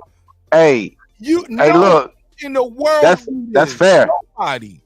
That's fair. That's cut and dry. 2 whole minutes to say what you. It was on that second call, bro. It was almost at 10, bro. I look at the phone. Lake County, thank you for telling me to turn the volume down on the music, bro. And I did. When somebody gives you the opportunity to voice your opinion uninterrupted, regardless of what you got to say, that is the quintessential freedom of speech. Come on, bro. I mean, you can't be more fair than that. And then when you do it, you have to take full advantage of it. But at the end of the day, when it comes to the qualifications, is America ready for a woman? And then I go to how she look and what race she is and all of that. See, you get what I'm saying? That then we going down a rabbit hole of, now that's a personal issue that you might have because of the way she looks or what she describes herself as in 2024. When a person can say that I don't think I'm he, call me them and they in 2024, it's crazy. But at the end of the day, because it has been a man's club, and I got a call because it has been a man's club and it has been a white man's club. The thought of a woman, even the thought of it, the conversation will lead to her emotional state. But what area and shoulders have she been in? What rooms have she been in to show you that she's just gonna break down? Oh my God, I can't handle this, start crying. I just don't see that coming from the women that step into these spaces. They are built for their position because they have shown themselves to be ready, at least to stand up to certain dictators. America deals with presidents for 4 years. Other countries know that they have dictators that have a lifetime occupancy of their leadership. You get what I'm saying? They only have to deal with our president for 4 years. Okay. So but go ahead. No. You're right. Go ahead. Land your plane. Last thing. I do think we're ready for a female president. And what's the worst that could happen than 2 wars, 8, 10, 11 trillion dollars in debt, the money not being backed by anything. What she gonna push a button because she on her period or something? That's gonna hit the noose? I hate that, man. You get what I'm saying? Like, what are we really talking about? And she can take care of your family. She can take care of your family, but I don't trust her to lead. She been leading. The woman has been leading. Bro, I'm talking about women, period. Talk that shit. Half the motherfuckers man. Oh, look at me. Look at me. Everybody else being professional. I'm the host. I'm up here dropping the F-bomb. I'm trying, y'all. Half the people that spew some of that rhetoric, bro, is disgusting because they're the same ones. As soon as they get in trouble, you know who they call? They wife, baby mama. Mom. Can you put your house up for me? Mom, can you come get me? Mom, can you help me? Mama always solve problems. Mama has always solved our problems. Bro, you can mama, grandma, auntie. You get what I'm saying? Like, you need the money. Like, who helped you balance your budget? You know, I mean, like, I don't know. Maybe I'm one of those people they would call a quote unquote male feminist, but nah, bro. I just know women are stronger. Women are people too. And I seen women lead. I seen women do surgery. I seen them fly the plane. Like, we stood shoulder to shoulder, fighting for the rights of this country. And you're right. So when I hear it, I'm just like, man, people. Yeah, and it's certain. Hold on. I'm sorry. Go ahead. Yeah, I was trying to transition, but keep it brief. Cause I definitely want to bring memory back in the conversation. Briefly, and we can go to those conversations when it get to the man versus woman gender war of emotions and is it her fault? All of that's different than the question that you're asking. Can she lead the country? And there have been governors, there have been women entrepreneurs. You get what I'm saying? Let's just keep it. Yeah, go ahead. Let me say something real quick. 412, mute your mic real quick, and I'm gonna go right to you. Appreciate you trying to call back. You heard me? Yeah. I'm gonna go right to you. Just mute your mic, so we don't hear any background. So we don't hear any background noise while everybody else talking. And I'm gonna finish this part real quick. I appreciate it. Let me do a couple super chats real quick. Shout out to the super chat, man. Appreciate you guys helping keep the lights on. The homie. And shout out to the members too, man. All the members to the neighborhood. If one of the mods could drop the members link, I'd definitely appreciate it. Definitely, if you're a mod, You can drop a link to the members only link. I appreciate it. Let me do a couple of these super chats. Shout out to Lake County super chat. He was like, he said, "Good God, Memory, relax, G. Let a nigga talk." He was talking to you, Memory. I'll give you the $2. Give him the $2. All right, pay him the $2. Oh, pay the $2. He got a little jokey joke. He said, "What's up, Brim? Besides your cholesterol." Damn. I'll give you the $2. Give him the $2. All right, pay him the $2. Oh, pay the $2. And I appreciate this. I hate I saw it so late, but I did catch it early enough. He said, "Mark, can the music go down a little more?" And it can, and I did. So thank you for the production help. That's very important. Appreciate that. I'll give you the $2. Give him the $2. All right, pay him the $2. Oh, pay the $2. And the last super chat was the 10 spot. A 10, a 10, a 10, a fucking 10. Great show tonight, Mark, and the panel and the chat. He said, "Hit that like button and subscribe. Get the notifications when you hit that bell icon." I couldn't say that better myself, man. Let me give him the drop again for that one. I appreciate that. A 10, a 10, a 10, a fucking 10. All right, and guys and ladies and gentlemen, again, remember, we do not have to agree. We just need to be able to have respectful discord, and be able to come back and do it again. Caller, before I go to you, Memory, I got you, caller. One last time, Memory, real quick. Is America ready for a woman president, or is it that they just don't like Kamala? Can you give me that in 60 seconds or less before we go to the caller? I think that America is ready for a woman president, and they just don't like Kamala. Didn't like Hillary neither. Hillary neither. Okay. If they had positioned people like Michelle Obama, I think somebody said Condoleezza Rice, and on the other party, Candace Owens, like certain females maybe. But yeah. Mm-hmm. Candace Owens. Okay. I'm just saying. That. Okay. 412, what it do? What's your name? Where you from? Hey, my name is Blake. I'm in PA. You said Slay?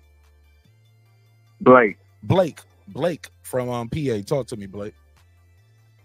All right, so I'm gonna have to disagree with the last person. I'm gonna say this. I don't believe a female is ready to become a president in the United States. And I'm gonna take it a step further. I'm gonna say this. I don't think a female should even be able to vote. Go ahead, I'm listening. All right, well, why I say that is because how could a female be able to vote whenever, there's men at 18 years old that have to go through selective service. So it's just like if a female to make a vote, how they could vote Kamala Harris in, what is she going to do? She's going to attract female voters, which she's been doing. So how could she attract female voters that don't come to the same standard as young men? They're not held to the same standard. Go ahead, Blake. Well, I want to know if there's any rebuttals to that. Blake, I'm trying to figure out. Shit. Memory, you want to respond as the lady on the panel, the woman of the panel? I was a little bit confused about the analogy with Kamala and the army, like a female president and the services. No, but she attracts the female vote. That's all she's been pushing. She's been pushing like feminist ideologies.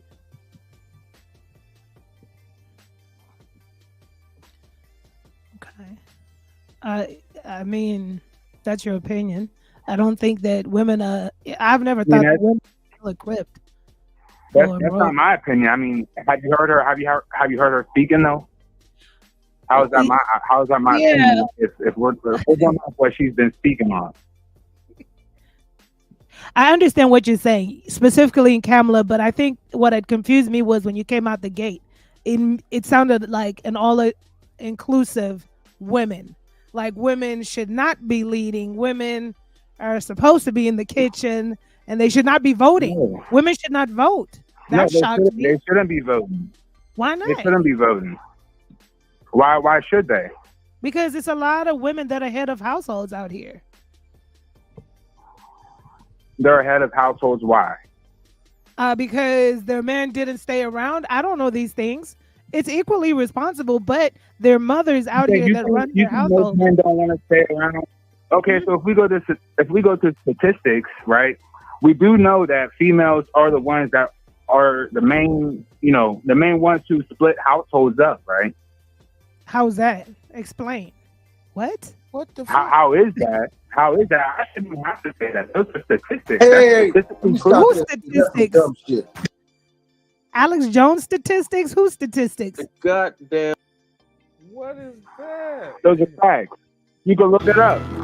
What the hell is going on? Yo, my man. Yo. I understand you say they're facts, but I mean in relation to what? How do they split up homes? That's what I'm curious to understand. So my question he said who's filing for divorce at a higher rate. That's what he's deeming it on. More explanation why I believe that they shouldn't. Hello, Tavares, you was unmuted and he was talking at the same time. It was a little echo and it was kind of weird. Say that again.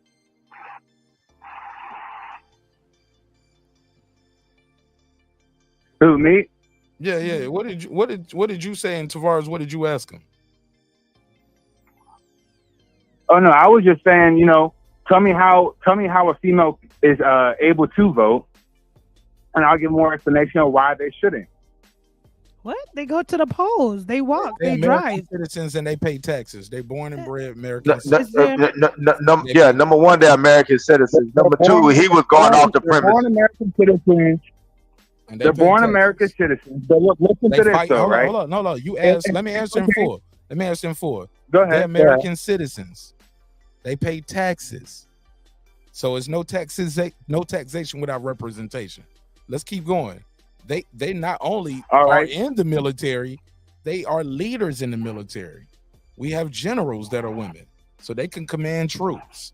You get what I'm saying, bro? But you saying, I hear what you're saying. You're saying they can be generals in the military, pay taxes, be senators, do all of that shit, but they can't even vote? But are they generals? Are they generals from selective service though, or did they choose to be in that position? No, bro. They are career soldiers. Okay. Were they in that position from being in selective service, or were they put in that position from choosing to be in that position? There's a big difference. Anybody, let me tell you, let me ask you something, because you're asking me about service. I'm a veteran. Are you a veteran, sir? I don't have to answer that question. I don't answer questions. Okay. Well, only because you just asked me a question. You said, "Are they choosing to do this?" Yeah, I did. So you asked me a question. But you're trying to follow. You're trying to answer a question with a question. That's not going to get anywhere. The reason why I'm trying to say this is because if you are a soldier, you will understand that question it's a non-starter, because you don't make it to general through selective service. You don't just we drafted you or you had to sign up for selective service.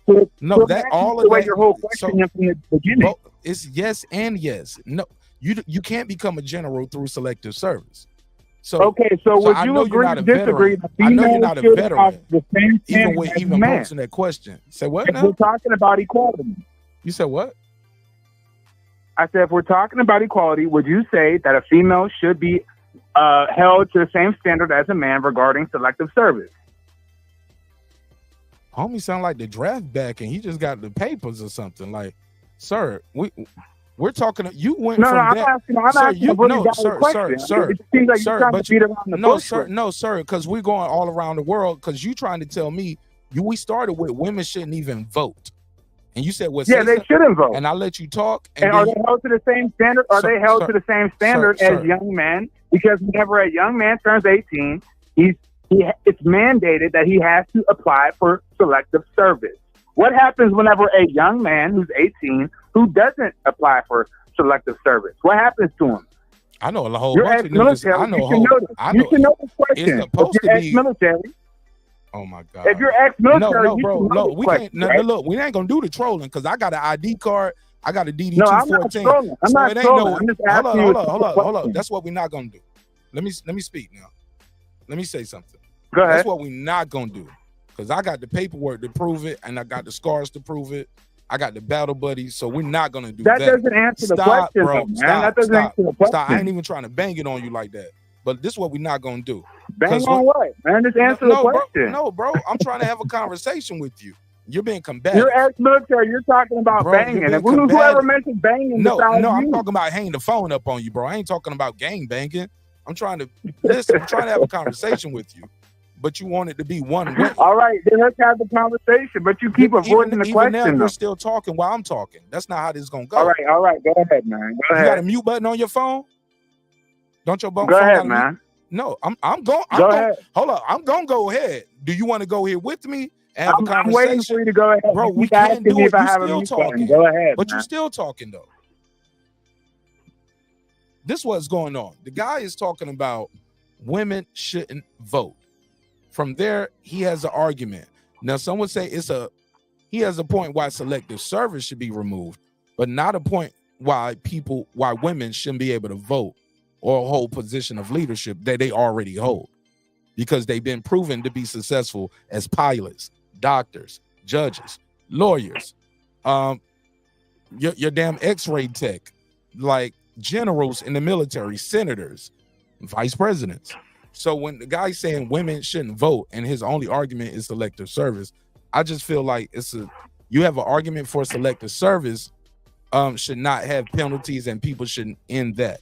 I get you on that, but that should not end women's suffrage. That's my point, sir. You got anything else before I let you go? All right. So I see you trying to cut the conversation short. That's cool. I thought I answered you in detail and full. You're pushing an agenda, though. You see what I'm saying? And I understand what you're trying to do, you know. And that's why I said I think you work for the feds, man. Oh my God! Then we name calling this shit. Like, see what I'm saying? I call him sir. I'm not I call you by Kamala, your name. man. I'm not No, Kamala. but you look at you. But You get I'm just emotional pointing though, out the obvious. B, you asked the I'm question. just pointing out the obvious. Fam, you asked the But look, question. I answer, and then you get emotional. You Then we answer get a question emotional. with a question, though. Sir, man. no, you no, answer a question with a question. Sir, I went in full detail. I didn't ask you no questions right then. I said you did. You did. I You said you have a answered the good question argument with a question. I said you have a good argument for why selective service should be eliminated, but I don't see why women should lose their right to vote. Okay, It's so, no so you question in agree that selective service should be eliminated then? I'm with that. The military, so the American military has been strong enough with volunteers. Go ahead. What did you say? I said the American military has been doing very well and very strong globally, even though the draft ended. When the draft ended, it's not like, oh, we don't have a draft no more. Bro, we had the draft. The draft. I'm listening. Go ahead. Go ahead, bro. I can't, bro. No, I'm just saying. You're saying the draft ended, right? So it's like, okay, if the draft ended, then why is there, young men still having to fill out selective service papers? And if they don't, it's followed with consequences, right?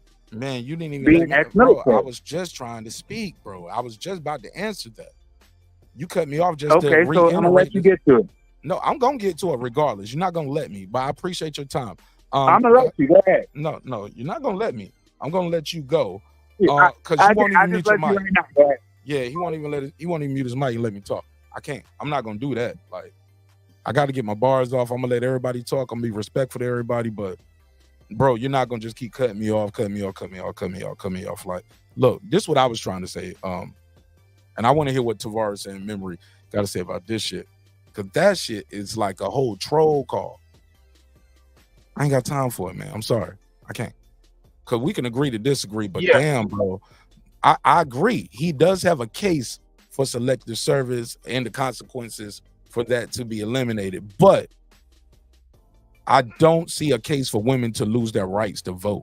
And that's what I was trying to ask him. I answered him, but it's like, now you the feds. And like, nigga, what?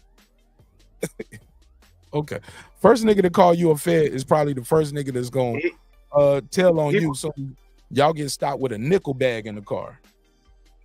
He was basing his argument off of equality and saying that should the because men have to sign up for selective services and women don't, he equated that to, is a woman are we ready for a woman to be president?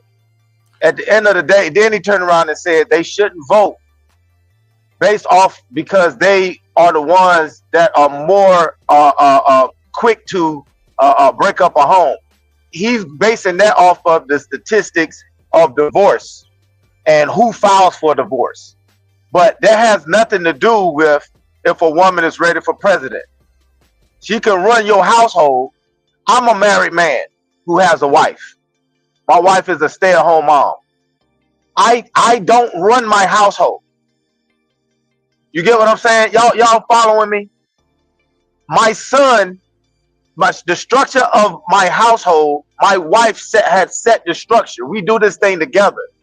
I'm a truck driver. I'm home daily. But who is running my home?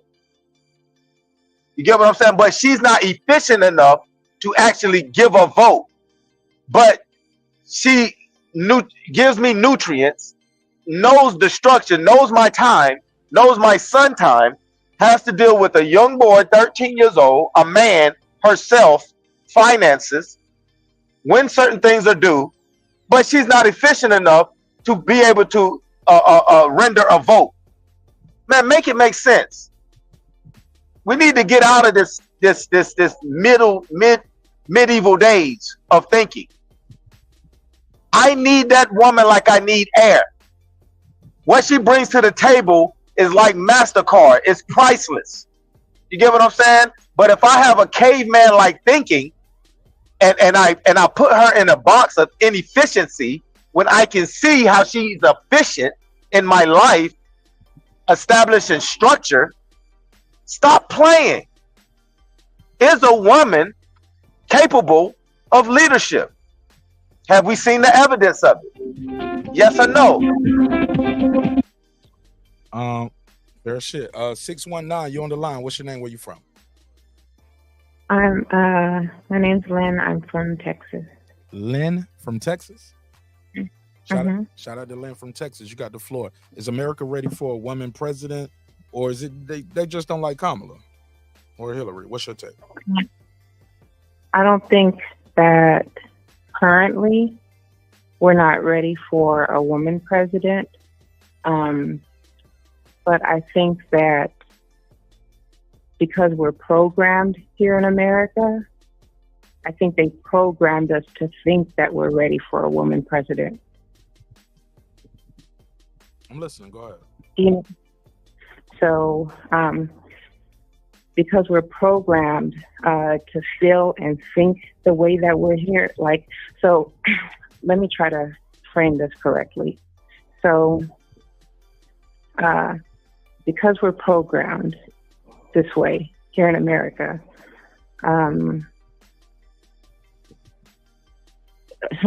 you know, and I don't want people to think that, well, actually, I don't care what people think. So,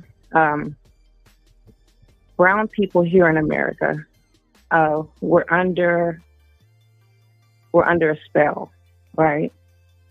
And the spell that we're under is to think that we are in control of ourselves. And this has been before slavery, right? And until we break the spell that we're under to take back control of ourselves as far as the government and ourselves, right? Being the main party, right? The government. We are the government, right? Since Moses.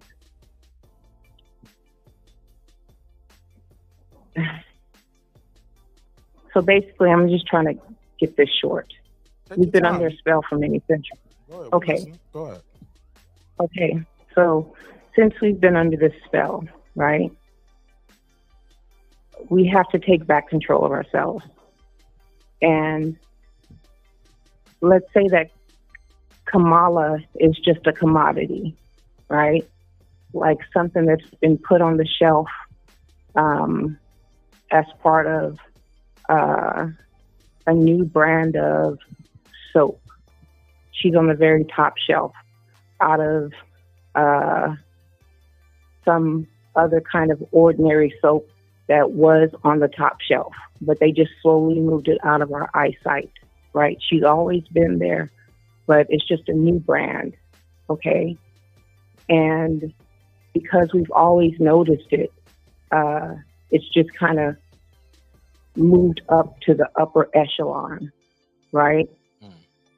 I don't want to name any other top brands, but let's say,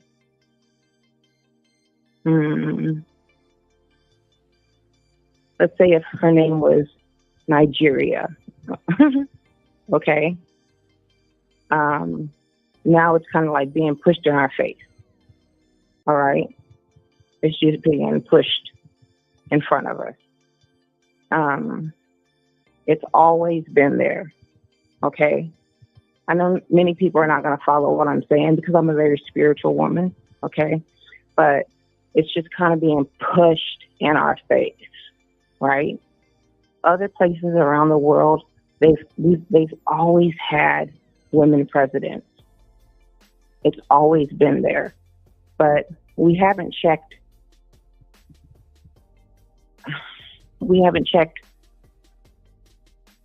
any place below for Kamala.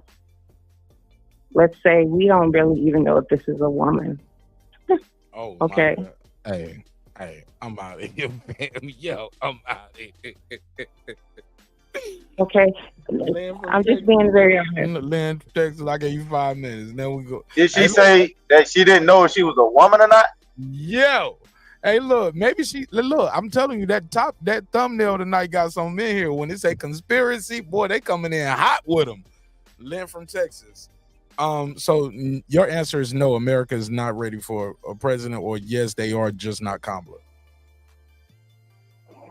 We're not ready for none of this. Okay. That's being pushed in our face. Okay. None of this. Pause. We're not ready. We're not ready for none of this. We just need to keep it the way that it is. 80-year-old white man, let them keep the world going. 80-year-old white man make the world go round. I appreciate you. Shit, I ain't mad at you, Lynn. Damn. Old money has just been the way that it is. Hey, look, this day money, right? This day world we just living in, ain't it right, sis? We get out of line, they're gonna crack that whip. Do you understand what I'm saying? Because No, I don't. But I like talking to strangers on the internet. It's kind of fun too. No. I'm not talking. It's a game, and I get paid for it. Like, I get to talk to strangers on the internet. This shit is dope. So I'm not saying that. Because this has always been our world. Okay, it's always been our world. What's our? But we have to take it. So. Who is our? We have to take. Who is our? It's our world. Who is our? You mean blacks? So. I mean Moors? Or are you talking about the Jews, the Europeans? I'm talking about the white human race. I'm talking about dinosaurs. Like, nigga, what we talking about? So it's always been our world. Whose world is it? Okay, so I don't want to say we here now. Okay, I'm talking about melanated beings, but I don't want to trigger any certain types of words on your platform. You better say it. We here now, girl. You better say it. Okay, so I'm talking about us. Melanated beings. She won't say it. She don't even want to say it. She ain't got that pride with her. You ain't here forever. Because she's scared to say it. Melanated people. All right. Right. The enlightened ones. Okay. Yeah. But in order for us. Hold on, I got another call. I got another one. I'm gonna add them in. I'm gonna let you get 60 seconds. All right, 815, call back. You got 60 seconds, but let me get this other call after that. 815, call right back. I'm gonna put you on mute for 60 seconds. Go ahead. And so in order for us to stay enlightened and to get back what is ours, we have to be able to see what is ours. And in order for us to get back what's ours, it's not going to be with either one of them. And that's just the way that it is. Thought you was gonna say something else. We don't have to vote. It's not mandatory that we vote. And they know that. It says that in the Constitution. We don't have to vote. Nobody ever said that we have to vote for nobody but us. We run this country, and we have run this country since the beginning of time. We don't have to vote Republican. We don't have to vote Democrat. 815, hold the line up, mute your phone. Give me 6 seconds. I'm gonna bring you back in. Okay. Are you Democrat? I don't know where this of this. All right, because the world has been a stage since the beginning of time. We don't have to vote for neither one of them. Neither one of them. Okay. And that's literally the truth. So I'm trying not to say certain words to get no triggers on your platform. Man, they be saying triggers and niggas on this show. I'm gonna keep it a buck. Hold what you got for a second. 815, you on the line. What's your name? Where you from? This is Tatiana again. All right, Tatiana, go ahead. All right. I was just going to speak with Lynn, and I kind of understand what she's talking about, the marketing and Tavistock Institute. It's not really a conspiracy. It is, we only have so many media companies globally, and they're owned by the same people. And so they are pushing certain things, like if you go onto Facebook Messenger, their AI tool is all from the perspective of pushing progressive or DEI.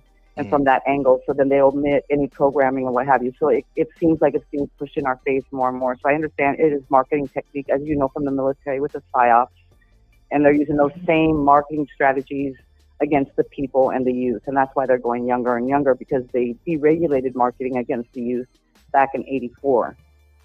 And so now they're using all the stuff they would use against the military against the people in America. And they do it globally. Every country does it in a different way. It's just they're very aggressive with it, and they try to get them younger and younger to push for ideologies and consumerism and whatever their agenda is. So I get what she's saying. And then as far as like Homo sapiens and stuff like this coming out of Africa so many millions of years ago, at the time the weather conditions there were much wetter and it wasn't as hot. And so you actually had a spectrum of people coming out underneath the fur of the skin, the skin colors. It was a spectrum of colors. There wasn't Caucasian, but there was lighter browns to darker browns, or shades of wheat, so to speak. Because it's just like if you see our other closest DNA relatives, they all have that dark fur, but underneath their skin isn't black. It isn't all brown. You have some with black, some with brown, some with pink. It's different shades. And so I think people get caught too much on the skin colors or thinking because we all came out of one continent that we must have all started the same color. It's just not how science works. So I just wanted to tell her that I kind of understand what she was trying to get to with the marketing. And so that's it's not. I'm not putting any emotions behind it. No, I like that. And I like so, that. I like she said. We might have origins in Africa, but that don't mean we were black in Africa. Like no, there was different people in different parts. There were some people in the northern parts and some people in the southern parts, and depending on where they were at. But underneath our fur, we didn't just arrive on Earth looking like we are now. We evolved, and that evolution was at a different time and a different temperature. It was like 70 degrees in Africa at that time. It wasn't 112. Notes that it was very lush and green and beautiful, and it was a spectrum of people, and that's why they didn't have a problem with each other's color. And then the southern Africa was different. They evolved darker and darker because they needed to, because they stayed there. But as people migrated out, of course, go to our resident African, because we got somebody who's from the continent up here, from the motherland. Memory. Speak on that. Let's hear it. Right, and I appreciate her coming from a more. I wasn't talking to you. I'm sorry. I'm sorry.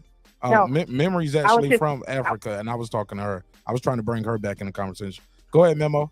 I wanted to hear her rebuttal or her comment onto that. Yeah. She's relinquishing her time to you. Yes. Go ahead. Well, I was just thanking her for coming from a more scientific and industrial standpoint instead of me coming from a more spiritual standpoint. So I was very thankful for that. Dope. Go ahead, Memo. Oh, it's very insightful. I'm listening. Thanks for sharing, and thanks for coming back. Yeah, what is that historically accurate to your perspective of being from the continent? Like, is that the way you've known it to be taught? Like, because She was like, because you know, people have this it's a notion that because they say origin of life starting in Africa, but that don't mean everybody came from black people. Like, no, it was in Africa, but that she was like, no, it was people that look like me in Africa too. Like, yes, but that's where we started from, but we all didn't come from black people. Like you get what I'm saying? Right. And if I'm mischaracterizing your statement, feel free to interject. No, there was just no Caucasian. It was shades of like wheat, like shades of browns. There was no like European Caucasian. Yeah, it was just different shades. You didn't just have the dark that you would find in Sudan or some of the southern African nations. But you we had all was different in shades. Africa, and we all had fur and different shades of fur. Is what you say? Yeah, and back then the Earth, we didn't have separate continents. We named it Africa, but Africa was never a color. They didn't have a problem with each other. You know, they migrated out, and you'll see a lot of the same where features. It was all connected, and due to earthquakes and it all shifted. You ever seen that when you put it all together? Yeah, it was all together. Yeah, and when you put it all together. Yeah, but over time, it's right, and that's how they walked out of Africa into Asia, and you'll see a lot of the shared features between those because they were closer together. Okay, dope. At the time of origin, yeah, we all came from like one existing that they know of, because so many have died off since then, or what survived. But at the end of the day, Africa, it wasn't necessarily a color. Race didn't come into play until much, much later. But back then, people didn't have that same problem. It was more tribal. It was more, it wasn't the same way it is today. It wasn't so much on race. What would that have to do with somebody being able to make a conscious decision on two people, or voting for the municipality in which the town and city and state that they live in? We only get one vote for president. Why is it so hard? There are hundreds of millions of people that don't vote, that don't know who the president is right now. We only get one vote. It's made to believe like we get multiple. We get one. You can choose this one. Or I don't like that. The fact that we can two or three maybe, and there's a monopoly. Or you get what I'm saying? But at the end of the day, you get one vote. You can vote for that one or vote for that one, and that's it. That's it. Nobody's making you. It's your choice if you want to or not. Because I tend to come from a more spiritually based mindset, right? Although most of us come into this world, full and whole before we have these certain experiences here on planet Earth, right? We, before birth, we enter this planet Earth, this Earth realm, with a very pure consciousness before we choose our family. And that's the same for Kamala Harris as a human being, having a very spiritual consciousness, right? Just like, you and I and everybody else, within the sound of my voice, she made a pure consciousness being, I think she's a Libra sun, Gemini rising. I don't know what the rest of her birth chart is, but being Libra, she's a very balanced human being. So she stands for a very balanced type of mindset, right? But she's more apt to want to bring to the United States very kind of, she wants to, her standpoint on. You can't use the numerology and the Libras like that, or the astrology in this context. It doesn't fit. Right. You're going too spiritual, which is losing us. Right. But I understand what you were saying about the manipulation aspect and how, like, it's like a toddler. You pick out 3 sets of clothes you want them to wear, and then you tell them, okay, they're acceptable to you, but you don't tell the toddler that, and whatever one they choose. And that's kind of how the two-party system is in America.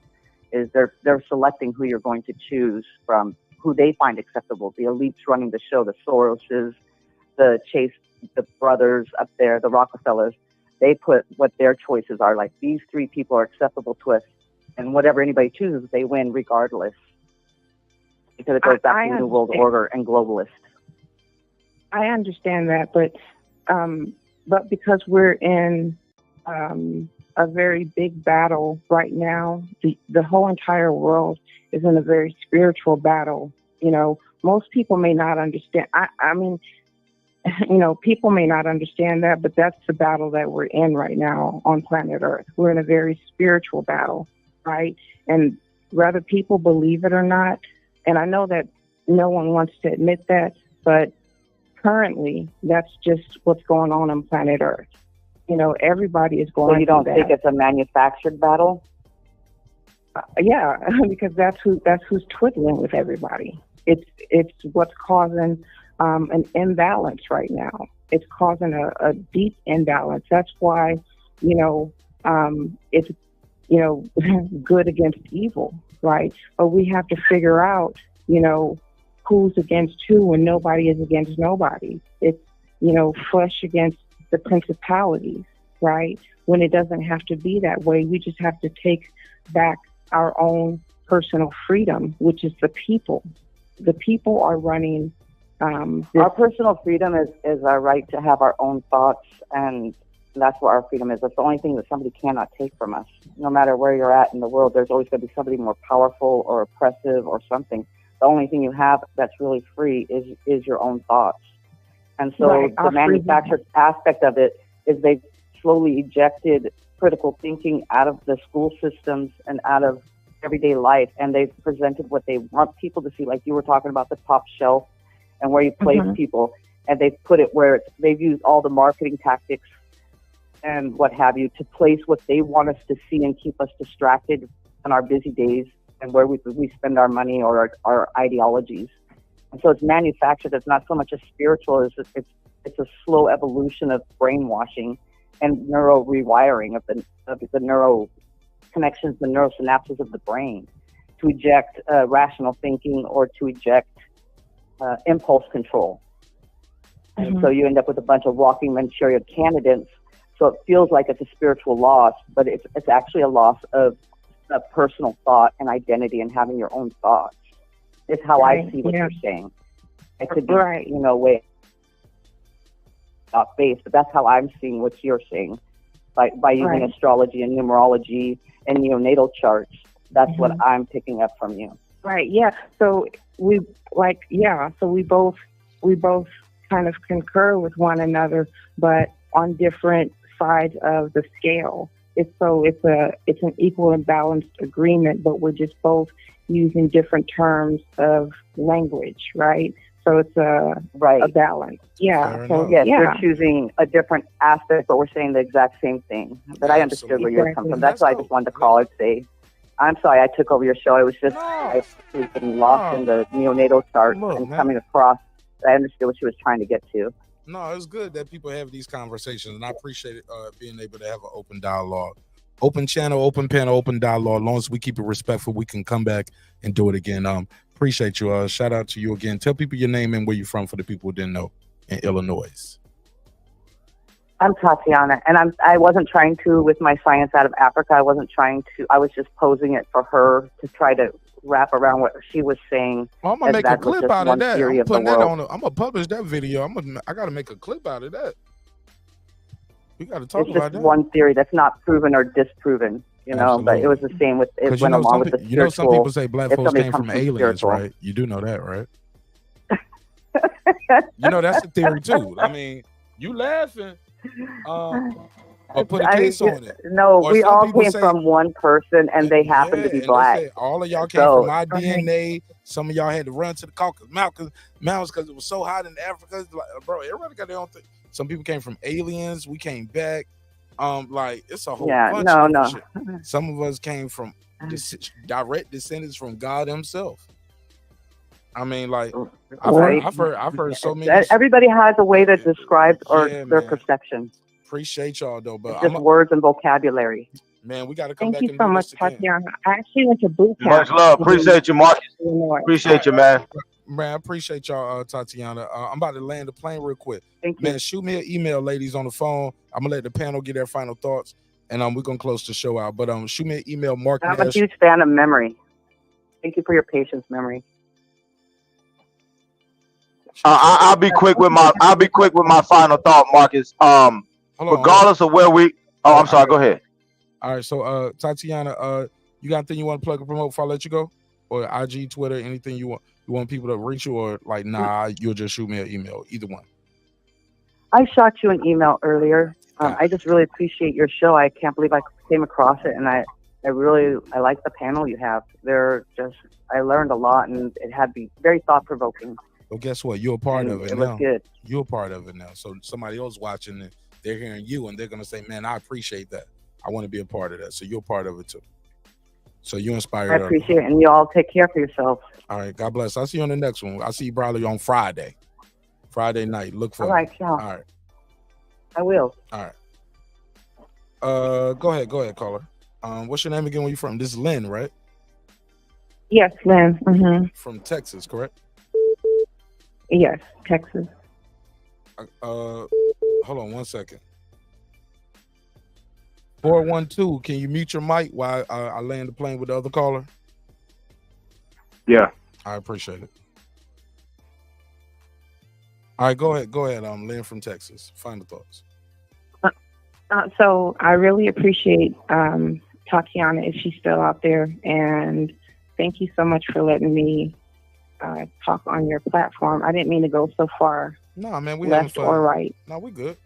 Yeah, I appreciate that, and I hope everyone in your chat has a really good morning or night wherever they're at. And again, thank you so much. I appreciate it. And I appreciate you. Don't be a stranger, man. Shoot me an email so I can let you know next time we go live. But also click that subscribe button up here on YouTube. But I definitely want to bring you a part of more conversations like this, okay?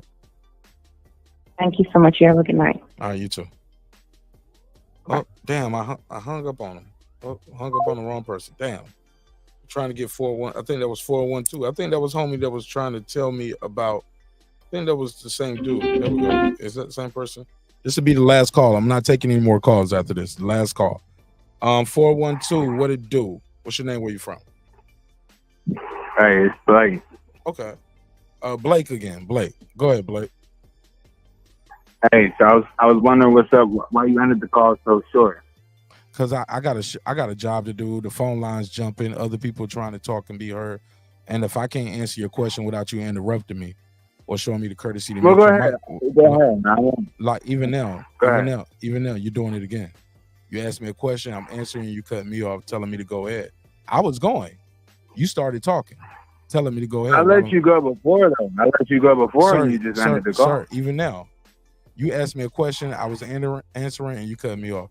What did you call back to talk about, Blake? What's on your? I was about to end the show, Blake. What do you have to say? You got anything you want to say to the audience? I was listening to what you had to say.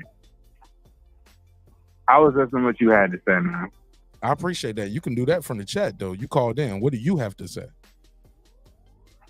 What do I have to say? Well, yeah. Tell me why women shouldn't vote. In the conversation. You told me women shouldn't vote. Why Blake. women shouldn't vote? Now, I believe I already went over that more than once, but I'll go over it again. Your only. My thing is, let me say this part. I agree with you. Look, now you're interrupting me, though. Blake, I got you. Let me set the table for you, because I'm gonna set the clock for you too. You got about 2 minutes to say it all in full, because I gotta go. I don't need 2 minutes. Okay. I don't need 2 minutes. I already went over this with you. Other than civil, you're the one who was trying to talk. Yeah, other than civil service. Let me set the clock for you, Blake. 2 minutes on the clock. Women shouldn't vote. I don't need 2 minutes. I already went over this, so it's just a waste of 2 minutes, though, right?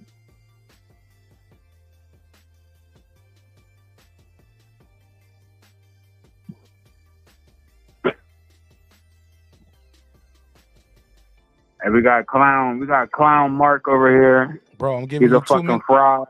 I'm letting you say everything. He's a clown. He's still cutting me off. He ended the call, cutting me off. He ended the call because I said some things that he didn't like. You know, he got a whole bunch of people in his chat room right now, listening, watching. He's clearly intoxicated. What can I say, man? What can I say? I'm waiting for your response. Nah, that's the whole thing. Let him talk, fam. Don't cut him off. Go ahead. No, I was saying, like, you were the one who was trying to talk, and you cut me off. You ended the call. You couldn't handle what I was saying. So I was waiting for your response, and you cut me off.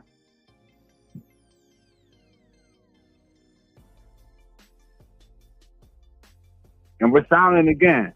If it's not a cutoff, it's silence. That's some Kamala type shit, man. That's some Kamala type shit. We already know who you voted for, man.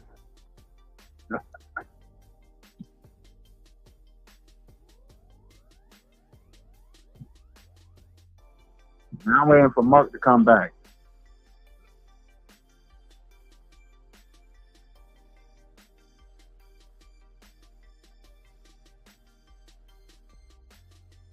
I'm gonna sit here and waste 2 minutes at a time.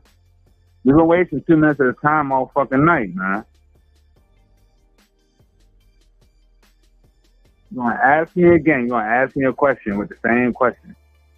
No, I'm not. Answer the question with a question. Man, I appreciate You're gonna answer the question with a question, man. Hey, man, I appreciate you calling What's up in, bro. with you, man? Hey, bro, I appreciate you calling in, my G. Like, I thought Yeah, you called you gonna answer the question with a question. Yeah. Hey, bro, I ain't got no questions for you, fam. You call me. But you did though, man. You did. Bro, you just called back to the show. I'm figuring you calling back why did I call back? Why did I call back to the show though? Why did I call back? You missed me, I guess, man. I don't know. Like, I missed you too. Somebody hung up on somebody. Somebody hung up on somebody, right? Because they couldn't handle the conversation. What were we talking about, bro? I've had what so were many we talking about? conversations since then. How you gonna ask me what we were talking about? But you introduced the conversation with what we were talking about, though. I mean, I answered your question on that, and I agree with one of your points, but okay, so get back to it. Get back to what? I said what I had to say on this. What do you want me to No, say? you hung up the call is what you did. You hung up the call is what you did, man. Bro, and I said what I had to say when you was on the phone. Then I hung up the phone and said what I had to say again. Like, my brother, like, I'm sorry. I'm sorry that you had to sign up for civil service. I agree. But what I'm trying to tell you is, but what I'm trying to tell you is, so this guy called me to argue. He don't want a conversation. You want an argument. This, like, no, because I brother, find it what's wrong? hilarious, What's wrong? man. With You're you? leaving your What's wrong, whole brother? chat on. What's going on tonight with you? You're leaving your whole chat on, man. Are you okay? That's hilarious. Man, you good, bro? I'm great, man. You I'm sure? great, but we just having a conversation. No. Like, I'm when not we the was one having a having the conversation, you asked me a question. I said what I had to say. I asked you a question. And You you like, said you agree, right? You know what You you said told you me? agree, right? Yo, Okay, let's my get back to the man conversation. said, I ain't answering no questions. I said, you just asked me one, though. I did say that. I did say that. answering And no look, guess what your next caller? And what did your caller say after B? he What's said that? wrong, though, bro? What's wrong? What did I do What to you, did your my caller G? say? What did I do to you? It's not even you. It's the corruption that you support.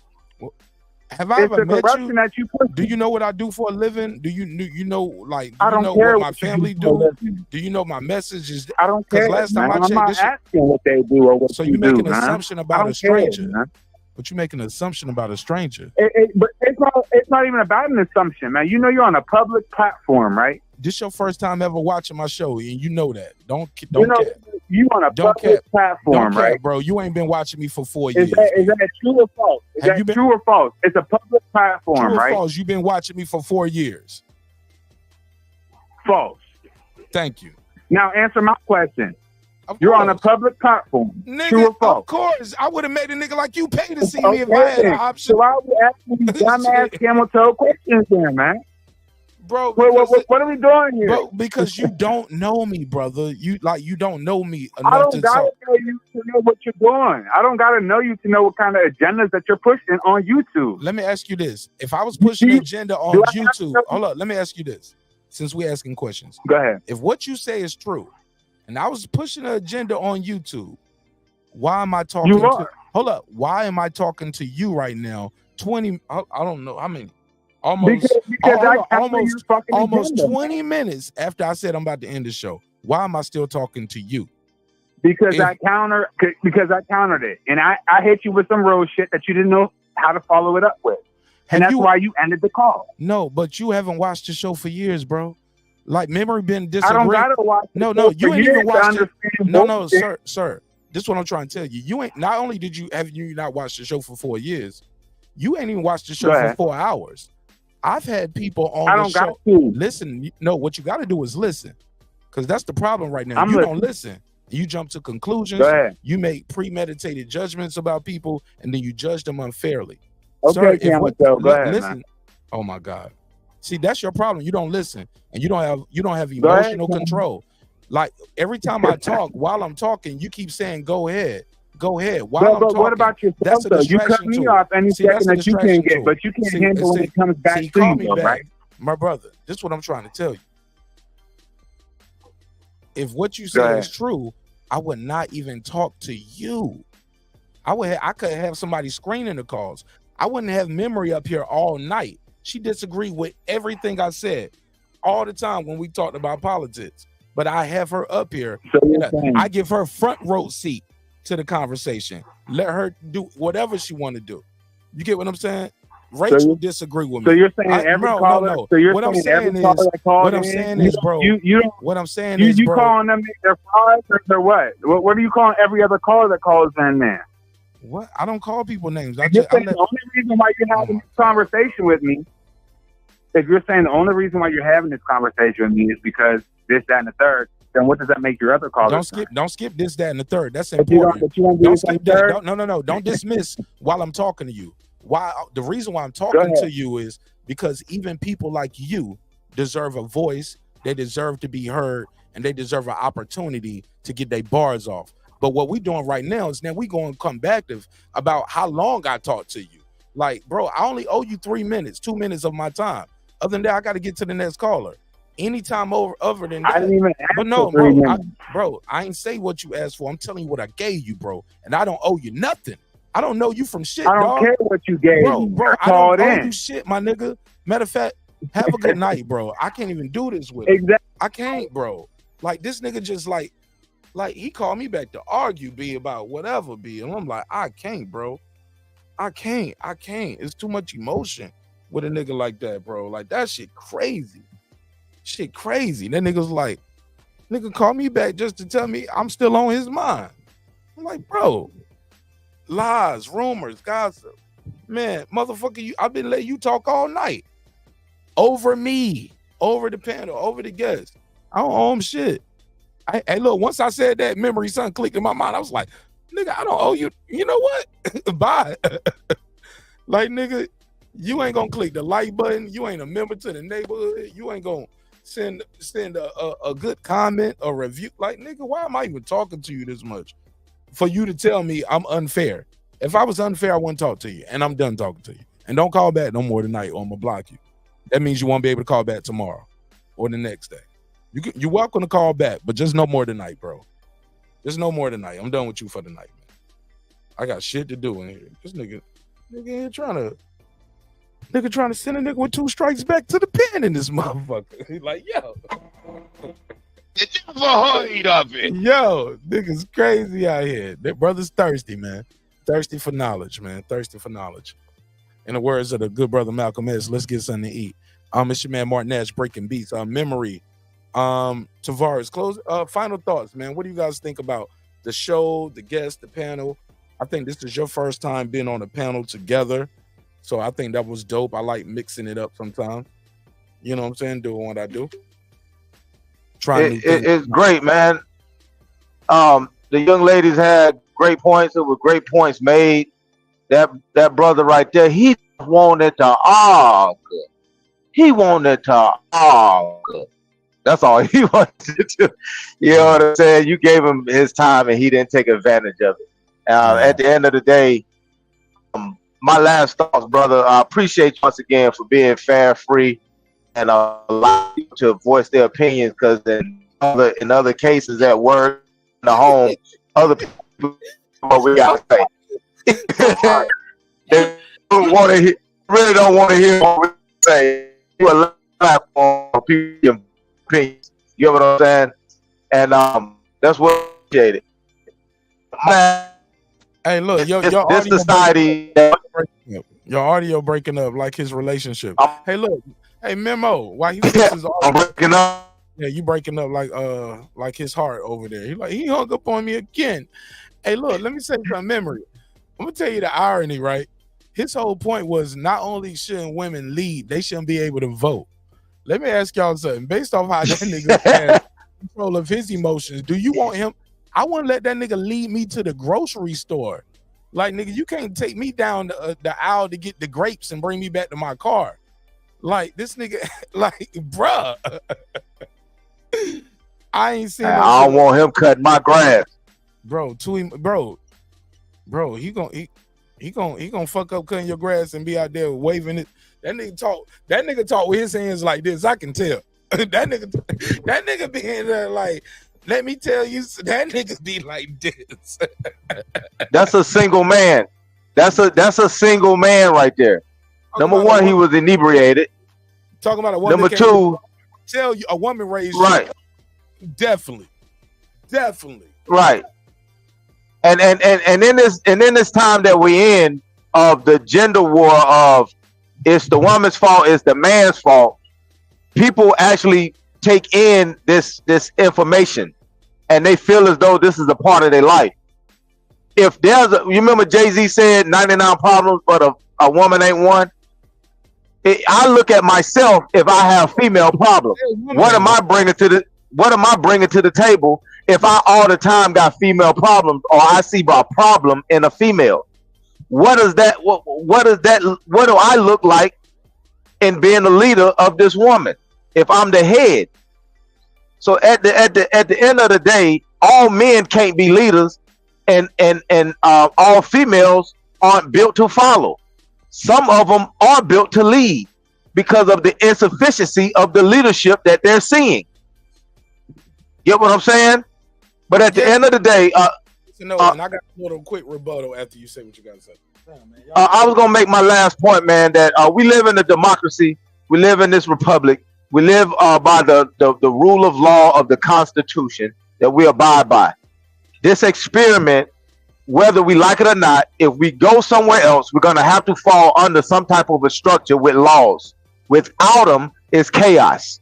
I might not like every bit of America, all 100% of it, but I don't want to go anywhere else where I can't do this right here.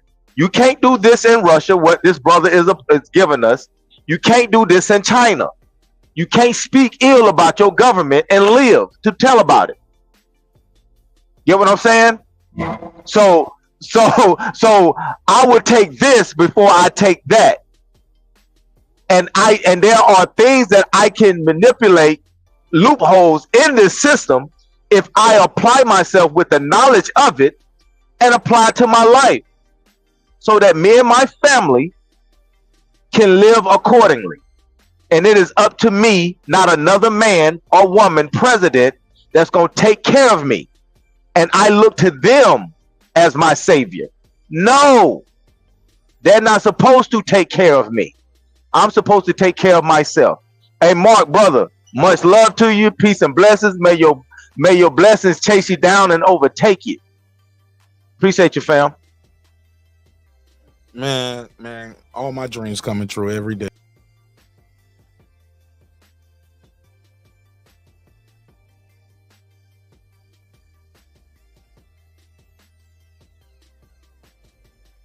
Oh, lost y'all for a second. My bad. That ain't nothing but the devil's work. Actually, it was just me slipping on this mouse pad over here. I got this new Apple mouse pad over here, and this shit is so dope. But it's very sensitive, very sensitive. I'd probably need to go into settings and adjust it, but it works great. But it's great for zooming in when I do these kind of vertical modes. So anybody out there doing this vertical mode on your StreamYard, definitely you got a Mac or even a Windows, get one of those track pads where you can expand in to give you a extra little boost on your production memory. You still there, gorgeous?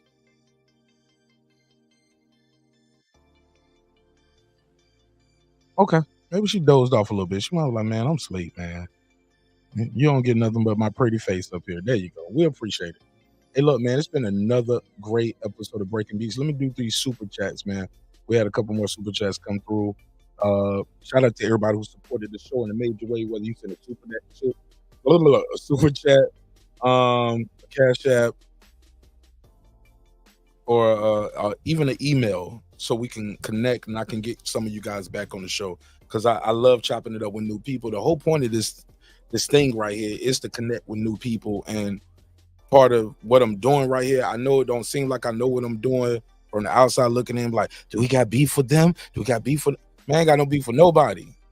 I just want to expand the neighborhood, and sometimes we get too comfortable, even me, and also the audience gets too comfortable, but also new people get intimidated. It seems like we have our own little thing right here, and they seem like they can't get a part of the bubble, and I want everybody to be able to have a chance to speak and go in, and less panel means more callers. I don't know if y'all noticed the formula, right?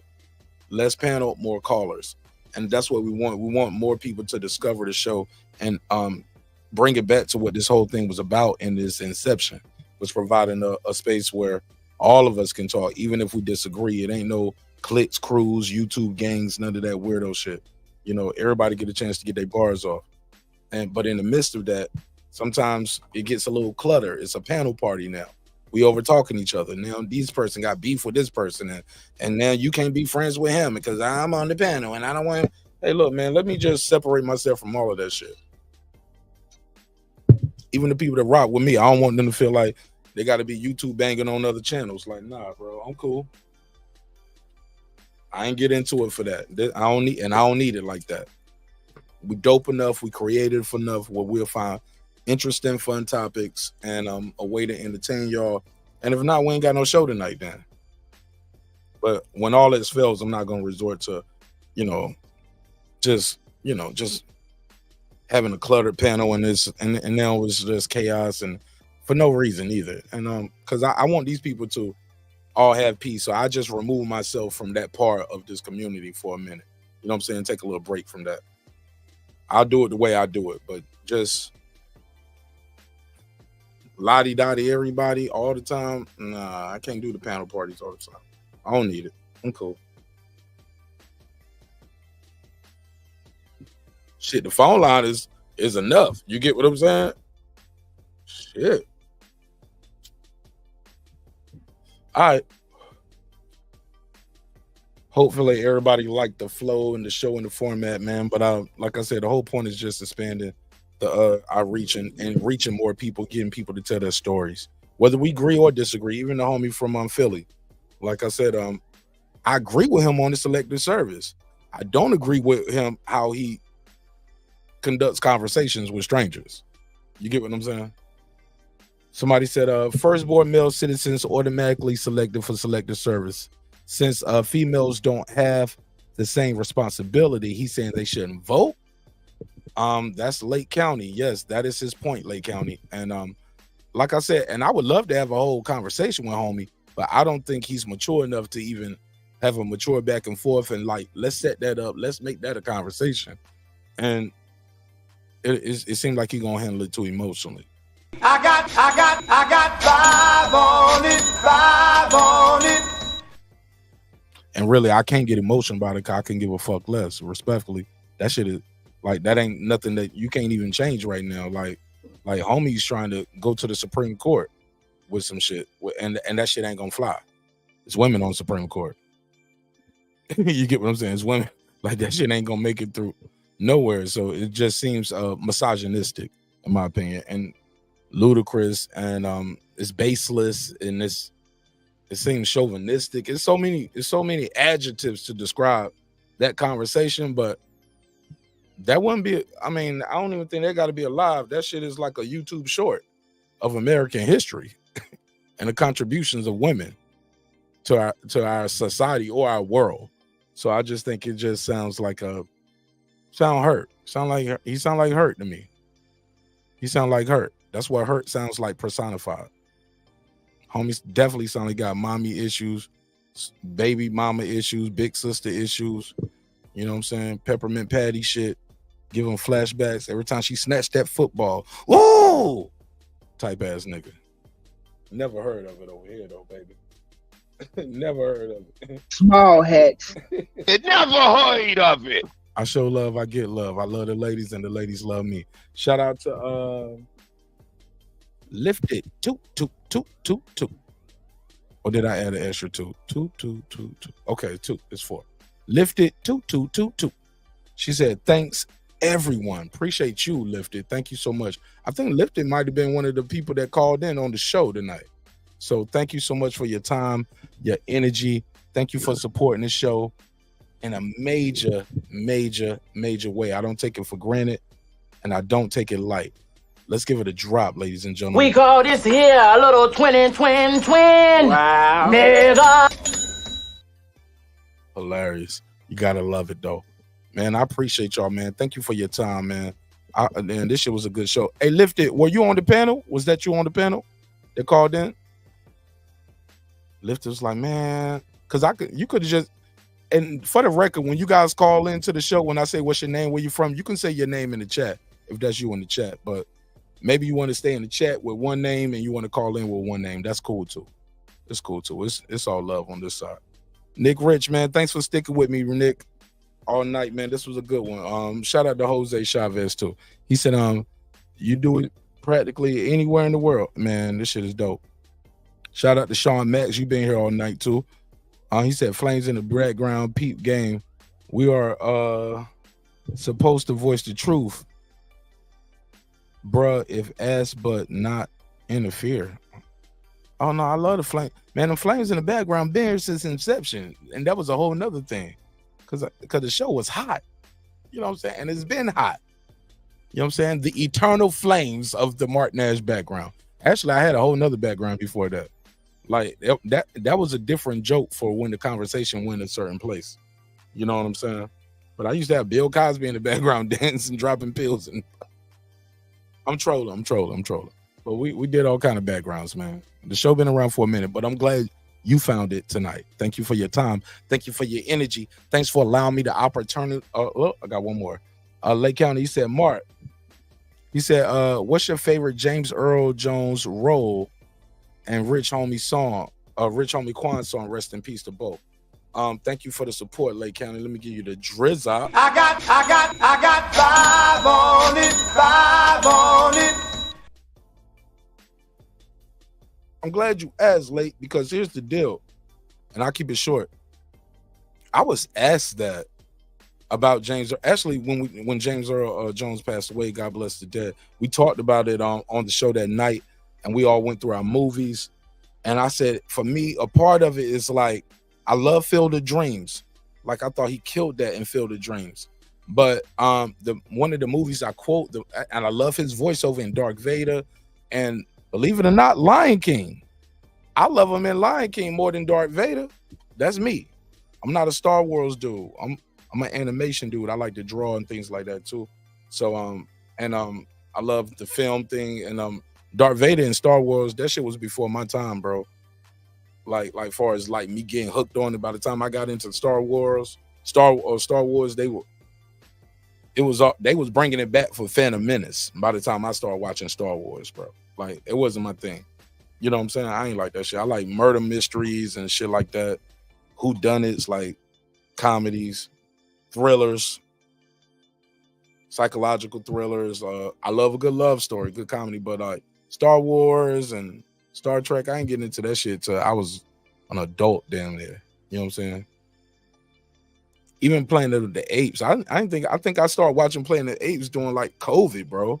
I went through all the Planet of the Apes during COVID. So now I'm hooked on that shit. I was like, this is a good ass movie and series. Like, people should know about it. It was like, nigga, it's been around since the 70s. I was like, oh yeah, my bad. So Columbo, like I just started, bro, I watched all the Columbo through COVID and shit like that. But Rich Homie, but James Earl Jones for me is gonna be Coming to America, man.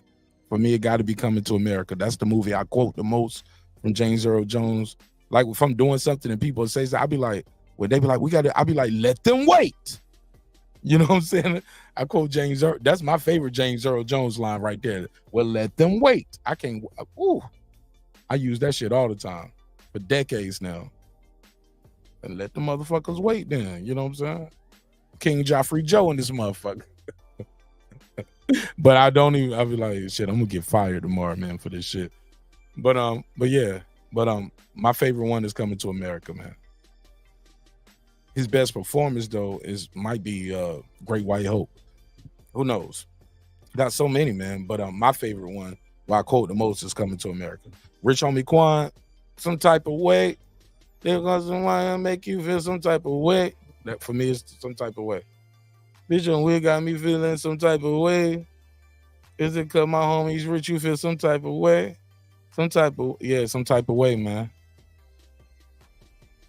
Some type of way. That was his catchphrase too. Like a lot of people said it, but it wasn't slang like that. And he put that slang in the song. And even when he was talking about it, he was like, the bitch on Wit got me feeling some type of way. And that can go so many different ways. Like, she's so bad. Like, nigga, I walk in the room, I'm that nigga, bro. I feel some type of way. Look at this. You know what I'm saying? Or he was like, she acting funny right now. She got me feeling some type of way. You know what I'm saying? So it was so many double and triple entendres with that slang. So, and I think they put him on the map. Shout out to It's Think It's a Game Entertainment. My homie over there, I call him Zach Morris. Black Zach Morris, you know who you are. And yeah, man, shit like that. East Point shit, man. Shout out to the whole A-Town. But that's it, man. Let me get Lake County to drop one more time, though. But yo, rest in peace to Rich Homie Quan, man. Too young, man. Too young. I got 5 on it. And I think the VMAs came out tonight, so I might do a recap on that on members only, man. So shout out to everybody who support the show in a major way. Let me put the link out there. If you guys want to support the show in a major way, you can click that link to members only. I'm not one of those people that do members only and give you no content. Got a lot of new content up there, and new content will be dropping as of tomorrow. So tomorrow we got a lot of new members only content dropping on a lot of different topics. So if you like this type of content, you want to support the show in a major way, let me put the link in the chat. Very affordable, entry level, $2.99. And peep this, YouTube gets $1. Greedy motherfucker, a whole $1. So when people talk about the inflation and stuff like that, I was like, oh man, and this company get this and this company get that. Even I'm gonna let you know something. I found this out too. Like, let's say you have a YouTube channel, right? And you got a YouTube channel, and you put your YouTube channel like on Samsung TV, or you get like a Roku deal or something like that. You get paid more for being on Samsung and YouTube. Same show, everything y'all watch tonight. If y'all watch it on Roku or on your Samsung TV, I make more revenue. Weird, right? I don't even know how they come up with that, but it's crazy. It's crazy the way they do their business and the way you partners. But watch it on Roku TV or Samsung, you get paid more money. But if you watch it on YouTube, it's less, and I believe you guys get more ads. It's more ad aggressive on YouTube. Somebody said rest in peace to Frankie Beverly and May. Frankie Beverly, absolutely. Yeah, man. Terrible.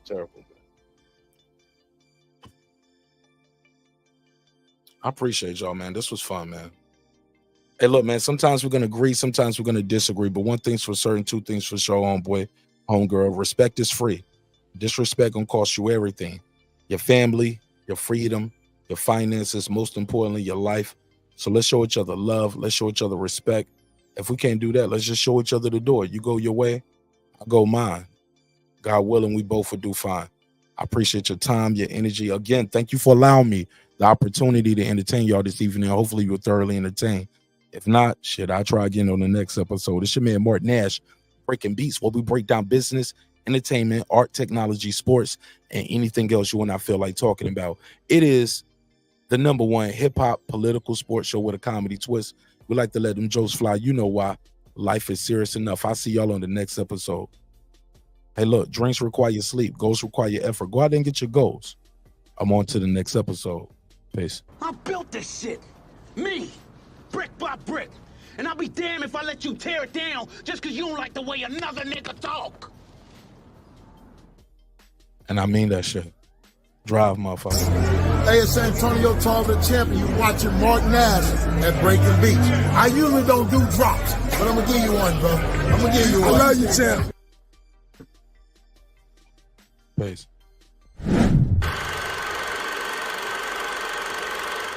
This that squad sound.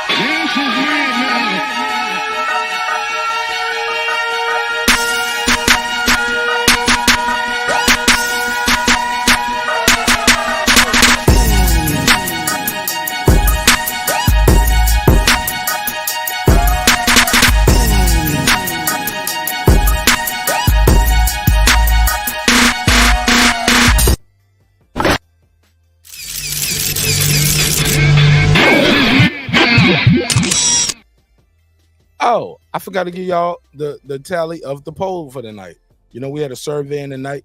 We had a poll in the night. And I want to start putting these in the video because when I end the stream, I lose them, right?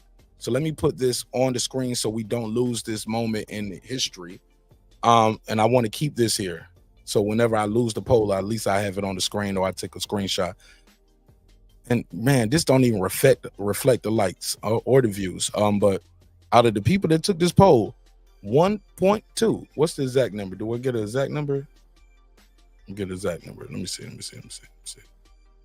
Got one. Gotcha, bitch. Here we go. 1,275 votes.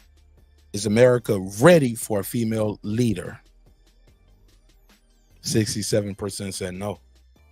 33% said yes. There you have it. It's your man, Martin Nash. I see y'all on the next one. We'll talk about it. Peace. Subscribe. I don't care how many subscribers he has. Support him. So he made all this possible. He made this possible. Nah, Dr. Mark. God made this possible, and so the viewers like you. See y'all on the next one. Peace.